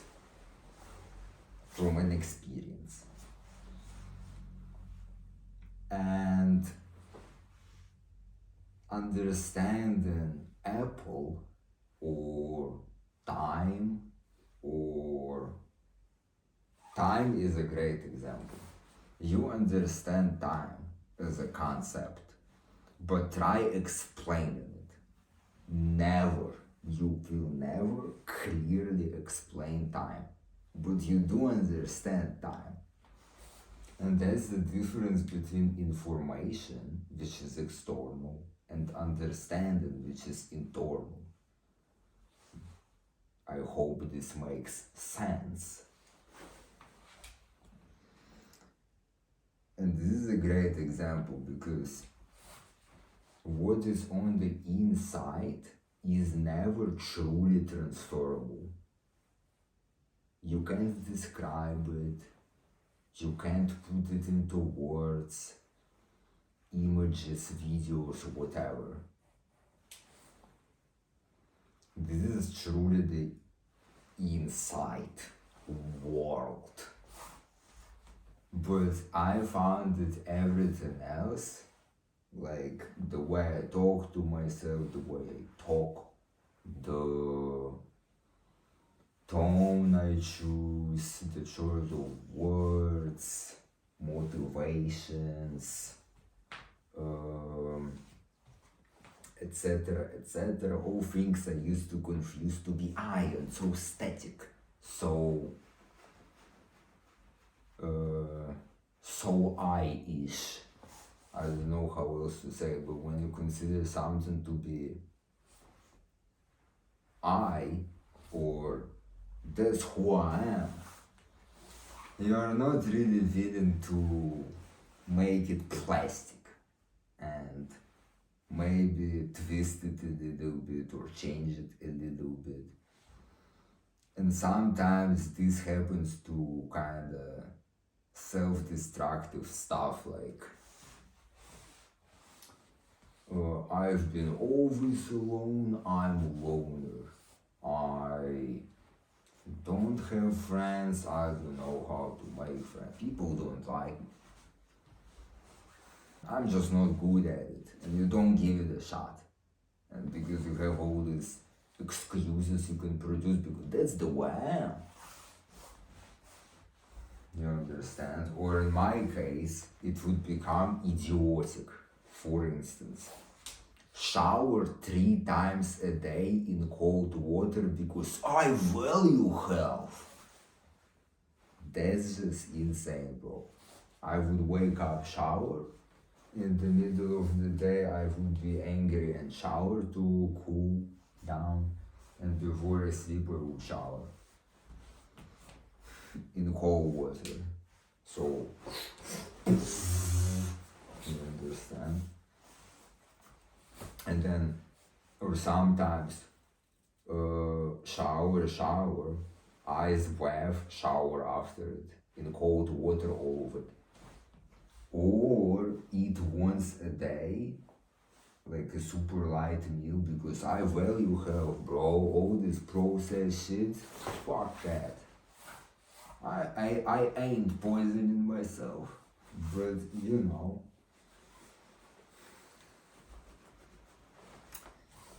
When you are the one doing it, you aren't seeing it as kinda sick. From the outside, it's obvious. Why are you doing this, bro? Why do you need to feel so much control over your life? I fucking shower. I am the one who controls my plane here. Coldest water, ice. I control my plane. Only somebody who is in total brain slave-like state is gonna be willing to do something like that. Somebody who actually lacks control would be so obsessed with controlling something like diet or cold exposure and whatnot. But the mistake just comes from I value health. That's the way I am. I'm so brave. But all the I consists of is not I. The true I is not I, and it's more like a thing that you can't do much of it, but it makes the biggest difference. It's understanding, and it's the experiencer. For instance, I mean, I can't explain this because information. But the way I would describe it is as follows. So, you always can zoom out from whatever the fuck is going on. For example, now I can kind of become aware of my visual field instead of looking at something. I can notice looking at something. So there's like a separate layer. And just whatever the experience is, you are the experiencer, and the experience is just running. You understand? And then for a brief moment, when you think about it this way, you kind of feel like everything is fake and it's a setup. Why is it like this in life? The happier you feel on the inside, the unhappier you feel on the outside. And the happier you are on the outside, the unhappier you are on the inside.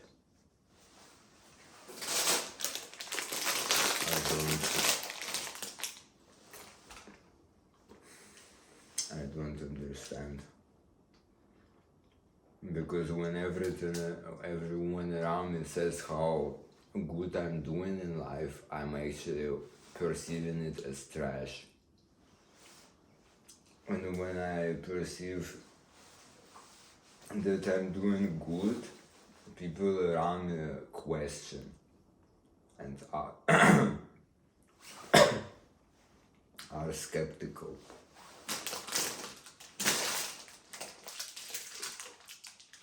So just consistently over the past 4 years at least, I've been receiving this weird feedback.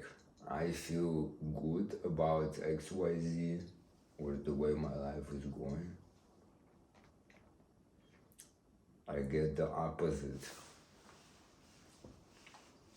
circumstance, and then in the reversed as well.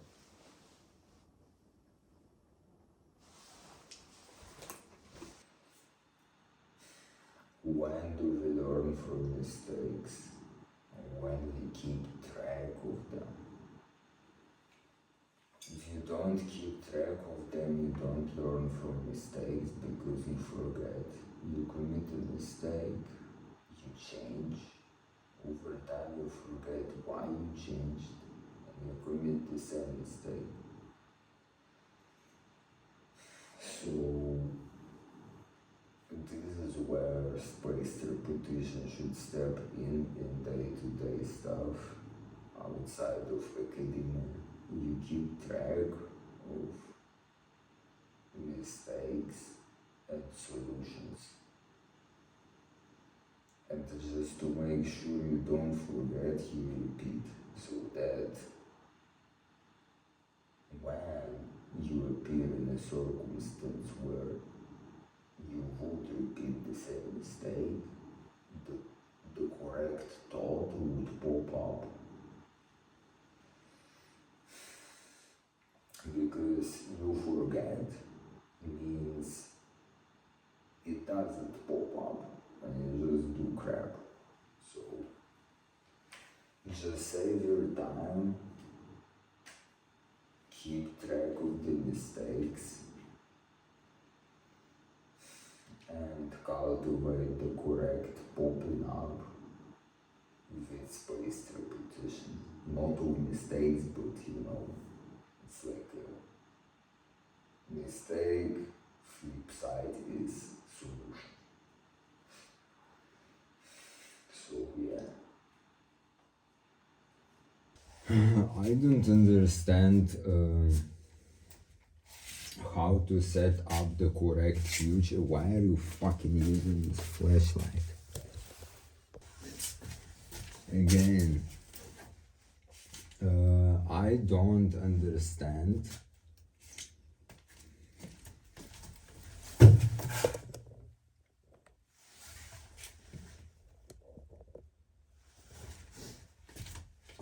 so I I don't understand how this works in life. Your present comes from the past. Your future comes from the present. So if I'm gonna pick this up, in the future, it might be on the floor. But only because I hold it in the present can it fall in the future. So if I let it go now, it in the future it will be on the ground.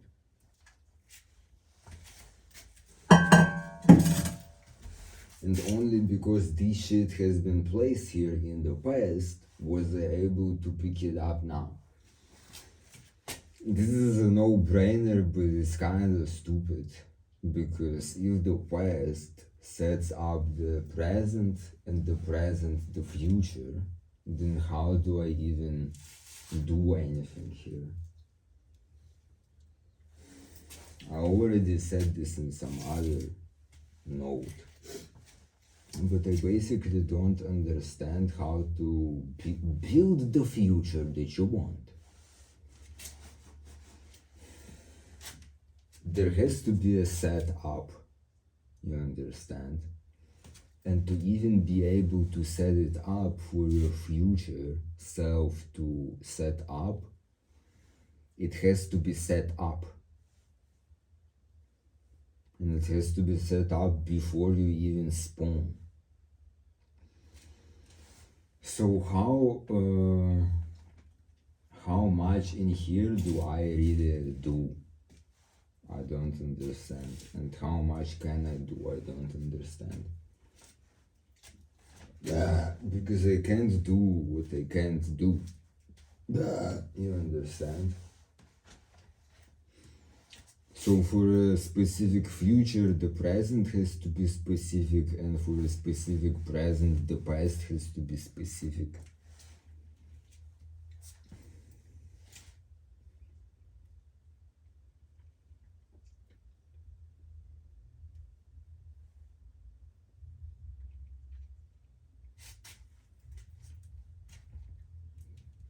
I don't understand.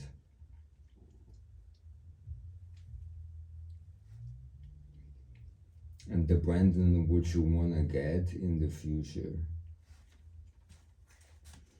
the amount of setup can take a lifetime, bro. I swear.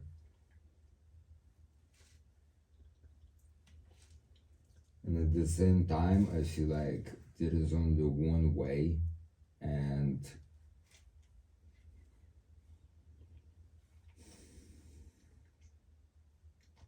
yeah. But I'm confused about this. That's all I wanted to say. You should spend more time outdoors and expose yourself to sunlight more. You know it yourself. If you know, I know it myself, why are you saying this?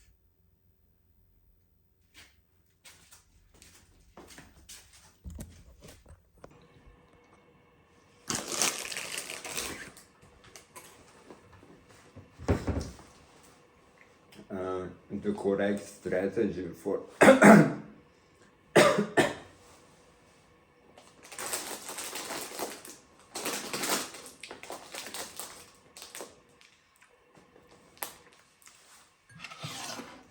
the correct strategy for Vata people, Vata dominant.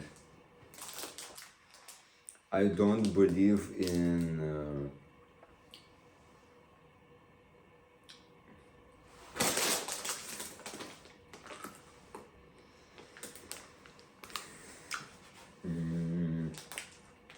I don't believe in chakras and all this crap, but the way they conceptualize people is like 3 parameters.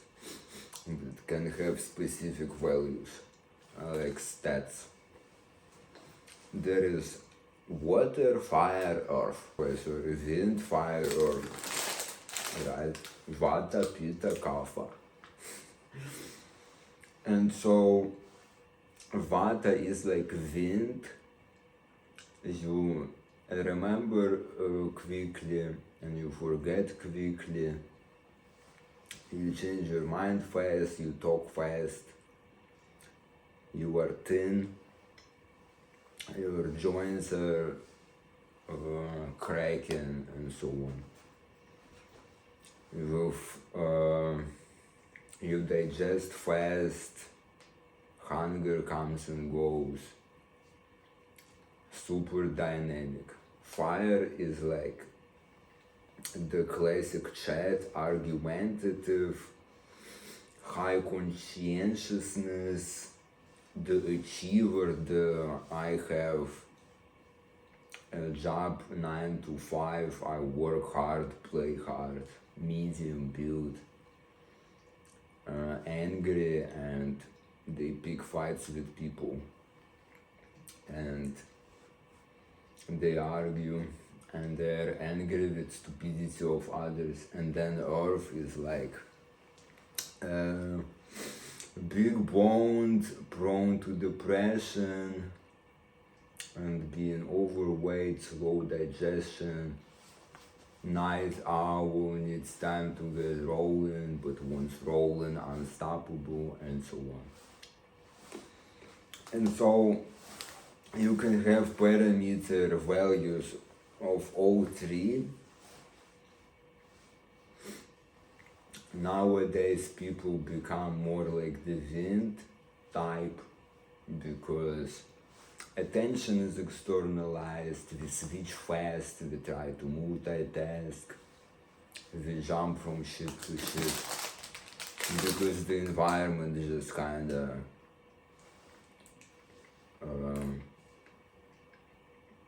becomes in a way where you have to do that. And so at least in terms of your mind, it becomes more like the wind. So you're prone to anxiety rather than regrets or anger.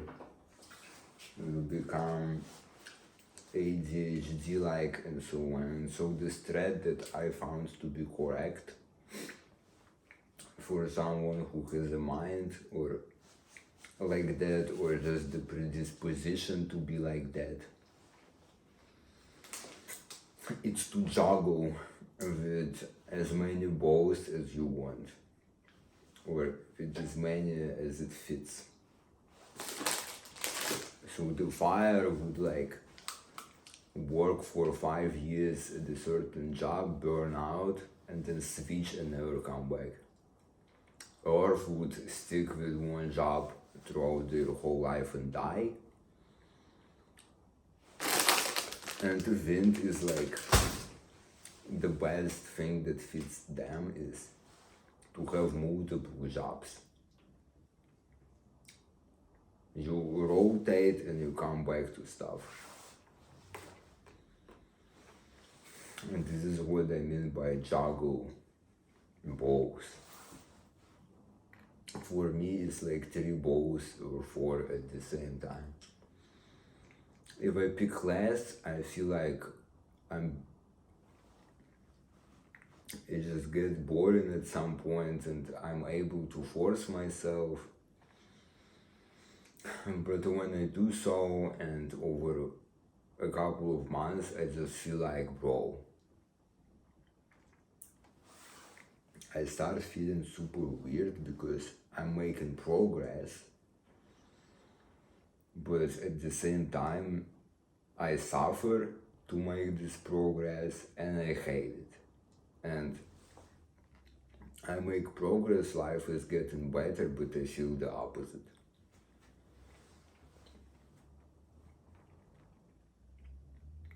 So it's like I'm trying to play a game that is not mine. And when I start juggling, I kind of feel guilty, but I suffer less and I make progress still. The reason that I feel guilty is that societally we are taught, pick this thing and become good at it. That's one way to do it. You can also pick many things, rotate through, and then have your own specific special skill set. No cocksucker that is specialized in one thing is gonna do something you are capable of, and vice versa. It's not like one is better than the other. It just depends on what the fuck you're doing. You understand? I'm not interested in becoming an engineer or software developer or electro technician and shit like that. I do all of it to the extent that I need. I'm not gonna study in depth when I don't need the in-depth information. I'm not gonna go into, I'm not gonna go study physics when I can just download Fusion, watch a playlist, and then be able to do it myself. And I don't need to undergo any crap. Like, go to university for 3 years, internships, job, where you execute a specific function. It fits a specific type of people, you understand? And if you are more Vata or Wind-like, it just doesn't fit you, and you're always gonna fight your own stats. You'll always be playing a game that is not yours. And even if you succeed, because you learn to adapt to that shit, nonetheless, playing a game that is not yours is still more difficult, even if you get good at doing that, compared to playing your own game and getting good at that. I feel like there is like a lock in one case and you are set free in the other, and you can thrive, and so you suffer less. Or this is just at least the way I experienced this. My whole life I've been given this medium build fire strategy, but I'm actually it actually doesn't work. It just doesn't work for me. And so yeah, now my strategy is to juggle both. Don't pick on too many, but also don't reduce it to one or two. As a result of spending a lot of time in futile work, out of assuming certain things to be correct, but then they turn out to be wrong, and everything that I build on top is just a waste of time. I just came to the conclusion that you have to have a one step at a time approach. In the one step at a time approach, you approach stuff only one step at a time. And this just reduces the amount of useless work. It's not like you will not do it, but you will simply at least not spend months building on top of an assumption that is actually incorrect. Simply because the moment you have the assumption, you test it. That's it. And then immediately you see, this is crap.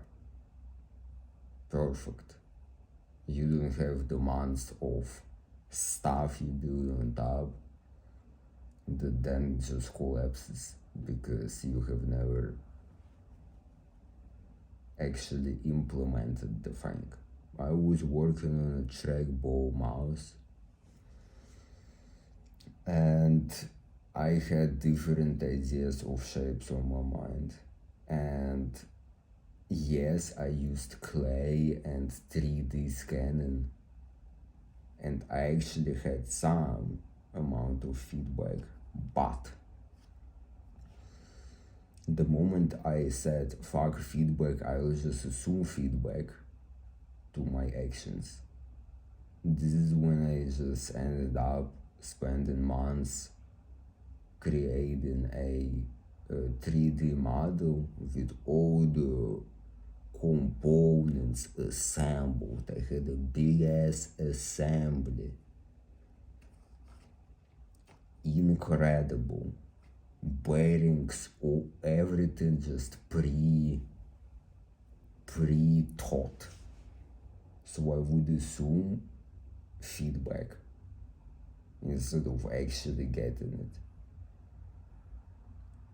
And sorry, it is just trash, even if it comes to simple things like, is the ball big enough?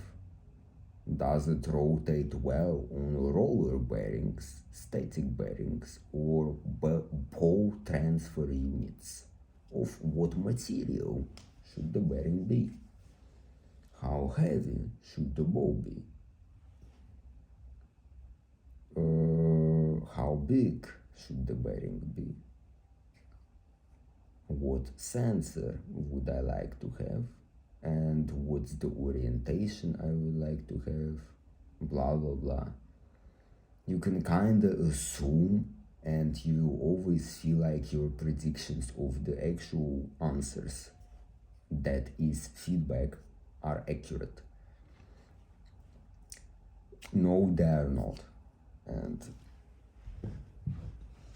yeah, predict feedback and react to predicted feedback. This is the definition of wasting your time. And so I dropped all the crap that I've done. It was simply trash. This keyboard is all crooked actually, and full of flaws. And I've spent 6 months building on top of crap.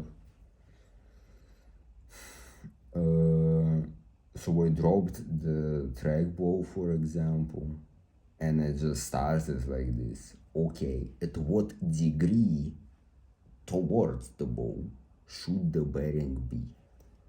45, 60, 90, what? And I arrived at 60 degrees. If you place them lower, the ball flips over. If they're higher, they don't roll as well. There is more restriction.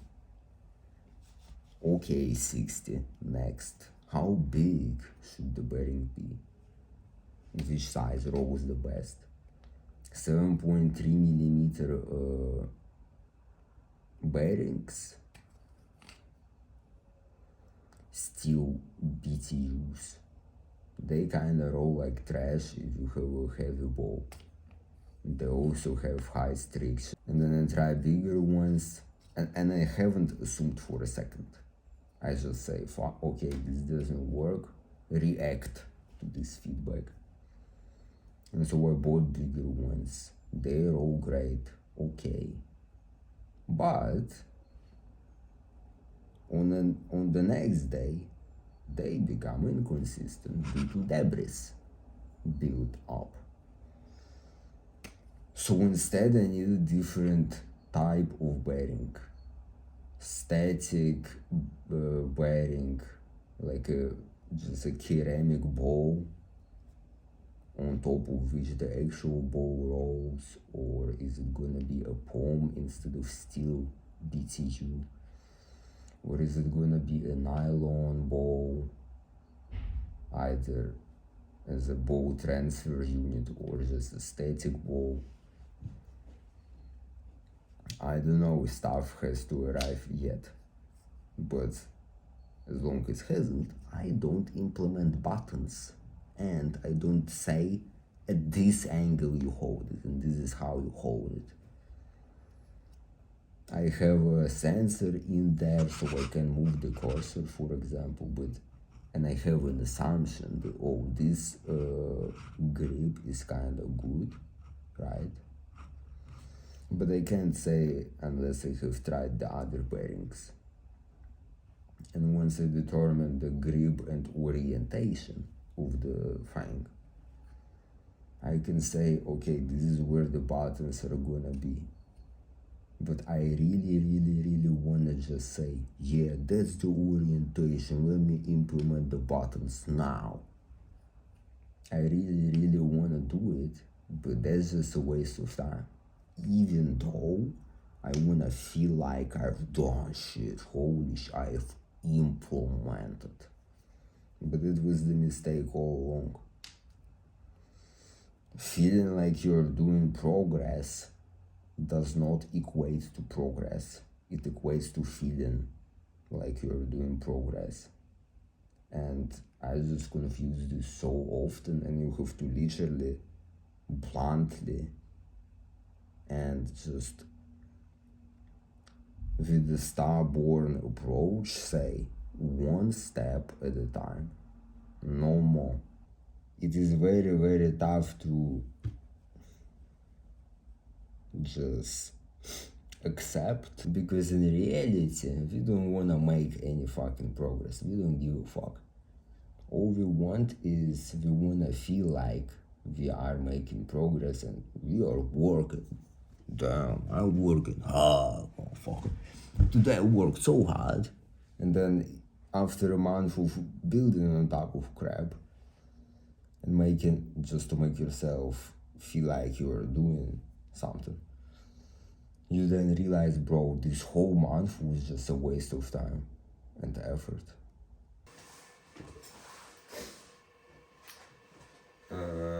Triangle principle.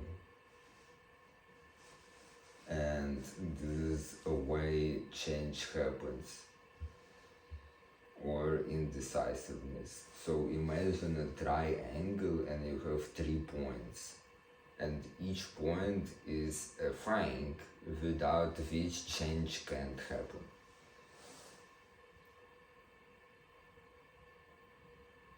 I actually forgot what I wanted to say, but basically, if you have the opportunity to fail, you can change. If you don't have the opportunity to fail, you can't change. In my case, the reason I, for example, started, now I remember, I started solo businesses because I was at university and I was holding a shit job to pay and farm money.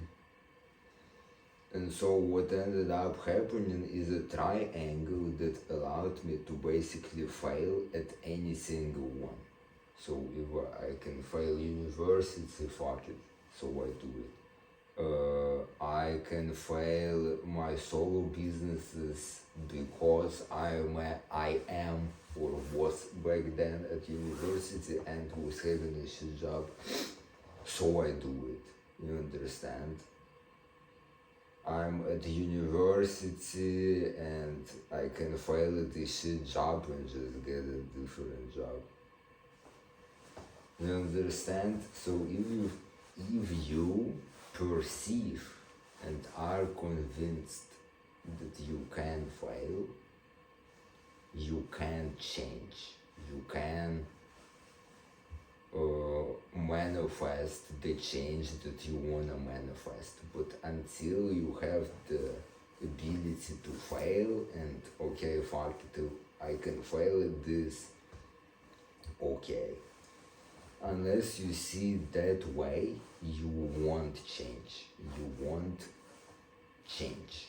Either delete or add a certain fang, like move houses, migrate to a different country or just start doing XYZ or stop doing XYZ, whatever. And that's how I found change to happen. How to stop being afraid of XYZ. In the same way you stop being afraid of the dark. How do we stop being afraid of the dark? We visit the dark many times. And at some point we realize there is nothing to be afraid of. So you can walk into a room without light. You don't fear a monster in a closet, you open the closet.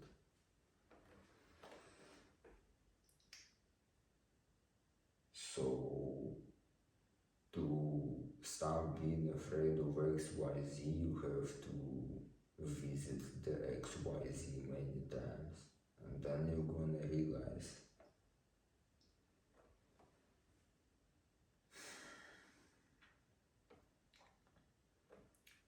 so you stop being afraid by being afraid. Don't try to not be afraid.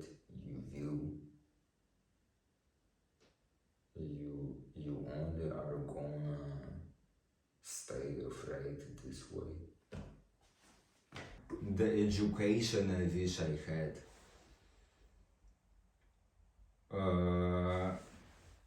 Yeah, so I will first of all tell you what my wish is, and then I wanna say why I hate education, the educational system in the first place. I've been through Russian, Ukrainian, and German education systems, and yeah, I hated them all, and I hate them all still. The education I wish I had consists of 5 stages, and you also revisit previous stages at some point with additional stuff. Stage number 1, you are 3 years old, or just the moment you become conscious, you in this facility learn to speak, and order matters here: speak, read, write and draw, count with numbers and time, play sports you wanna play. Yeah, so, and this lasts till you are 5. So you are just spending 2 years learning that. I'm not gonna talk about how and so on. I'm just saying what proper education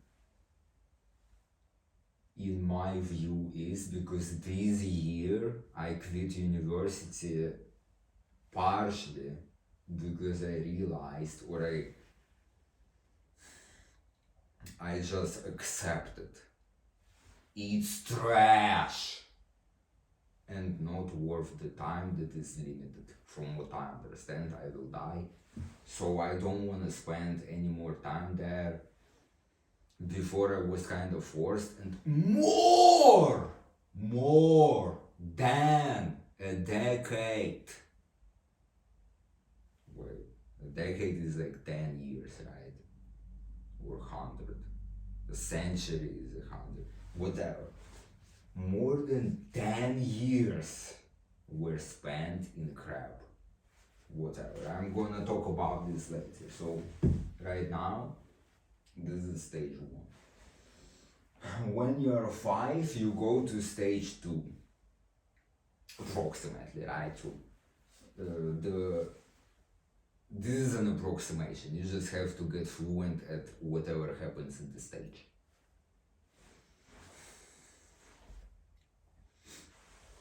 So when you are 5, stage 2. In stage 2 you learn how you work.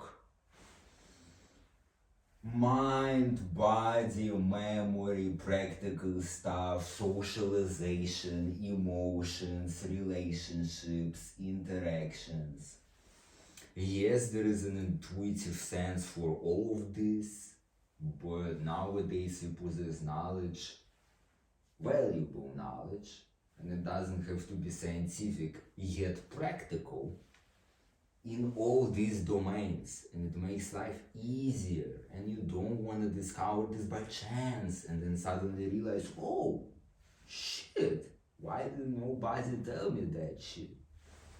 And it would be better if everyone was sort of educated on this explicitly, instead of have to either go to psychiatrists, psychologists if they are good and be educated on that, or just discover crap by chance, right? Whatever. And then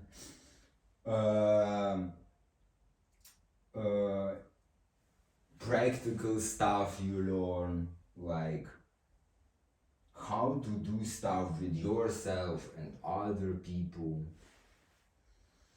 how to talk to yourself and other people, cooperation, creative play, you do it.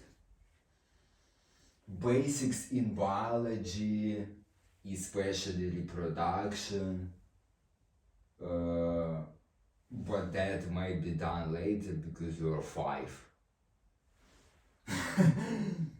And what?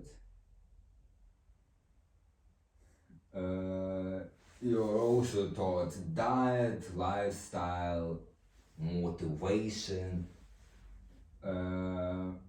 Yeah. I understand these are like subjects adults usually discover on their own. Motivation, diet, lifestyle. When you're a child, especially 5 years of age, you don't give a fuck. You don't give a shit. It's when you grow up and then these concepts cross your life.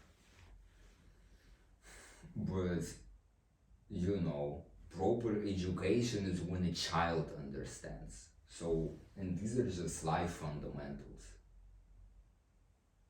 Like diet, it should be taught at spawn. That, should be taught at spawn. Because later on, it is super difficult to just when you're an adult, it just takes you far more time and effort to change behavior.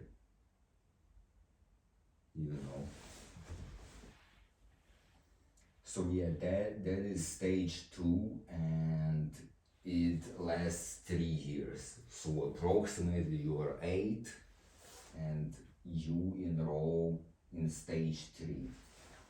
And it's like gradual, it's not like, okay, you pass, now you transition. It's just a gradual process, everything builds, on the fundamentals onwards. There is no hopping around, there is no stage. It's like a continuum, but then just dividing it to simplify. So number 3, you are 8 approximately years of age, and this is when you start to learn how the world works. So far you have learned how you work and the basics like read, write, speak, count. So you can kind of acquire stuff, and you can also do stuff with yourself, and now you learn the rules of the game. You start with your country's laws, tax bullshit, and so on. How to read these overly complicated texts. I know you are 8, but again, proper education is when the child understands. And you know, you learn how to read these overly complicated texts, law of your country, crap like marriage and so on, how does stuff like this work. You should be taught how to fulfill all your duties to the country of residency, what they even are, what is allowed and what isn't allowed, and how. Then you also are taught how other countries' systems work in detail, as if you were to live there and build your life there as well. You understand? Yeah. Fundamental of fundamentals, bro. We have law. These are literal rules of the world. I know on paper sometimes they're broken, etc., etc. But this, if you spawn nowadays, how is this not taught right away? What the fuck am I doing? Then I kinda go through the actual educational system we have nowadays, and I'm just generalizing my experience from Eastern Europe and Western Europe, to the whole world, and I'm kind of saying, well, when you are done with this crap, you don't even know what you are obliged to. And then you make legal mistakes and you have to pay for them with your time. I've already spent a shit ton of that time in this pussy-ass education. And now I'm making just the stupidest mistakes. Because I, for example, don't read like a specific detail of a contract, or don't understand it precisely, or I say fuck it, I'm not gonna read it, I sign it. You know, or you just don't understand how consumer law works, and law is so complicated. You wanna teach your children? This is just straight up bias, and this is the whole problem. Anyway, so yeah, that's stage 3, and it lasts till puberty rolls around in 1. And when puberty starts, this is when stage 4 starts.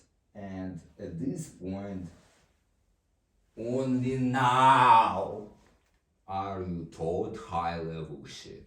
High-level math, geography, chemistry, blah blah blah, philosophy, stuff like that. Only now do you learn high-level science, art, whatever the fuck, that might be needed only if you know what you're gonna do for the rest of your life. Incorrect. That only, you know, this high level shit that might be practically necessitated if you already know how you work and how the world works. And maybe or maybe not have a goal. You might just have an interest. And so at this stage you can apply your interests, skills, without pushing against walls of either I can't make myself do X, Y, Z, I just can't, bro. I don't feel like it. Motivation. All these ghost problems. / what if? Am I allowed? And well, I don't even know how to answer, fuck it. So at stage 4, when you have the basics, now you learn stuff at a greater resolution. / stuff that is not like needed to be functional,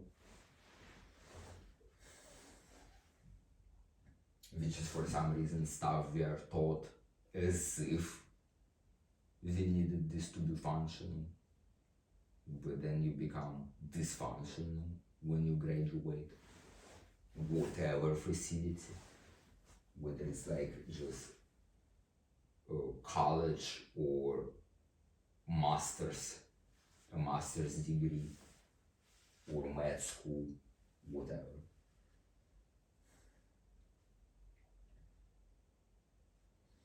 So with stage 4, you choose.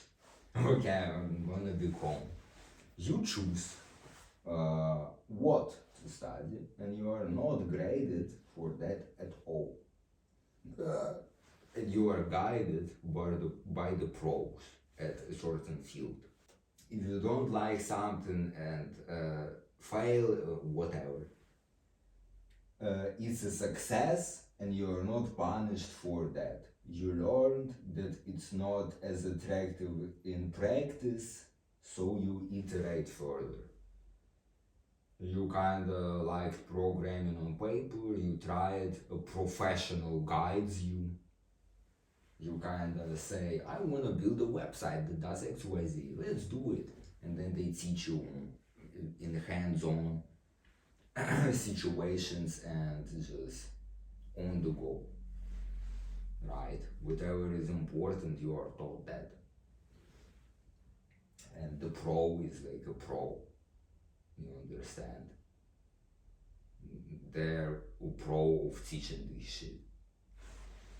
They have like experience working this shit and doing this shit, motherfucker. So whatever, you are not graded, there are no grades. I will talk about grades in a second. So you're supposed to try and fail to find something or some things that suit you. So when you leave the educational facility, you know what to do and where to look for help. And in my mind, like a perfect educational facility, it's not like a grinder you are put through, right? It's just a place anyone can go to anytime. Whether you are 60 and want a career change or feel outdated, or you just spawned and you don't know shit. You can go there anytime and do whatever the fuck you want. And an educational system is supposed to just be a shortcut, so you don't have to spend a decade figuring out what you want or how to do XYZ. You're just given a handful of best practices and you don't have to reinvent wheels to discover their uses. You understand? Metaphorically speaking. So yeah, and then stage 5, last stage, parallelly to number 4, what happens is that you revisit number 2, which is where you learn how you function, basically, because of puberty. So the puberty revision includes understanding and dealing with love, lust, reproduction, etc. and stuff like that. You understand? Because in puberty the way you work kinda becomes more sophisticated, and so you revise. And it's a great time to develop your emotional intelligence because you have these puberty fluctuations of emotions, right? So yeah, and so whenever you are ready, you leave and you can come back. You leave the educational facility and you do something yourself. or with someone, or you acquire teammates and you develop something together, whatever. Or you go work at an industry because you're pro. This is a great place for recruitment, motherfucker. For lifelong employees instead of hoppers. You know. This is just more efficient. You don't have to spend so much for the human resources management department, recruitment, training, etc., etc. If you have a lifelong employee, it's just a type, whatever. It just opens doors for companies, and you know, whatever. And so this is like an ideal I'm talking about. It just pissed me off to the extent I quit university, partially for this reason. But then I asked myself, then what is proper education? Here it is. And so I have a couple of more things to talk about. Grades, age, I kind of clarified. Cost, and extra crap. So we'll start with grades. Grades is a totally idiotic, futile, hurtful, just unnecessarily hurtful, and just a degenerate concept in my experience. If you think about the purpose of grades at the lowest level, the purpose of grades is to capture ability of someone. So if I score 0 out of 15 in mathematics in my final exams, it means I'm trash. I can't. If I score 15 out of 15 in geography, and this is what the graduation paper states, it means I know where south is, and west, and east, and I know where Asia lies, and I know how many continents there are on Earth. I also know blah blah blah blah blah. Right? This just doesn't happen. Grades don't capture shit. I don't know how to prove this. There are studies that show how, if I'm gonna find some, I will include screenshots that find that experts, doctors with a lot of experience, they perform worse at diagnosing someone compared to freshly graduated ones. Why memory decay? They just forget. They just forget. So, yeah, they just forget the medical information they were taught, and there is nothing about it because forgetting is efficient. You're not gonna remember something you never use. And especially if you graduate med school and specialize at some area of the body or a particular disease, for example, orthodontics. If you become an orthodontist and then work that shit for 10 years, and then you are given, let's imagine, the same exam that you passed, you won't pass. This is basically what this study implies. From my own experience, learning by heart works. You don't have to understand. You can bulimia learn, short-term memorize, spit it out, forget the day after the exam, but you pass the exam, you even ace the exam.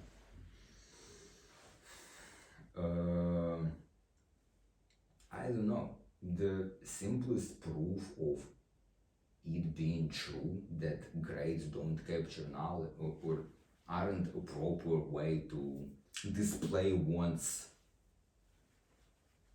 competence is basically the way the memory works. Nobody is gonna debate this. This is a fact. If you believe in reality and you don't kind of assume, oh, this is a simulation, all the past never happened, it's just it's like the pre-coded state of today. So today all my memories were uploaded today. It never happened. Whatever. You get the point. If you believe that reality is reality and you are kind of normal, no question, there is just no doubt that the grades are trash. Ideally, you do it like that if you really want to grade and use grades for their purpose. You should do it like that. Every 3 months you have an exam. End of the story. Then it fucking means something. And your previous grades, they just vanish. It continuously has to update. Only then does it mean something, and I wouldn't fuck around here. Every 3 months, a fucking medical doctor goes back to med school, is given an exam, and they have to pass that shit. And if they don't, bye-bye, you're not a doctor anymore, fuck you. This is how it should work then. It doesn't work like that. Idiots with certificates exist everywhere. And that's the reason. And basically, to receive good grades, it's a completely different ball game compared to actually doing this shit well. You understand? Actually understanding mathematics or a particular language. So, in my view, grades are non-existent. You are never graded in in the education I wish I had. It's just unnecessary scars. We place more value on top of that. It's treated like a golden standard of competence when in reality it just isn't and can't be. And for example, in Germany, that I swear, this educational system here is even worse than in Russia. I swear. Simply because you have this hardcore division between stupid and smart. And it basically happens when you enroll in the 5th grade. So the first 4 years you are at the, I don't remember the English word, school. And then based on your performance, your grades, you either go to a smart people school or a normal people school, stupid. And so much shit is just determined by this pussy ass division. How much you're gonna earn in the future, blah blah blah, how easy it is gonna be to develop a particular career, and usually these are careers that pay more, and so on and so on. So basically your income is heavily influenced by this division at the age of, like, I don't know how old you are, but grade 5. Wherever you end up at grade 5, boom. And many times, I would bet like 10% of people who end up at the smart school or are allowed to be there, they fail and, well, they fall back / they just continue the middle class / low wage class life. This is insane. This is just I don't even know how to call this. This is so dumb. I just don't have words to describe the extent of stupidity such a system even has. Yeah, grades that don't mean shit determine whether you're smart or normal, stupid, in other words. And then this carries like a big just value judgment behind which no factual states are. You're not smarter. You're not bad. Case and point I don't wanna flex and I don't wanna flex, but I was accepted to the smart people school when I migrated here because my sister was accepted as she had good grades. I had mediocre grades, so I was a question mark. They didn't want to do that. But they did accept me. The director of the school was leaving anyway, so he made an exception, right? And so zero knowledge in German, blah blah blah. Years pass, my performance is trash. I barely make it. Literally barely make it. There was a performance record that showed like red flag for you either repeat the grade or you get the fuck out. But even in spite of that, they allowed me to continue. And then the comeback. I already said in some other note, but basically I made this realization that I never had the skill to learn abstract shit and it was never taught, always expected, and this is the reason I suffer. So this becomes my quest, I succeed, and suddenly, with 1 year difference from being one of the worst students, no hope, oh he's just this and that, to wow, such a bright mind, and I hated this positive feedback because it is still so deterministic. They switched from determined to fail to determined to succeed. Just like this mindset is just ingrained in the educational system. This is just unacceptable. This is insane. And it just ruins lives of people by giving people who could have been performing at least as well as the bright minds who by chance of having like doctors as parents and whatnot, or Asian parents who let's say pressure their child into, you're gonna be a lawyer, doctor type shit, lawyer doctor of lawyers, and then they kinda out of desperation succeed. I bet my ass, I bet everything. People who end up at the grocery store, at the fucking disposal plant, how do you call it? The trash man type shit, the gas station, the crackhead behind the corner, whatever. I swear they are as capable.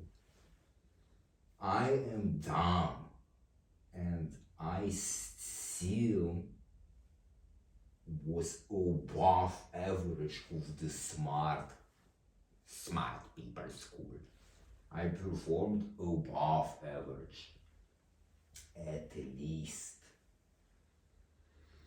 Because over time I got better and better and better, but only the last 2 years were graded for the final paper you receive. Only this performance was tracked. But again, it took me 3 years in total approximately, and only by the last year was I actually doing. I was destroying everything, but it took me like 2 years to just get into the swing of things and develop my strategy. So, whatever. So, case in point, stupidest idiot, migrant, dumb fuck, whatever the fuck, exception of stupidity. Ой, continue нахер. Beggar, whatever the fuck. Destroys natives in a written German exam fucking high level analysis bullshit. Smart people school, distraction. How is this possible? And the only thing that just happened is that I got taught, or I taught myself, or I was lucky to have internet to kind of speed this shit up. The fundamentals. I just learned the single fundamental of abstract in, abstract out. The main point the teacher understands. Because if it's objectively correct, right, even if it's abstract, no simplification, bro. Who the fuck needs that? No explanation in your own words. Who the fuck needs abstract in, abstract out, motherfucker? It just has to be objectively correct. And the more sophisticated it was, the more everyone was impressed. Wow. Inconceivable, smart, bright mind. Shut your bitch ass up. You're not graded at all, you're not graded at all. And yeah, and I wanna include one thing here, which is this. Important point regarding grades though is this. Who is gonna be my trash man? Who is gonna sign my scammy contract? Who is gonna buy crap they don't need? Who is gonna buy my product? Who? Who is gonna be this underpaid fucker? Who is gonna rent my 1061st hotel room? Or who is gonna, not hotel, but who is gonna rent the apartment? My 1 billionth apartment. I'm a landlord. Who is gonna fill in the useless role, the useful trash man? Who is gonna fill in those roles? And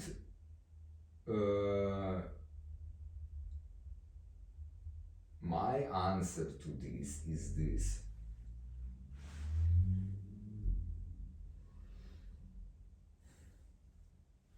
I don't know and I don't give a fuck. If you wanna fail people on purpose, to fill in the useless roles, I hate you. There is no profit in having a bunch of idiots be scammed. Idiots, because uneducated. Be scammed to buy plastic and to hoard bullshit they don't actually need. Just some just so some corporate fuck gets their bug and a bunch of literal trash is produced as a byproduct. Yeah, this is my answer. I don't give a fuck and I hate you, and I think these roles exist, okay, but they are considered to be this hard, destructive, low-paying labor. Because people are just idiots, not excluding myself. Why is there so much trash? Why is there so much bullshit produced? Why is there so much, why? Why is there a need for this in the first place? You could just cut this workforce by 4 if you had a proper education. And it doesn't. That makes you kind of more immune to manipulation. Oh, you feel incomplete on the inside? Here is our fucking beard trimmer. Buy now! New York biggest fucking advertisement screen display. Buy it now, you need this now. Kinda exploiting all your emotional vulnerabilities and shit like that, and then you buy it, you never use it, you use it once, it sucks, you don't want to return it, fuck it. It wasn't that expensive anyway. But you just fed some cunt who literally pollutes the world. And I'm not just talking about trash, literal trash, just their existence pollutes.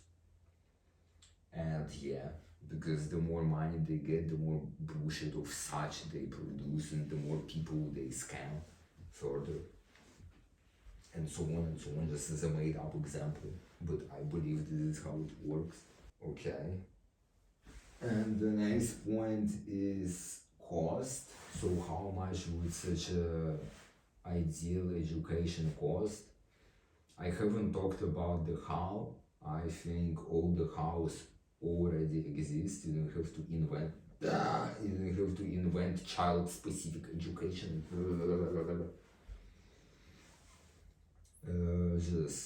Just as an example for how to learn how you work. Well, you kind of don't know. There is not much research on how do I make myself do stuff and so on if I don't wanna. This all is like a subjective, individual type thing, as we think. And there is not much you can be taught about it because we aren't taught anything about it. That's kind of the impression, but the truth is that there are many just traditions, sorry, not much research to rely on, but there are many traditions that are kind of more or less mentally sane, and most importantly, practically applicable and useful. Whether due to placebo and whatnot, I don't give a fuck, it just works. For example, the yogic tradition carries a lot of stuff that just worked. We don't know why, and I don't think it matters. That just worked. To level up immunity to manipulation, to level up your resilience, trustworthiness, love, health, diet, Ayurvedic texts on diet, lifestyle, blah blah blah. Just at least, even if anecdotally, but just tested through time and just works. You can double check and do research on that instead of wasting time, wasting money and tax money on war and stuff like that. You could discover this. but there are already resources that just work on an individual level. So yeah, for example, the yogic tradition teaches a lot on how does the individual work, not the average, whoever the fuck with an average whatever disease. It's not the standard how does a disease in an average body work.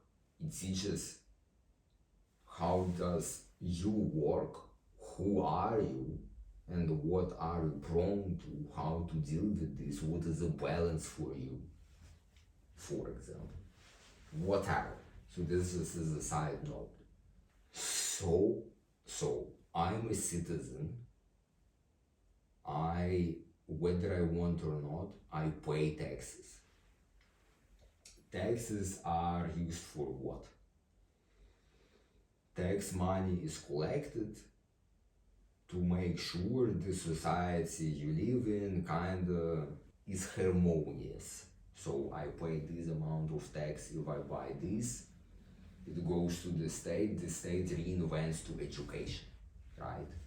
They make sure the education, they make it possible that the education that I received doesn't cost me 20,000 euros, but just some portion of the tax money. So I don't pay a shit ton, because even if you are done with that, you still contribute to the fund. It's just kinda financially makes sense, right? So the purpose of taxation is to kinda create an artificial, not an artificial, but to create a comfort level as a baseline for the society. Let's say, I don't know, so much tax money goes to hell. I swear. It's a pure belief, I don't know. But I can bet if I had some money, I would bet that so much under the hood goes to hell. Either corruption, in Germany less common, but in Eastern countries, either pure corruption or wherever the money actually goes, even publicly, it just doesn't benefit the society at all. Found in war, weapons. They need to protect our homeland, right? Russia invades, special operation. We need to arm. We need to send them weapons. I don't know who is right and if this is right. I personally don't benefit. You could philosophize if surrendering and saying, okay, fuck it, we lose the war, we have no weapons, is saving more lives compared to here, more weaponry, charge. Where do people die more? I don't know.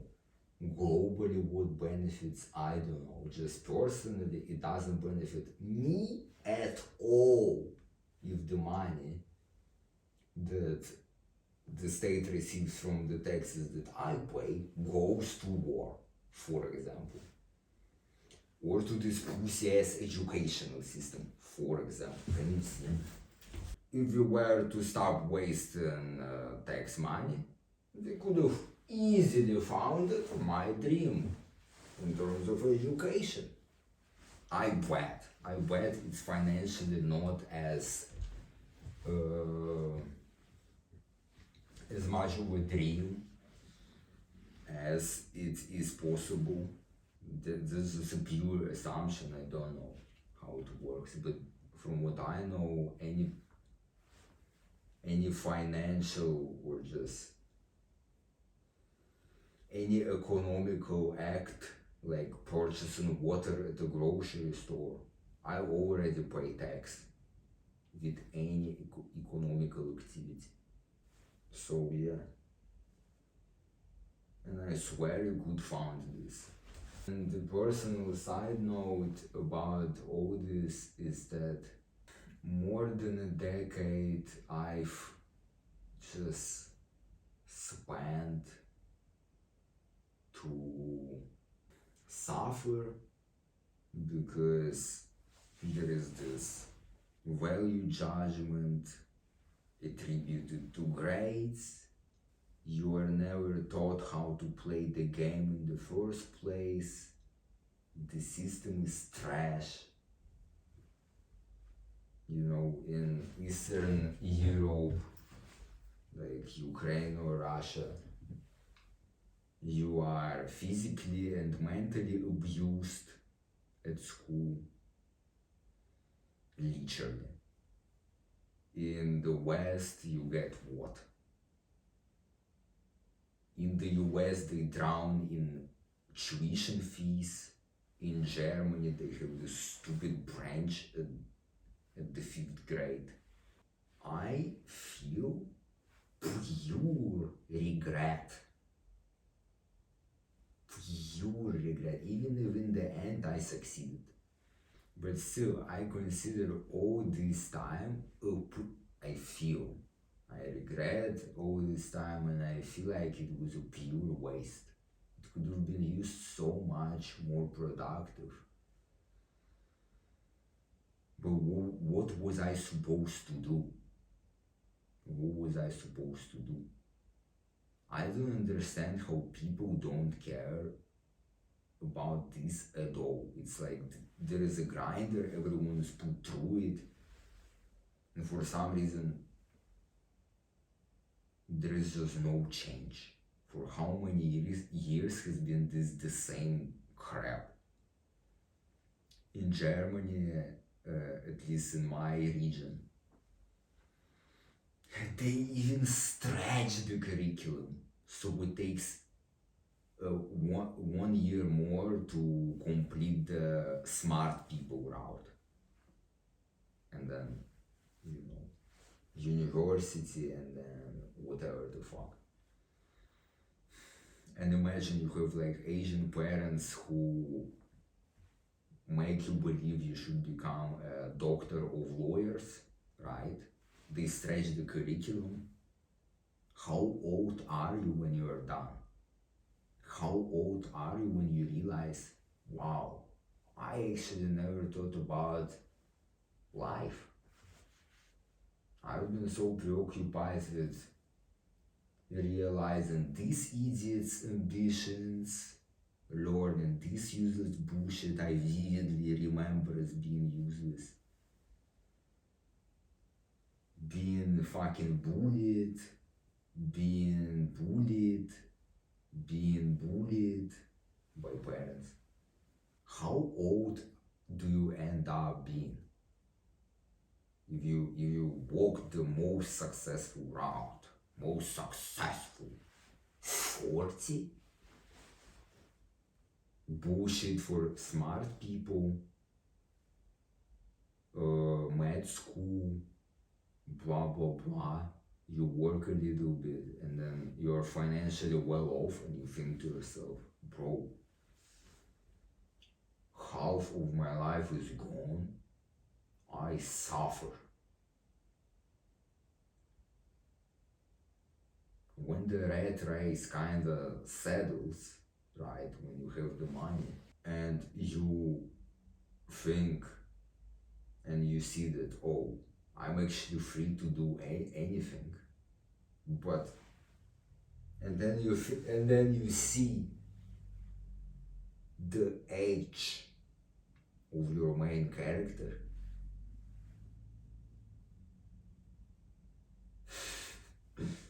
That's like the definition of a midlife crisis.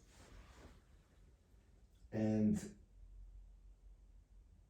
hopefully, or fortunately enough, I didn't get to experience this, but so many of my peers will. I can already tell. So many of my peers will. Because they go exactly the Asian parents route. Bullshit. And even if I have like 2 years at university, 12 years of school, without repeating anything, it's 12 if you go the smart people route in Germany. in Germany. 14 years. 14 years. Imagine how much you could have done. Just, bro, I just don't know how to say this, but I regret so much. And it's basically these 14 years. Basically. Now I have consequences of this crap I have to pull up with. And basically the consequence is I'm a dysfunctional human being. Dysfunctional. This is how I feel after. Sure, I haven't completed university, I quit. And I will never come back to academia ever again, I hope. Dysfunctional not because I quit. I feel and I just observe myself being dysfunctional because all this was never taught. How do I work? How does the world work? My basics weren't kinda solidified. It was more of an intuitive crap. I never got any help with proper communication. And proper communication is not just about I'm right. If you communicate with people, and this is completely different. I was taught how to talk to myself and to ghosts. You understand? How to talk to these elusive standards. Can you write an analysis on these stylistic devices, analyze a sonnet, write a letter to the editor, analyze this, write this, comment on this, express your opinion. Shut your bitch ass up. I never got to learn how to talk to people, hence I'm afraid.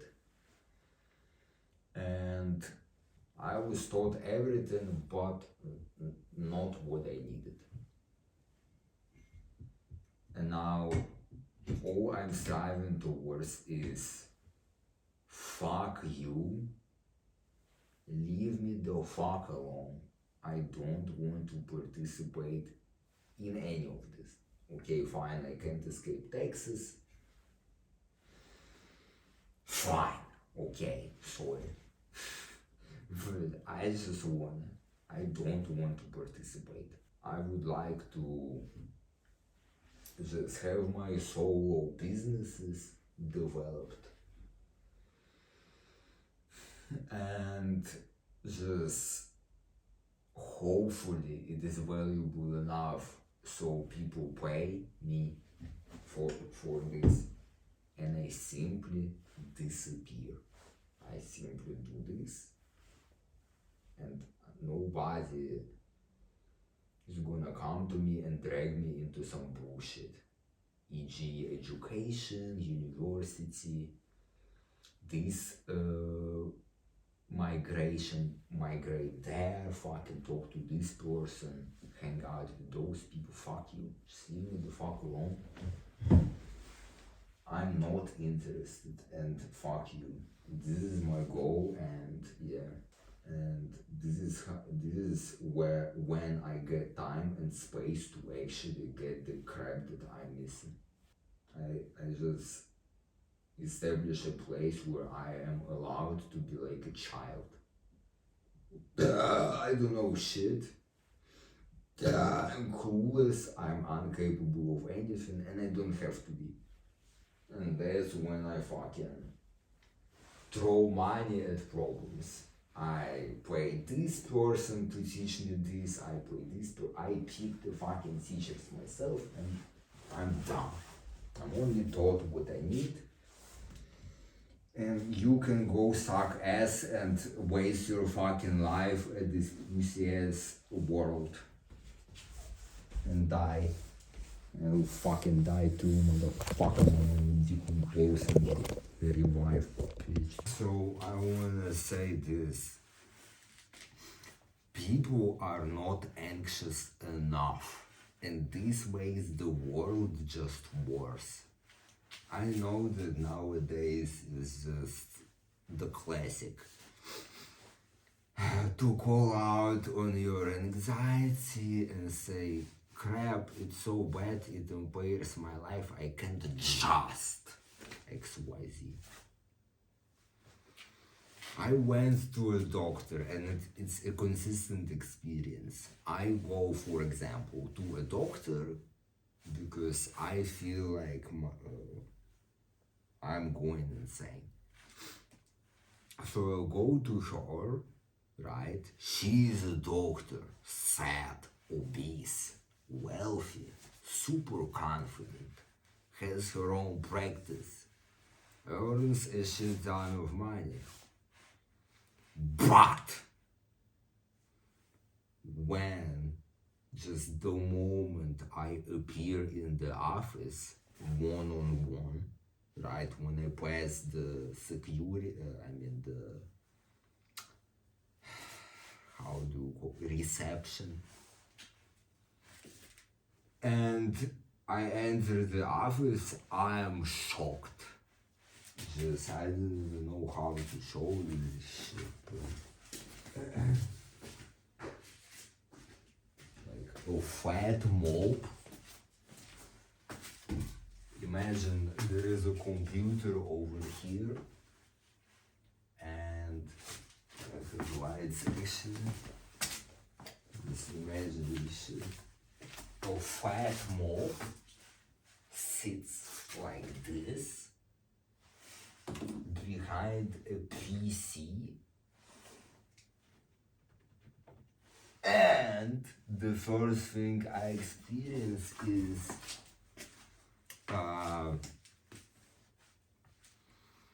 I wait for 5 minutes till she finishes some paperwork from I don't fucking know what.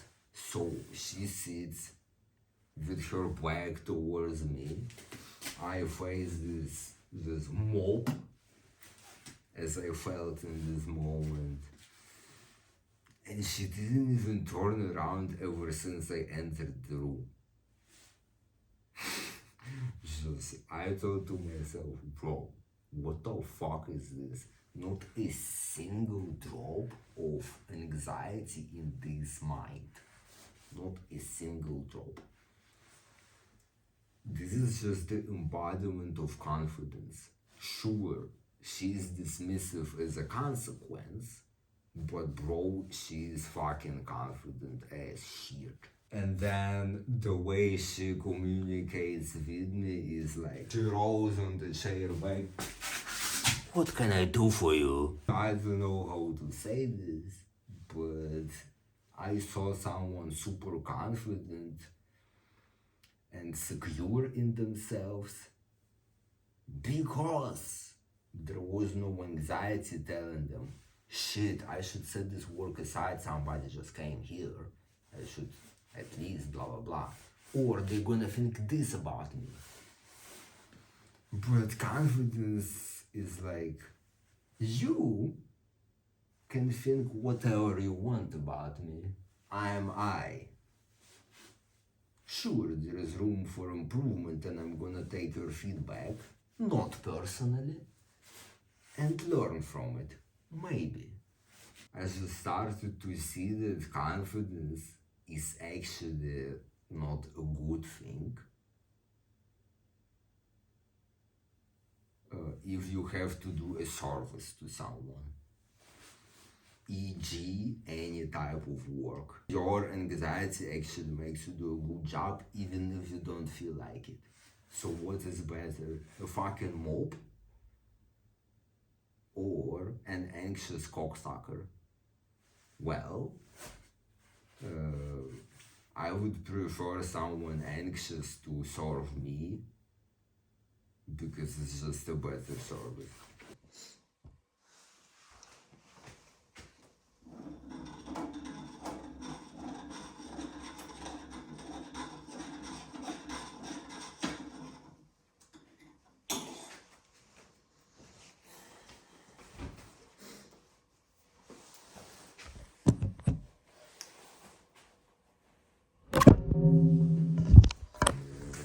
notification.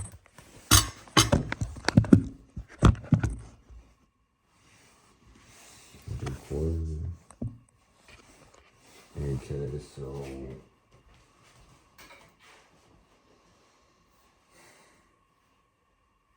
money should be spent on stuff you're gonna use instead of on stuff you will serve.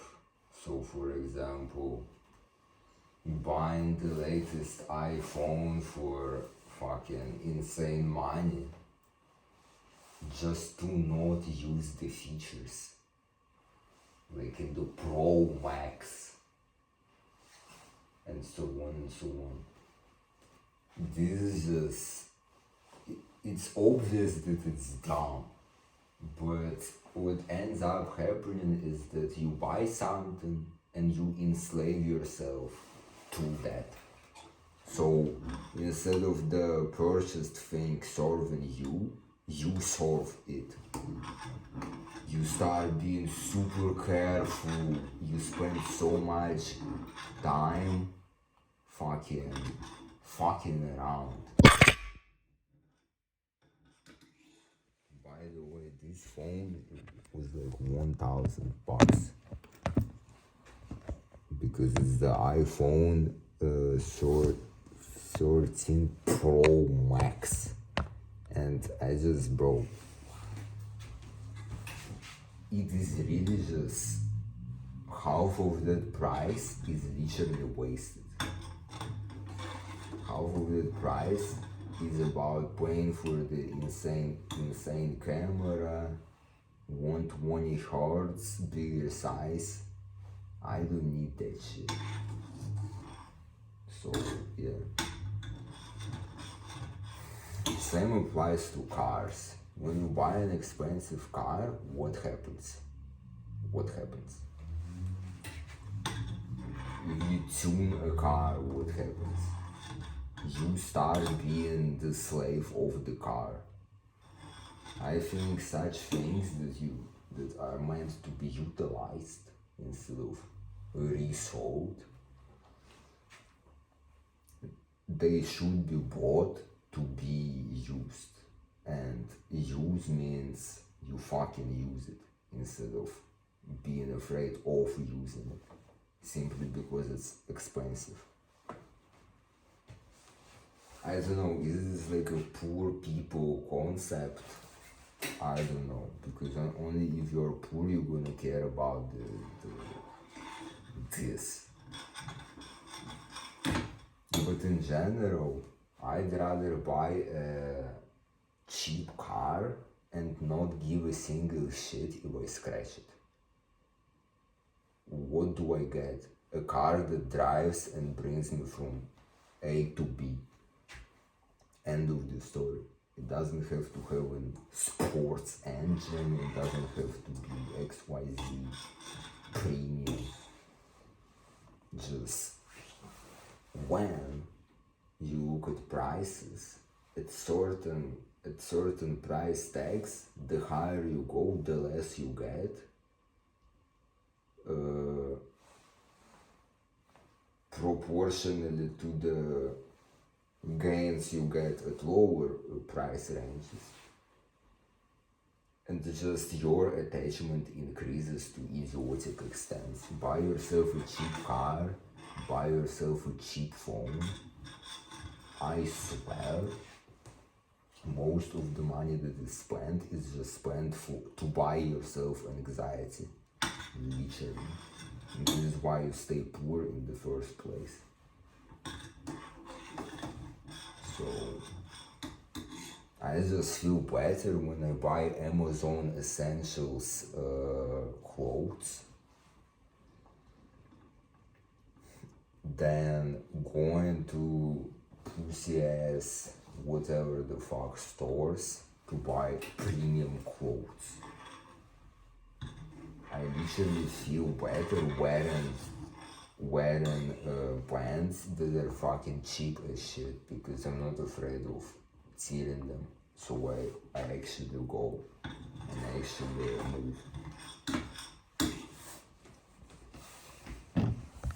And the tool actually solves a purpose,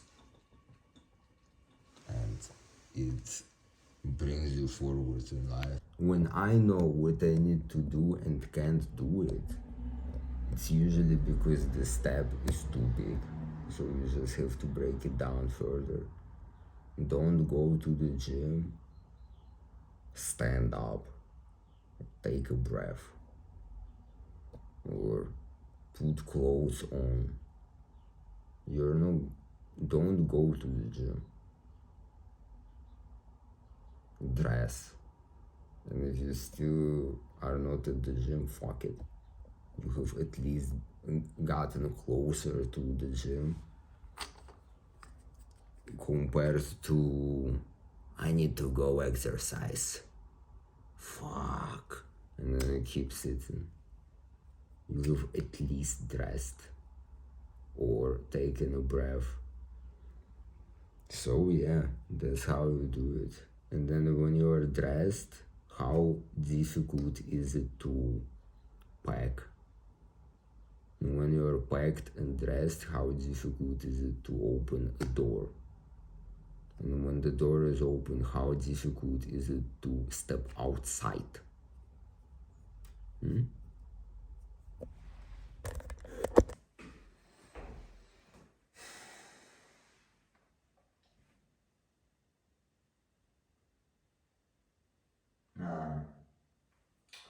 The next point is how to process emotions. And the way you do it is you stare at the wall for 1 hour. And after that, you have processed your emotions. During that, you process your emotions. You just stare at the wall for 1 hour, and this is all you do for 1 hour.